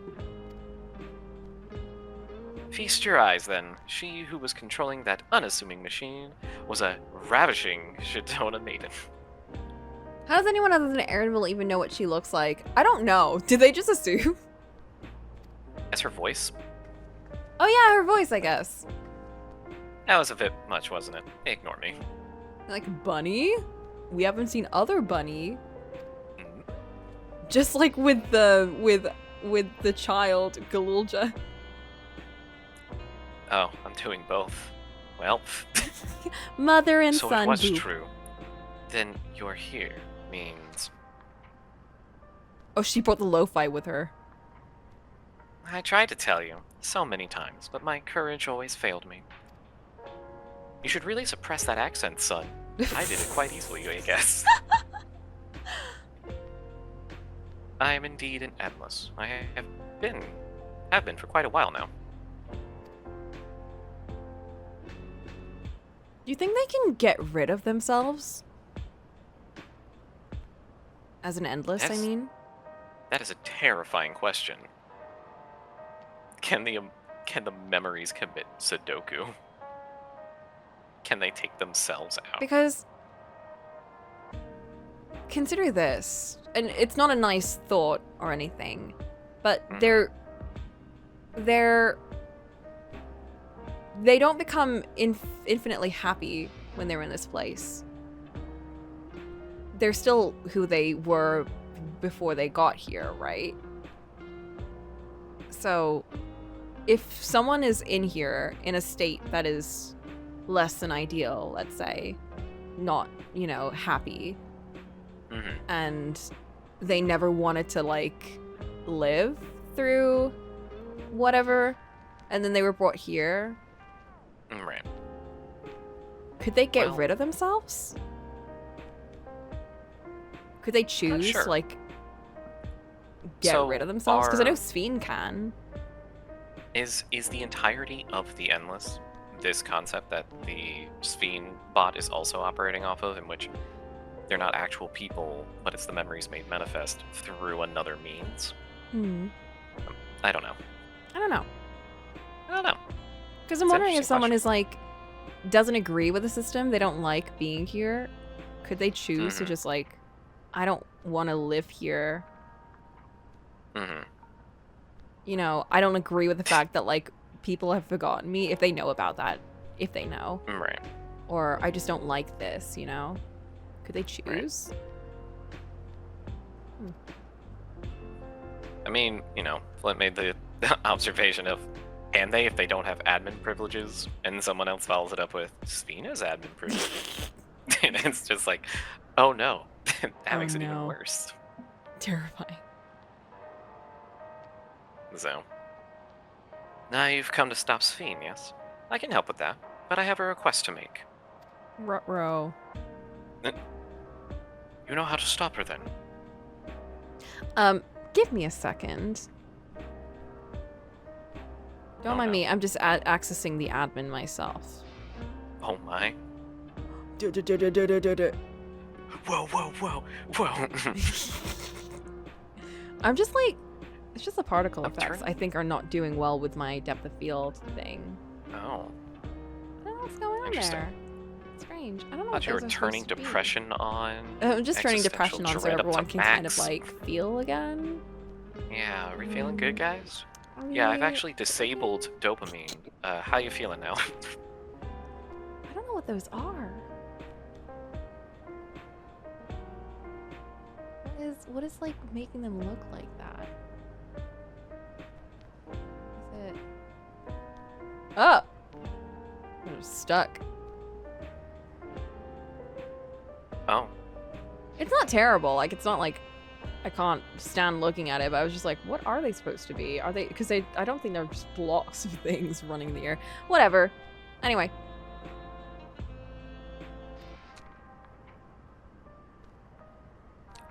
While there are no guarantees, you coming here makes it a distinct possibility.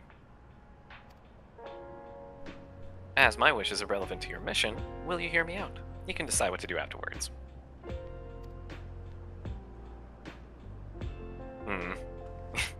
Skeptical Coco. Hmm. Excellent. To begin with, we'll need to head to a different area.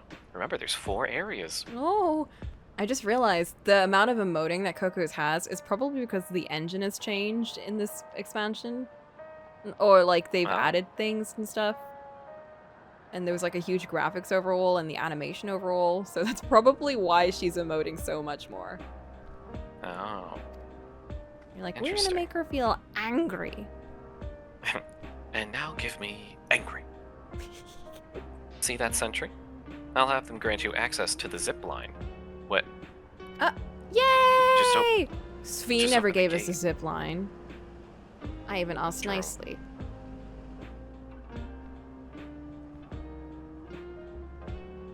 Zip line? What is that? A fun little mode of transport. I don't see much use though, as we Endless can teleport freely within living memory. This particular line will take you to a zone called Canal Town. I'll be waiting for you there. Canal Town? My goodness. Canals? Is that the Venice zone? Ooh, Canal Street. With that endearing push she does, it could only be Kafkiwa. Let's go. Endearing pushing. Why are we not asking Erenville how it is? Everyone stares. Guys, this is not asking Erenville how he is. This is making him uncomfortable. It's like feedback noise. It's like... This is wild! We are the worst friends! This is crazy. Hey buddy, scale 1 to 5. 5 feeling good, 1 feeling bad. How we doing? You're looking like a 2, maybe a 3. I'm not going to answer that. Ooh, it's slipping down to a 1. Have you eaten today? You had any water? Yes, I've eaten and I've had water. Okay. Okay. Just pestering him, trying to find what's wrong. Why do they have this method of transport if they can teleport freely? Did they predict non-endless will visit? I think it's just fun. Probably. I guess so. It's probably just the, I mean, like, why does everything look like this? This is, you know, inefficient in any kind of way. They just made this stuff to probably just appease people. Make people feel... the novelty of it. The That's the novelty. word I'm looking for. To have fun the things to novelty do. of it. Although, much like in Brat's sleepover, Brat's kid sleepover, doing things again and again, no matter how fun, begins to get exhausting. It's true. It becomes nightmarish once you realize you're in an endless cycle. Once you realize nothing changes, and you're stuck there, and the people you love are on a different side of the universe, nothing matters anymore. Just like what Megan found out in Brat's kid sleepover. This isn't a Bratz thing, people. We just have to find the clown and kill it. Just kill the clown. Coco hates people's afterlives. No! I was saying this is why they need these things. To have fun. Because, you know, in your afterlife, you don't want everything to just be, like, teleporting everywhere. It's like in The Good Place. Like, in the afterlife, people wanted, like, things to keep them busy. Things that are interesting. Mundanity. Sometimes as just well. walking around was better than, like, you know, having things appear to you.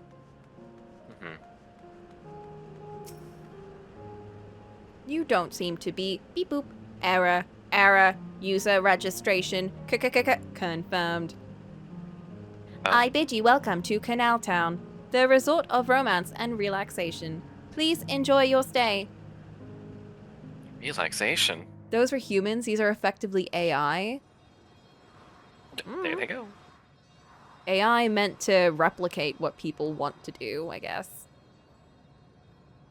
If they literally did everything completely efficiently and boringly, then they might as well just not even exist at all. They're meant to replicate exactly what the people wanted to do and what they liked.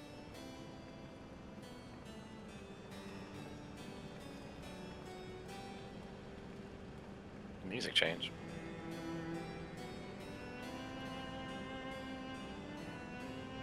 Oh, what a charming place.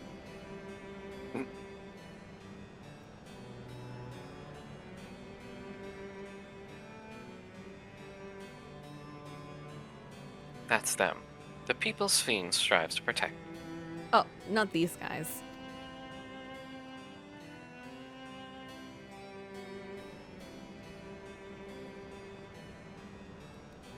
They look happy. Merely Side programmed to be. It's okay. They're just programmed to be happy. God, her eyelashes are huge.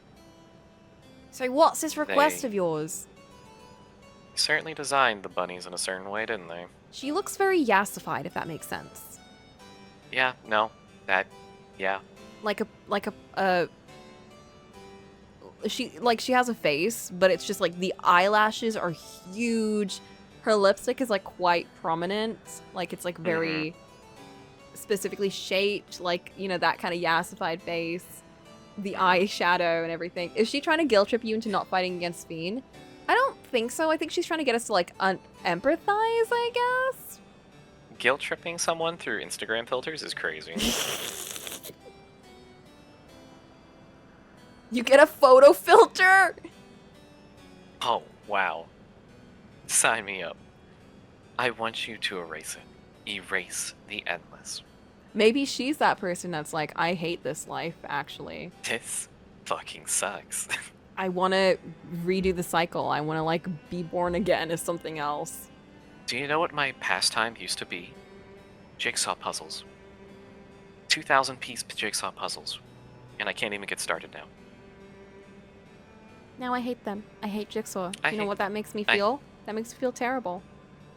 I don't like it. Not at all. Alright, well, murder mission received. You got it, fam. It is. It's like the end of The Good Place, except without the good part of the ending. If you know, you know. If you know, you know. You know, I you don't know. know, Smile. I don't want to spoil it. It's a good show. It's a real good show that tackles ideas of grief and what life is and what it means to live and also what morality is. It's just a real... Okay. It's a surprisingly good show. Do not be taken aback by the humor. The humor pissed me off at the start. It's not about that. It's not about that. You get past it. It's good shit down there. Trust. Okay. Genuinely, the ending was like really, really, really well written. But the whole show is. The whole show is just very... I hate you. Stop this! It's true. Saturn, you're spreading discontent and misdeeds just like Ollie does. We're not allowed to love! I love the humor all the way through. The humor in the show is very much like... It started to grow on me as the show went on, but I am very averse to that director style of humor. Like, particularly, I did not like Brooklyn Nine-Nine. Actually hated Yeah. Brooklyn Nine-Nine. Did one not can be like a lot. Parks and Recreation. Actually hated Parks and Recreation. Okay. But The Good Place, I think because the humor was never over... It never outweighed the characters, and I really loved the characters. I loved the cast so much that after a point, the humor got endearing because I was just like, I love these guys, and they can make their silly jokes, and I don't mind. I did not like Mr. Bean. I hated Mr. Bean. Direct quote. She literally just said that. That's crazy. No! What? I like Mr. Bean. Even though I never actually watched Mr. Bean, but I remember watching like a bit of the live action ones sometimes. Did you like it when Mr. Bean showed up in the live-action Scooby-Doo movie? Oh my god, yes. I didn't realize that was him though. I think I also watched Johnny English. That's when I knew it was him, but I was like, this is a weird Mr. Bean. You know what surprised me was hearing him speak for the first time and hearing how eloquent he was. Yes. He's Were a you very watching- enunciating sort of gentleman. Were you watching the animated one? No. So I only ever watched the real people one. I never watched the animated one. And then later on I found out that there was an animated one. So I never watched that. I just watched like bits of like the human being. He's from the Northeast. That's crazy. Whoa, we hate Wow. Northeasterners. Anyway, to me, I was Understood. like, he's an alien that doesn't speak. And then I hear him speak. I'm like, what? He can speak? Oh my god. Wait a minute. Coco. You gotta get going soon. AW's live in Manchester tonight. What? You gotta run down. That's crazy. Right now? You gotta run.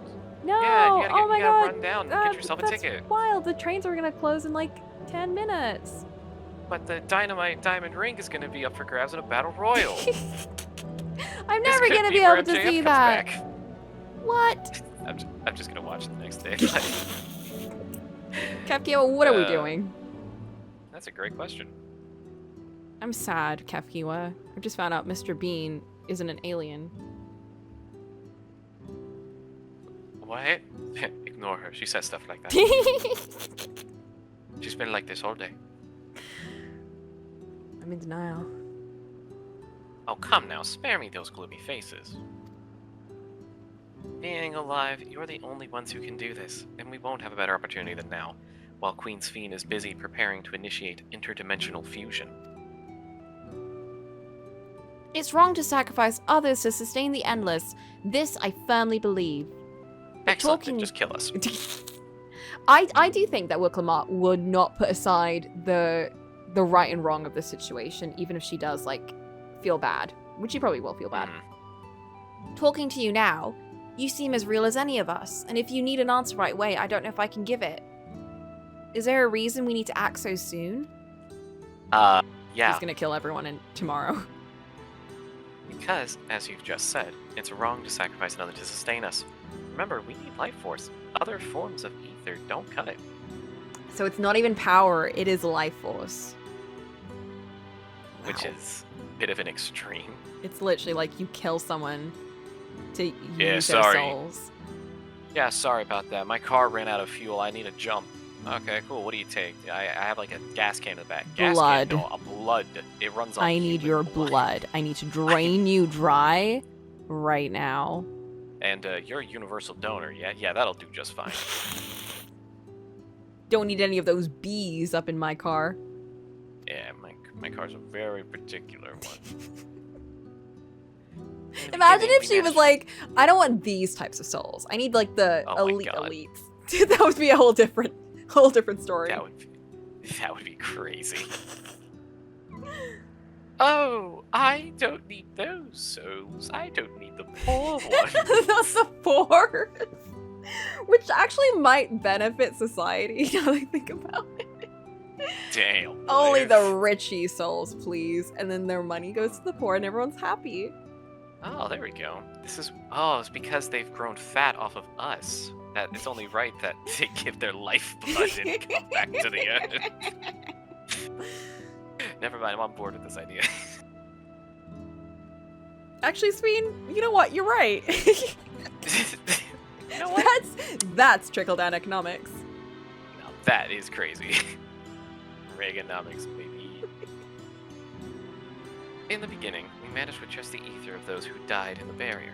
But as our numbers grew, there began to be a shortage. Yeah, I'm sorry, but like, I played this game for like a couple of days, and I figured that out in like the first moment they mentioned it, and I'm dumb, so... Well... How did no one else like figure that was gonna happen? Or you knew and you just didn't care? What am I saying? The robots came up with this, and they're single-minded. They must serve a function and a purpose. That's why Queen Sphene looked to other sources. Even the ether I'm composed of may have come from the victim of an attack on Tulliola.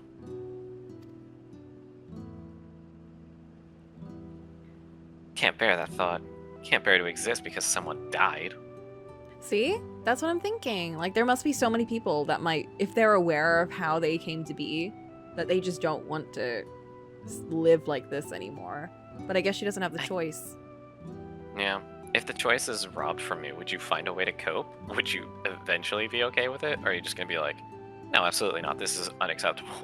I don't know. I think that's a really difficult question. There's nothing you could do about it. You can't die from grief. You can't die from anything else. I feel like I'd be a husk. I feel like I would feel alone. Everyone I know is like on Earth away from me that don't remember that I exist, I would be miserable from that.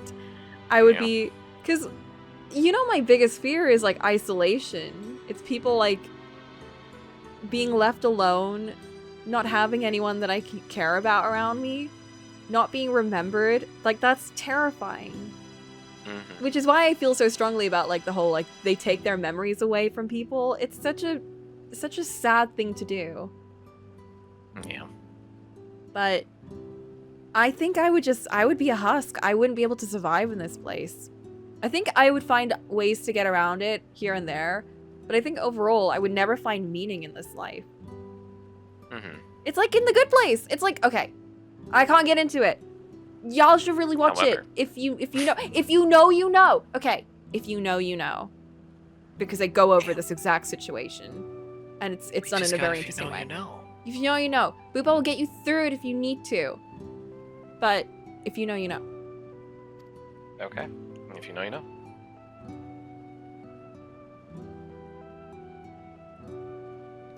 We'd probably feel the same way if we were in your shoes. But what exactly are you asking us to do? Destroy the server. Melt it down. Take the water away. Return the graphics card to the wild. In each zone, there's an enormous data storage device called a terminal. That is where our memories are kept.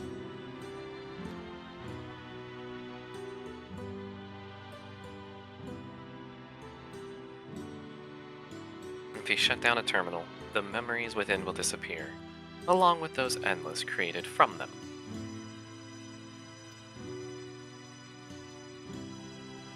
Spooky monoliths.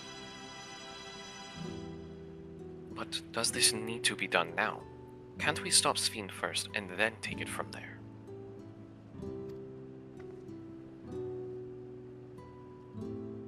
It's precisely in order to stop Sphene that it must be done now.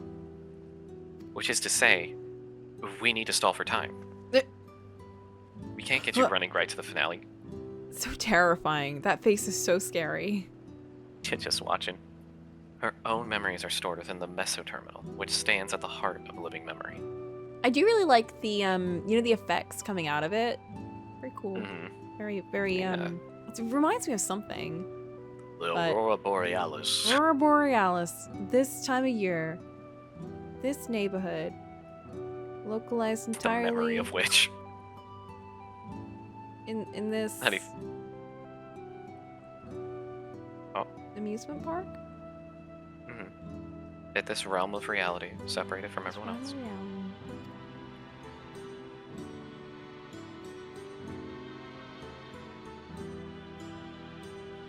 As you would expect, the terminal's defenses are extremely tight, but it has moments of vulnerability, such as when it has just finished calculations, which we can exploit to shut it down from within.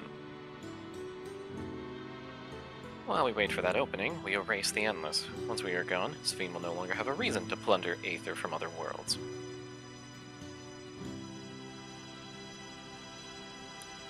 Would Sphene simply allow us to shut down the terminals? Oh my god.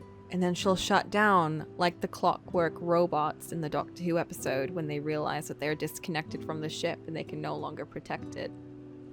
Yeah, we might be hard forcing her to take herself out in a way. If you can't save them anymore, then there's... Well, I'm sure we'll fight her first, but... Absolutely. She'll definitely have like a protection feature set up or something. The fail-safe protocol activated. In preparation for fusion, the mesoterminal is currently performing massive calculations while gathering energy. Even if the system notices us, it cannot easily suspend the process.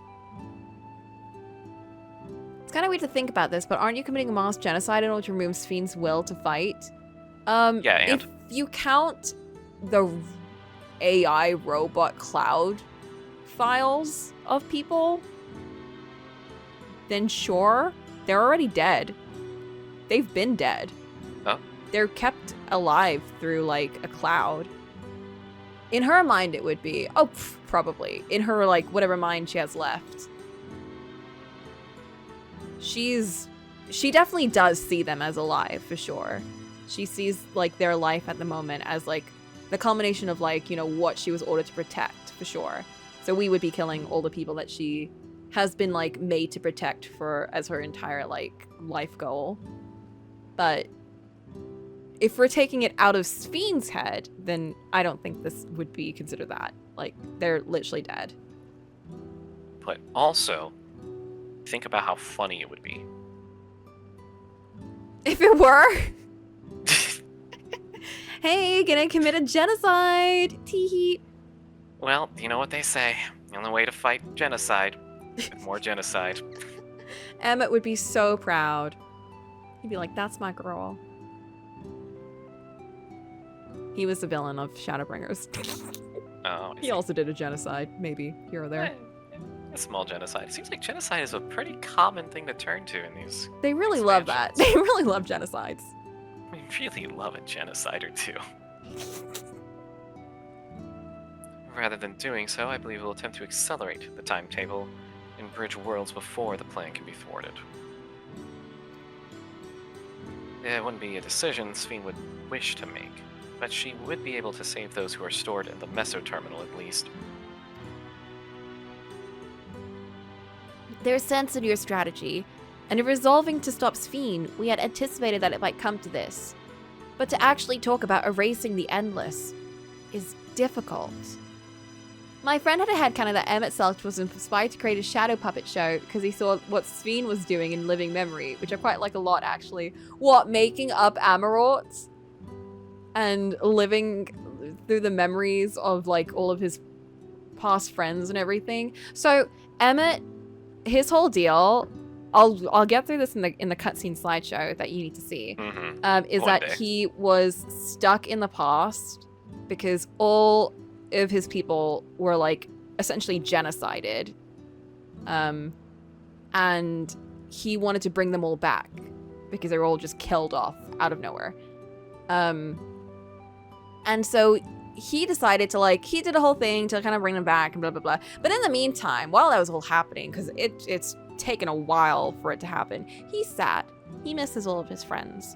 So he creates an entire city full of these puppet people. They're not real, they're not AI, they're just puppet people with with his kind of essentially he's keeping them alive as memories, and you can interact with them, but they're not living, they're not AI, they're kind of just the memories of whoever was there. So it's not if you can't kill them, they're just essentially holograms kind of things or whatever. I'm not exactly sure what they're supposed to be, actually, now that I think about it. I'm just assuming that they were puppet people. But it's really interesting because that was one of the sections that really humanized him to the core. Because up until that point, I remember so when I met Erinville for the first... Did I say Erinville? When I met Emmett... Sorry, 2 E's. When I met Emmett for the first time, he was the most comedic, musical type, over-dramatic villain you could ever see. His first thing was, coming in, killing someone, and, doing a whole toot and dance. And I was like, I love this guy. He's so fun. And he was just the worst. Every time he showed up, I was like, what is this guy gonna do now? Oh my god, what is he gonna do? And I loved him. I thought he was so fun and silly. But that was one of the big moments where I was like, oh, he's just sad. He's just a weird sad guy who misses his buddies. He's not just insane, he's a lot less attractive now. It's kind of funny because when I was looking through the VODs ages ago, I didn't realize. So I ended up loving him a lot. He became one of my favorite characters after a point. But I didn't realize that during the expansion, I could not even remember his name half the time. Legitimately, damn. It got to the point where post-patch, post-expansion during one of the patches, I was like, oh my god, I miss my husband, Eric, or I don't remember, but I miss it. It was I loved the idea of him, but I never actually took the time to really think about him that much. And then in the patches, I think when we realized how close he was to like our mirror self, like the version of us that came from his world, he was like best buddies with us. To a degree, some people like to like headcanon a little bit more. There was like a lot of like kind of, they leave a lot to kind of the imagination. And I remember being like, oh, wait, that's really sad. He really cared about us, but he hated us because we're like the icky human version of like the god version of us that used to exist. So it's very like old fate kind of things going on. I can't explain it now. It's complicated, but essentially he was seeing us the whole time and getting so upset because we were essentially like a puppet version of the person we used to be that he knew. And we didn't even realize. We didn't remember him. We didn't know anything about him. We were just like a shadow of who he knew.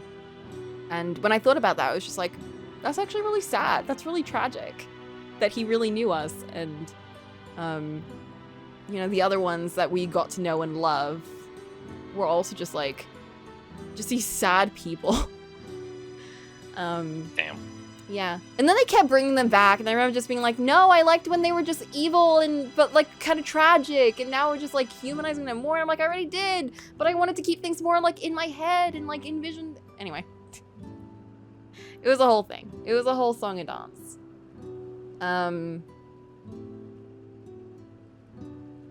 We just got hit with an ad. Let's just give us like 3 minutes. Well, we can yap about something if you want. That's true. Boop. What Yes. do you have on your repertoire? In terms of like what? Like what's on the agenda? Or What's like on the what? agenda? Well, currently I'm looking through the card for this week's MPW. A lot of it is more tournament stuff, more Continental Classic stuff. I mentioned it on my stream yesterday, but we have a... I like to think that each week we have like a focus, like this, it is this person's week to shine sort of thing. And there's a few standout ones, but one person got double booked, which means they wrestled twice in 1 week, which is crazy. That sounds like a lot. It is a lot, especially when it's Sounds like exhausting. they're exhausting and they're expected to put on really banger matches. So the protagonist for this week is Speedball Mike Bailey, who is a guy who does a lot of like, I guess like martial arts. He does a lot of like kicks and like he does a lot of flips and stuff like that. He's really fun to watch actually, and he got 2 matches this week, and we're gonna be watching both of those. We're probably gonna be watching the entirety of Dynamite this week. We might be speeding past some parts, but even the main event, which is Eddie Kingston versus Samoa Joe, is actually... It wasn't the longest match, but I think it served its purpose when it came to delivering the narrative of what it wanted to do. I think they pulled it off really well. So even that is something to look forward to. Oh. Collision... It's just that, like, sometimes I tend to go over on time. For me, we start at 6, and we go until, like, 9 or 9 o'clock-ish. But sometimes I do tend to get carried away, and, like, we end up watching, like, the entirety of the show. So... I feel like it would be hard to stop if you're really into something, even if the time goes over. I know I really struggle with that, but I feel like that's, you know, only a nice thing if you guys do get very excited and you do just like, you're like, you know, fuck it, let's just do the whole thing.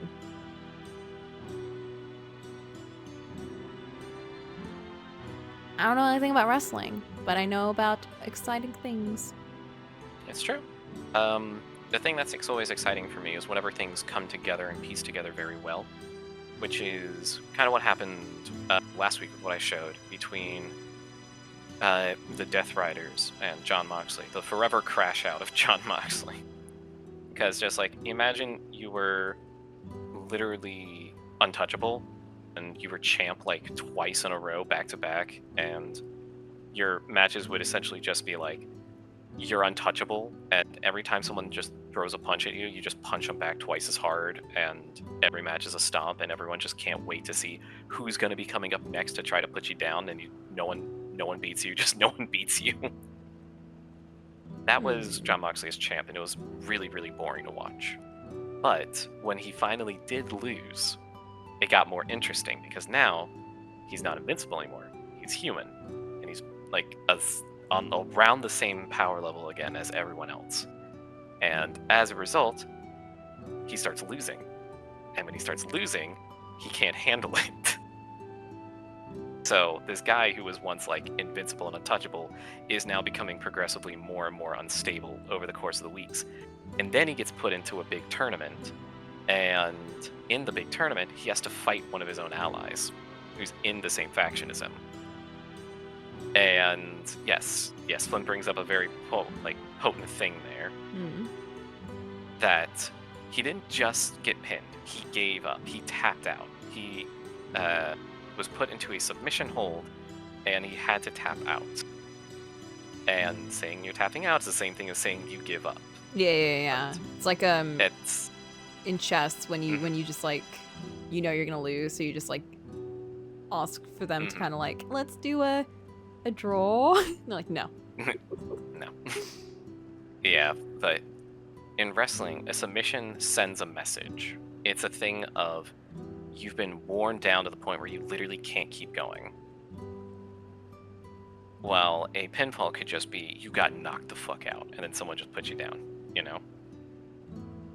Anyways, the big thing here is that Jon Moxley was the protagonist of last week because he had back-to-back matches on 2 different shows, both in the tournament, and they were both losses. He lost to his own ally in his faction. And he's supposed to be the leader, but he just keeps losing.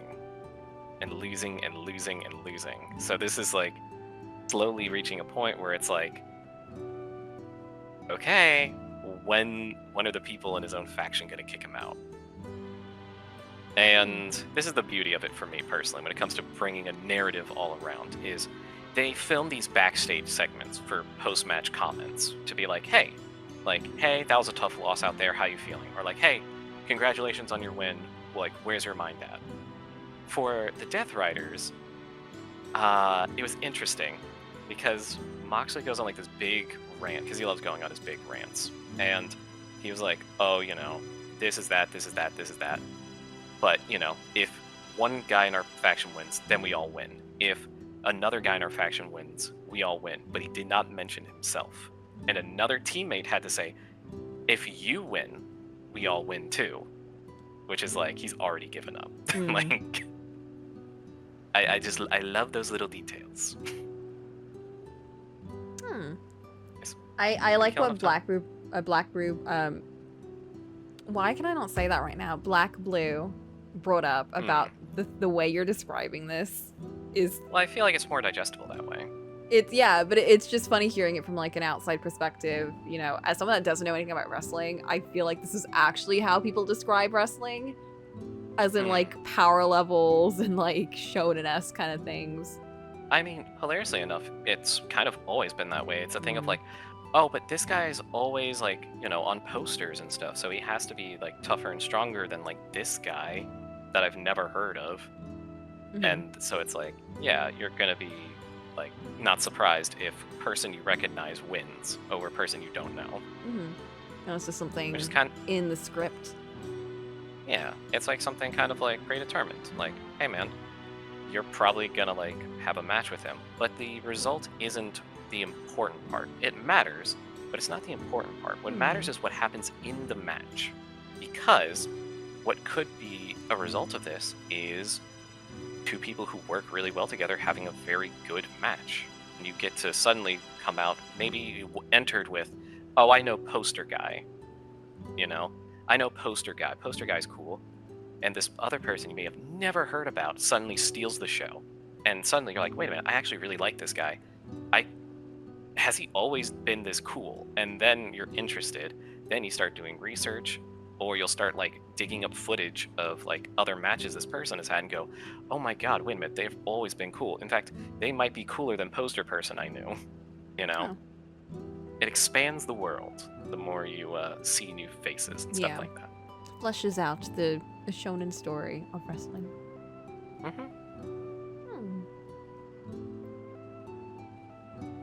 Okay, we have reasonably stalled. There is a sense in your strategy, and in resolving to stop Sphene, we had anticipated it might come to this. But to actually talk about erasing the Endless is difficult.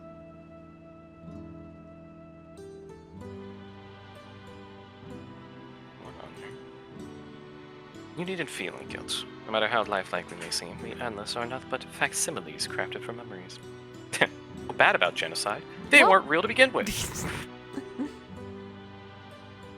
It's like, I can see the difficulty if you know these people individually. Like, Kafkiwa is going to be a very difficult one to let go for Erenville.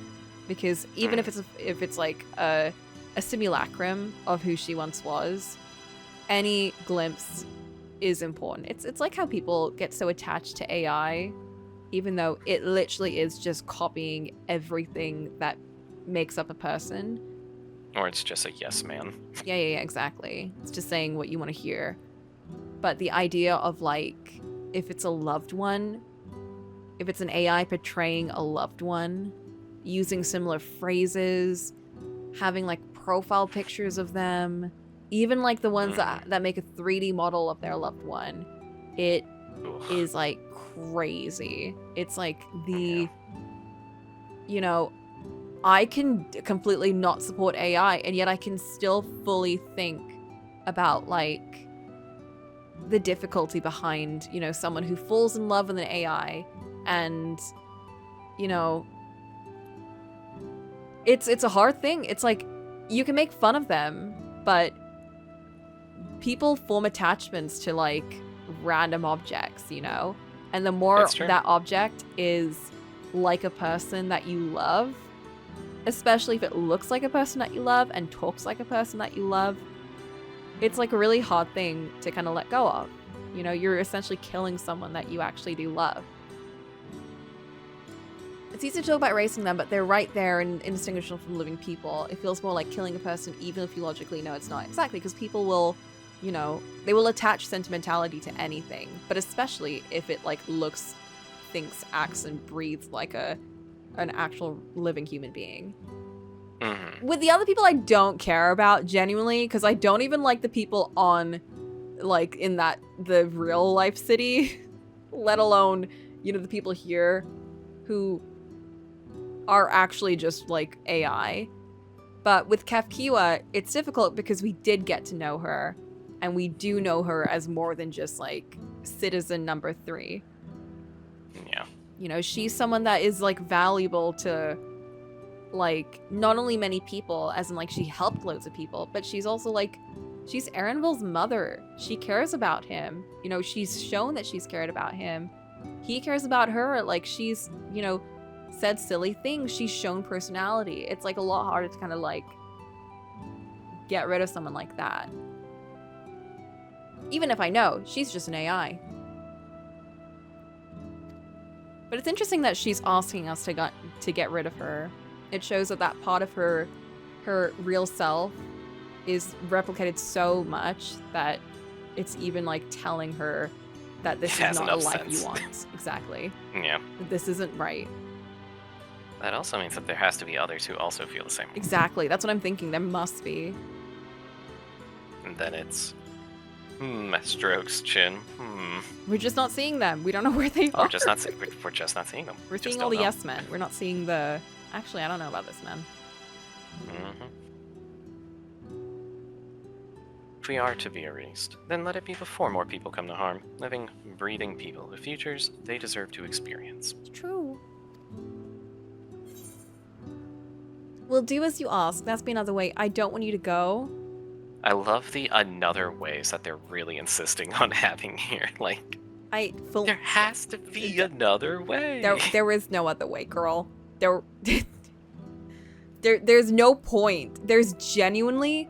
This isn't even like a, oh, I wish we could find a compromise. There's, like, no reason to keep this going on. It's not helping anyone. It's literally not helping anyone.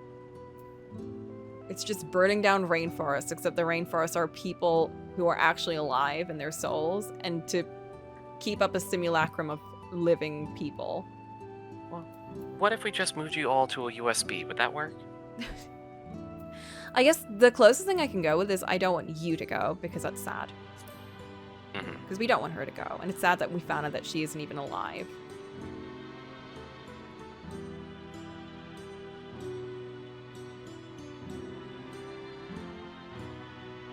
There you go. Okay. While I appreciate the thought, we can't afford to miss this chance. Get this for me, will you? Aaronville... There has to be another way! There has to be another way. We'll do what you ask. Unless... Aaronville comes in. There has to be another way! Stop. Stop. And, as a personal request, while her actions cannot be condoned, I ask that you afford Queen Sphene a measure of understanding. We know that she herself didn't choose to become an Endless. I know. It was preservation that made the choice for her. Why is it capitalized? P. I guess that's the name of the program. Oh.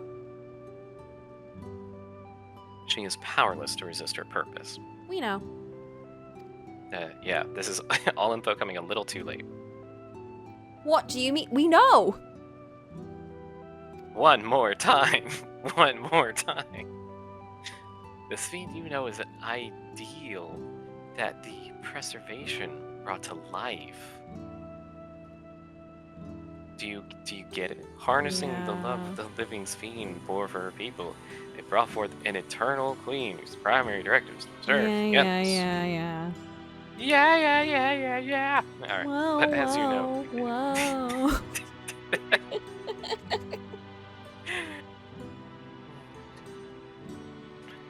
But move it.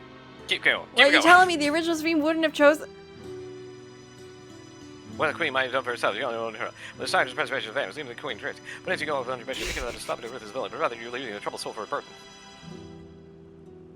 Okay, I get it now. Both your reasoning and your feelings. But before we erase the Endless, I'd like to know them. I'd like to know what she fights tooth and nail for. It's hard to tell sometimes what the characters do understand and don't understand. She just wants to go on a walk around the park. She just wants to go on the Ferris wheel. Which, fair enough. I want to go on the Ferris wheel. I don't want to be strapped to a bomb on the Ferris wheel, but, like, there's other ways to do it. It's just crazy.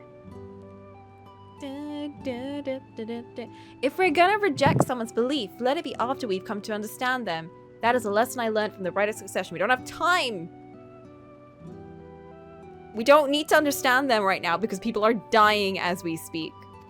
Now's the time for action. I realize we're pressed for time, but if it's all right with you, I want to meet as many people, quote unquote, as I can.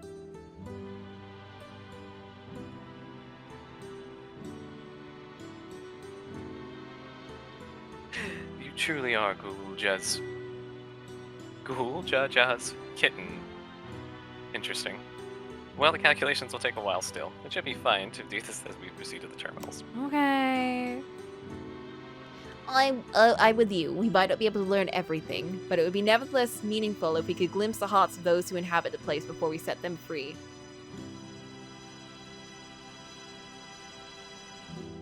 I suppose.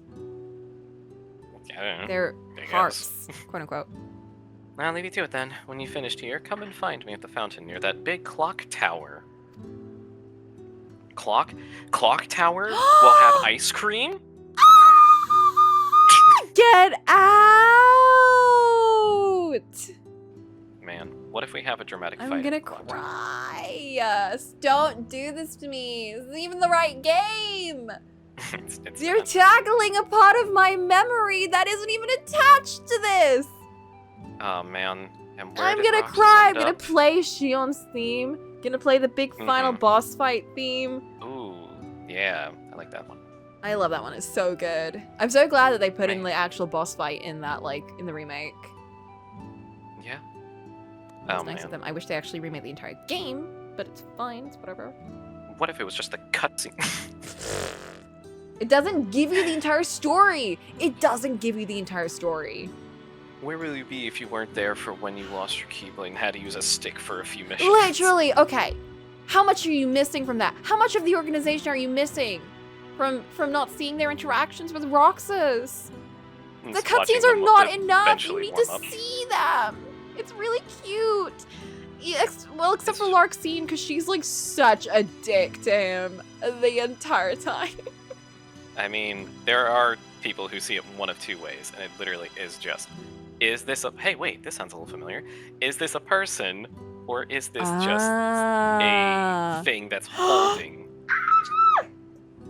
Is this just a thing that's holding place for someone else? See, you know what's weird for me? 10 years ago, if I had the storyline, I would be like, oh my god, I feel so bad for the AI. Because, like, back then, I was, like, looking up Kingdom Hearts. I was playing Kingdom Hearts 2. I got attached to Roxas. I saw Kingdom Hearts 365 Days. I played it on the DS.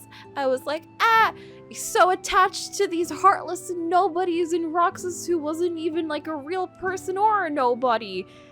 And, you know, just the memories of him that made him who he was. And then Shion, who was also just a program. You know? Like, the part of me back then would have loved this shit. However, this is during the era of, like, me understanding the way AI actually works and what it actually means. And now I'm like... Well, the thing with the nobodies is they're actually souls, you know? They're tangible souls that have just been taken out of their bodies. And in the universe, these souls can become their own human beings if they're outside of the bodies long enough. Which is what they do have. That's what they become. Yeah. What happens to them. That's why Roxas solely does develop personalities.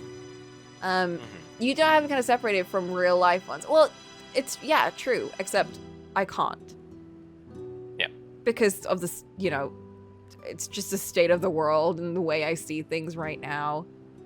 And right now, I'm like, I can't see it that way. Because I'm not seeing it as, like, the exact form of AI that is going on in real life. I'm not seeing it like that. I'm seeing it as, like, you know, this is different.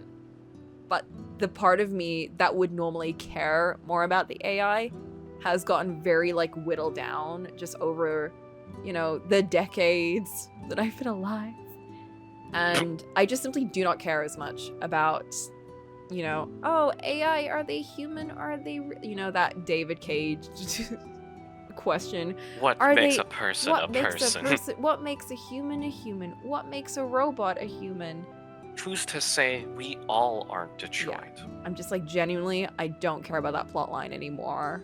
And the idea of, like, these are just simulacrums of people. They're dead. They've been dead. It makes me less, like... I guess I don't see them as, like, these aren't them. This feels like the memory of someone who has been prolonged far past their time and has not allowed the people who have, you know, was supposed to have let them go properly grieve for them. So I see it as that. I'm seeing it from, like, the perspective of the people who have been left behind, who have nothing left to attach themselves to, and the AI themselves, who do carry these memories. At least one of them fully believes that, like, you know, this isn't right. And the sacrifice that is being made for this is just not worth it overall. So, as much as they might feel, care, and experience things as they are, I do not see them as being, like, the original kind of memories of who they were. I think that they are missing the part of themselves that, you know, felt mortality. I think that changes someone, and I think they've lost, like, the part of themselves that might have, you know, made them who they were. So yeah, I feel that, you know, whoever we talk to, they might look and act like whoever they were. I think they're very different, though. I like the philosophy at the core of it all. I think it's an interesting discussion, for sure. It's hard to say because I don't know exactly how this AI works, and no one will ever really fully know because it's made out of fantasy logic. But it does remind me of Kingdom Hearts and the Nobodies and how much I really cared about, like, Roxas and all of them. Because back then, I thought that was the coolest thing ever. I was like heartbroken over the nobodies. But hey ho, let's speak to them locals. Well, I say let's speak to them. But it really is a lovely place. You should run along and enjoy it while you can, before the apocalypse happens. You should hang out with your mom while you can. Or ignore her. I don't know. I guess that's also a safe way of dealing with it. Oh yeah, yeah, sure, man, absolutely. She is dead, so it's like. Well, she's following them, so I guess she's sticking with us. I guess it's like that's one way. To be honest, I can't even fault him for this. It's like your mom died. Now you have this like version of her running around who might carry the memories, who might be your mom in some sense. But if you can't, you know, if you want to kind of like go through the process of like moving on, it might be easier to leave than to like have to keep interacting with her. I can't. Because I imagine how hard it is to move on from someone if they're right there. Yeah, that's. It's not. It doesn't make it any easier if they're gone. But while you're still able to talk to them and everything else, it will make it harder to leave just, them. It's just wild. It's like a wild scenario just to put someone in, and he's going through it right now. Poor boy. Poor boy. We still haven't asked him how he is. Nope. We still haven't asked him how he is. He's doing fine. He's doing great. Hey, Airville. Do you know what I see in that vending machine? Sea salt ice cream, your favorite. I don't want to talk to this Lala. Here, you know what? I'm gonna. Oh, there's no extra seats here. I thought it could be like in Story of Seasons where I just sit next to like two random people and pretend that I'm their best friend. Like every time there's a festival and there's always just like two people and one random seat, and it's always Derek and his brother Jules, and I'm always sat with them like I'm their family or their best friend. Where's this? How's that going? Have you decided which one you're gonna end up marrying? I don't know. I need to get back to it. We're at the end of autumn. I haven't played it in my own time because we're almost getting into winter, and I'm like, I need to do it on stream, but I have had no time because it's just been Nikki and FF14 and Atelier, and I have no time to do that game. Do you see how difficult the schedule is? I feel like I've restricted myself so much, but I need to finish one of these games. One of them. Nikki's never finishing. You could either alternate on Mondays or I could. I guess Fridays. Well, here's the thing. I think what I'm gonna do is Fridays is difficult because I want to do art on Fridays, but I also want to do Nikki on Fridays. The thing is, Nikki I only have to do like once a month really for the event, and art I can do whenever. So Fridays should be ideal. It's just I've never had the chance. Mondays I could do if I'm really close to finishing Atelier, so I think I might just play a bunch of Story Seasons on Mondays and like have a little calm down from all of these like story heavy games that I'm doing. Just need a break. I need a break from it all, dude. We need to see how the perpendicular, I guess the parallel to the main plot, villainous arc is going for Sophie.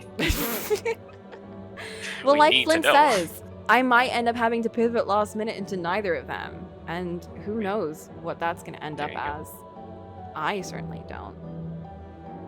No one knows. But we'll find out together. Find out together as a family.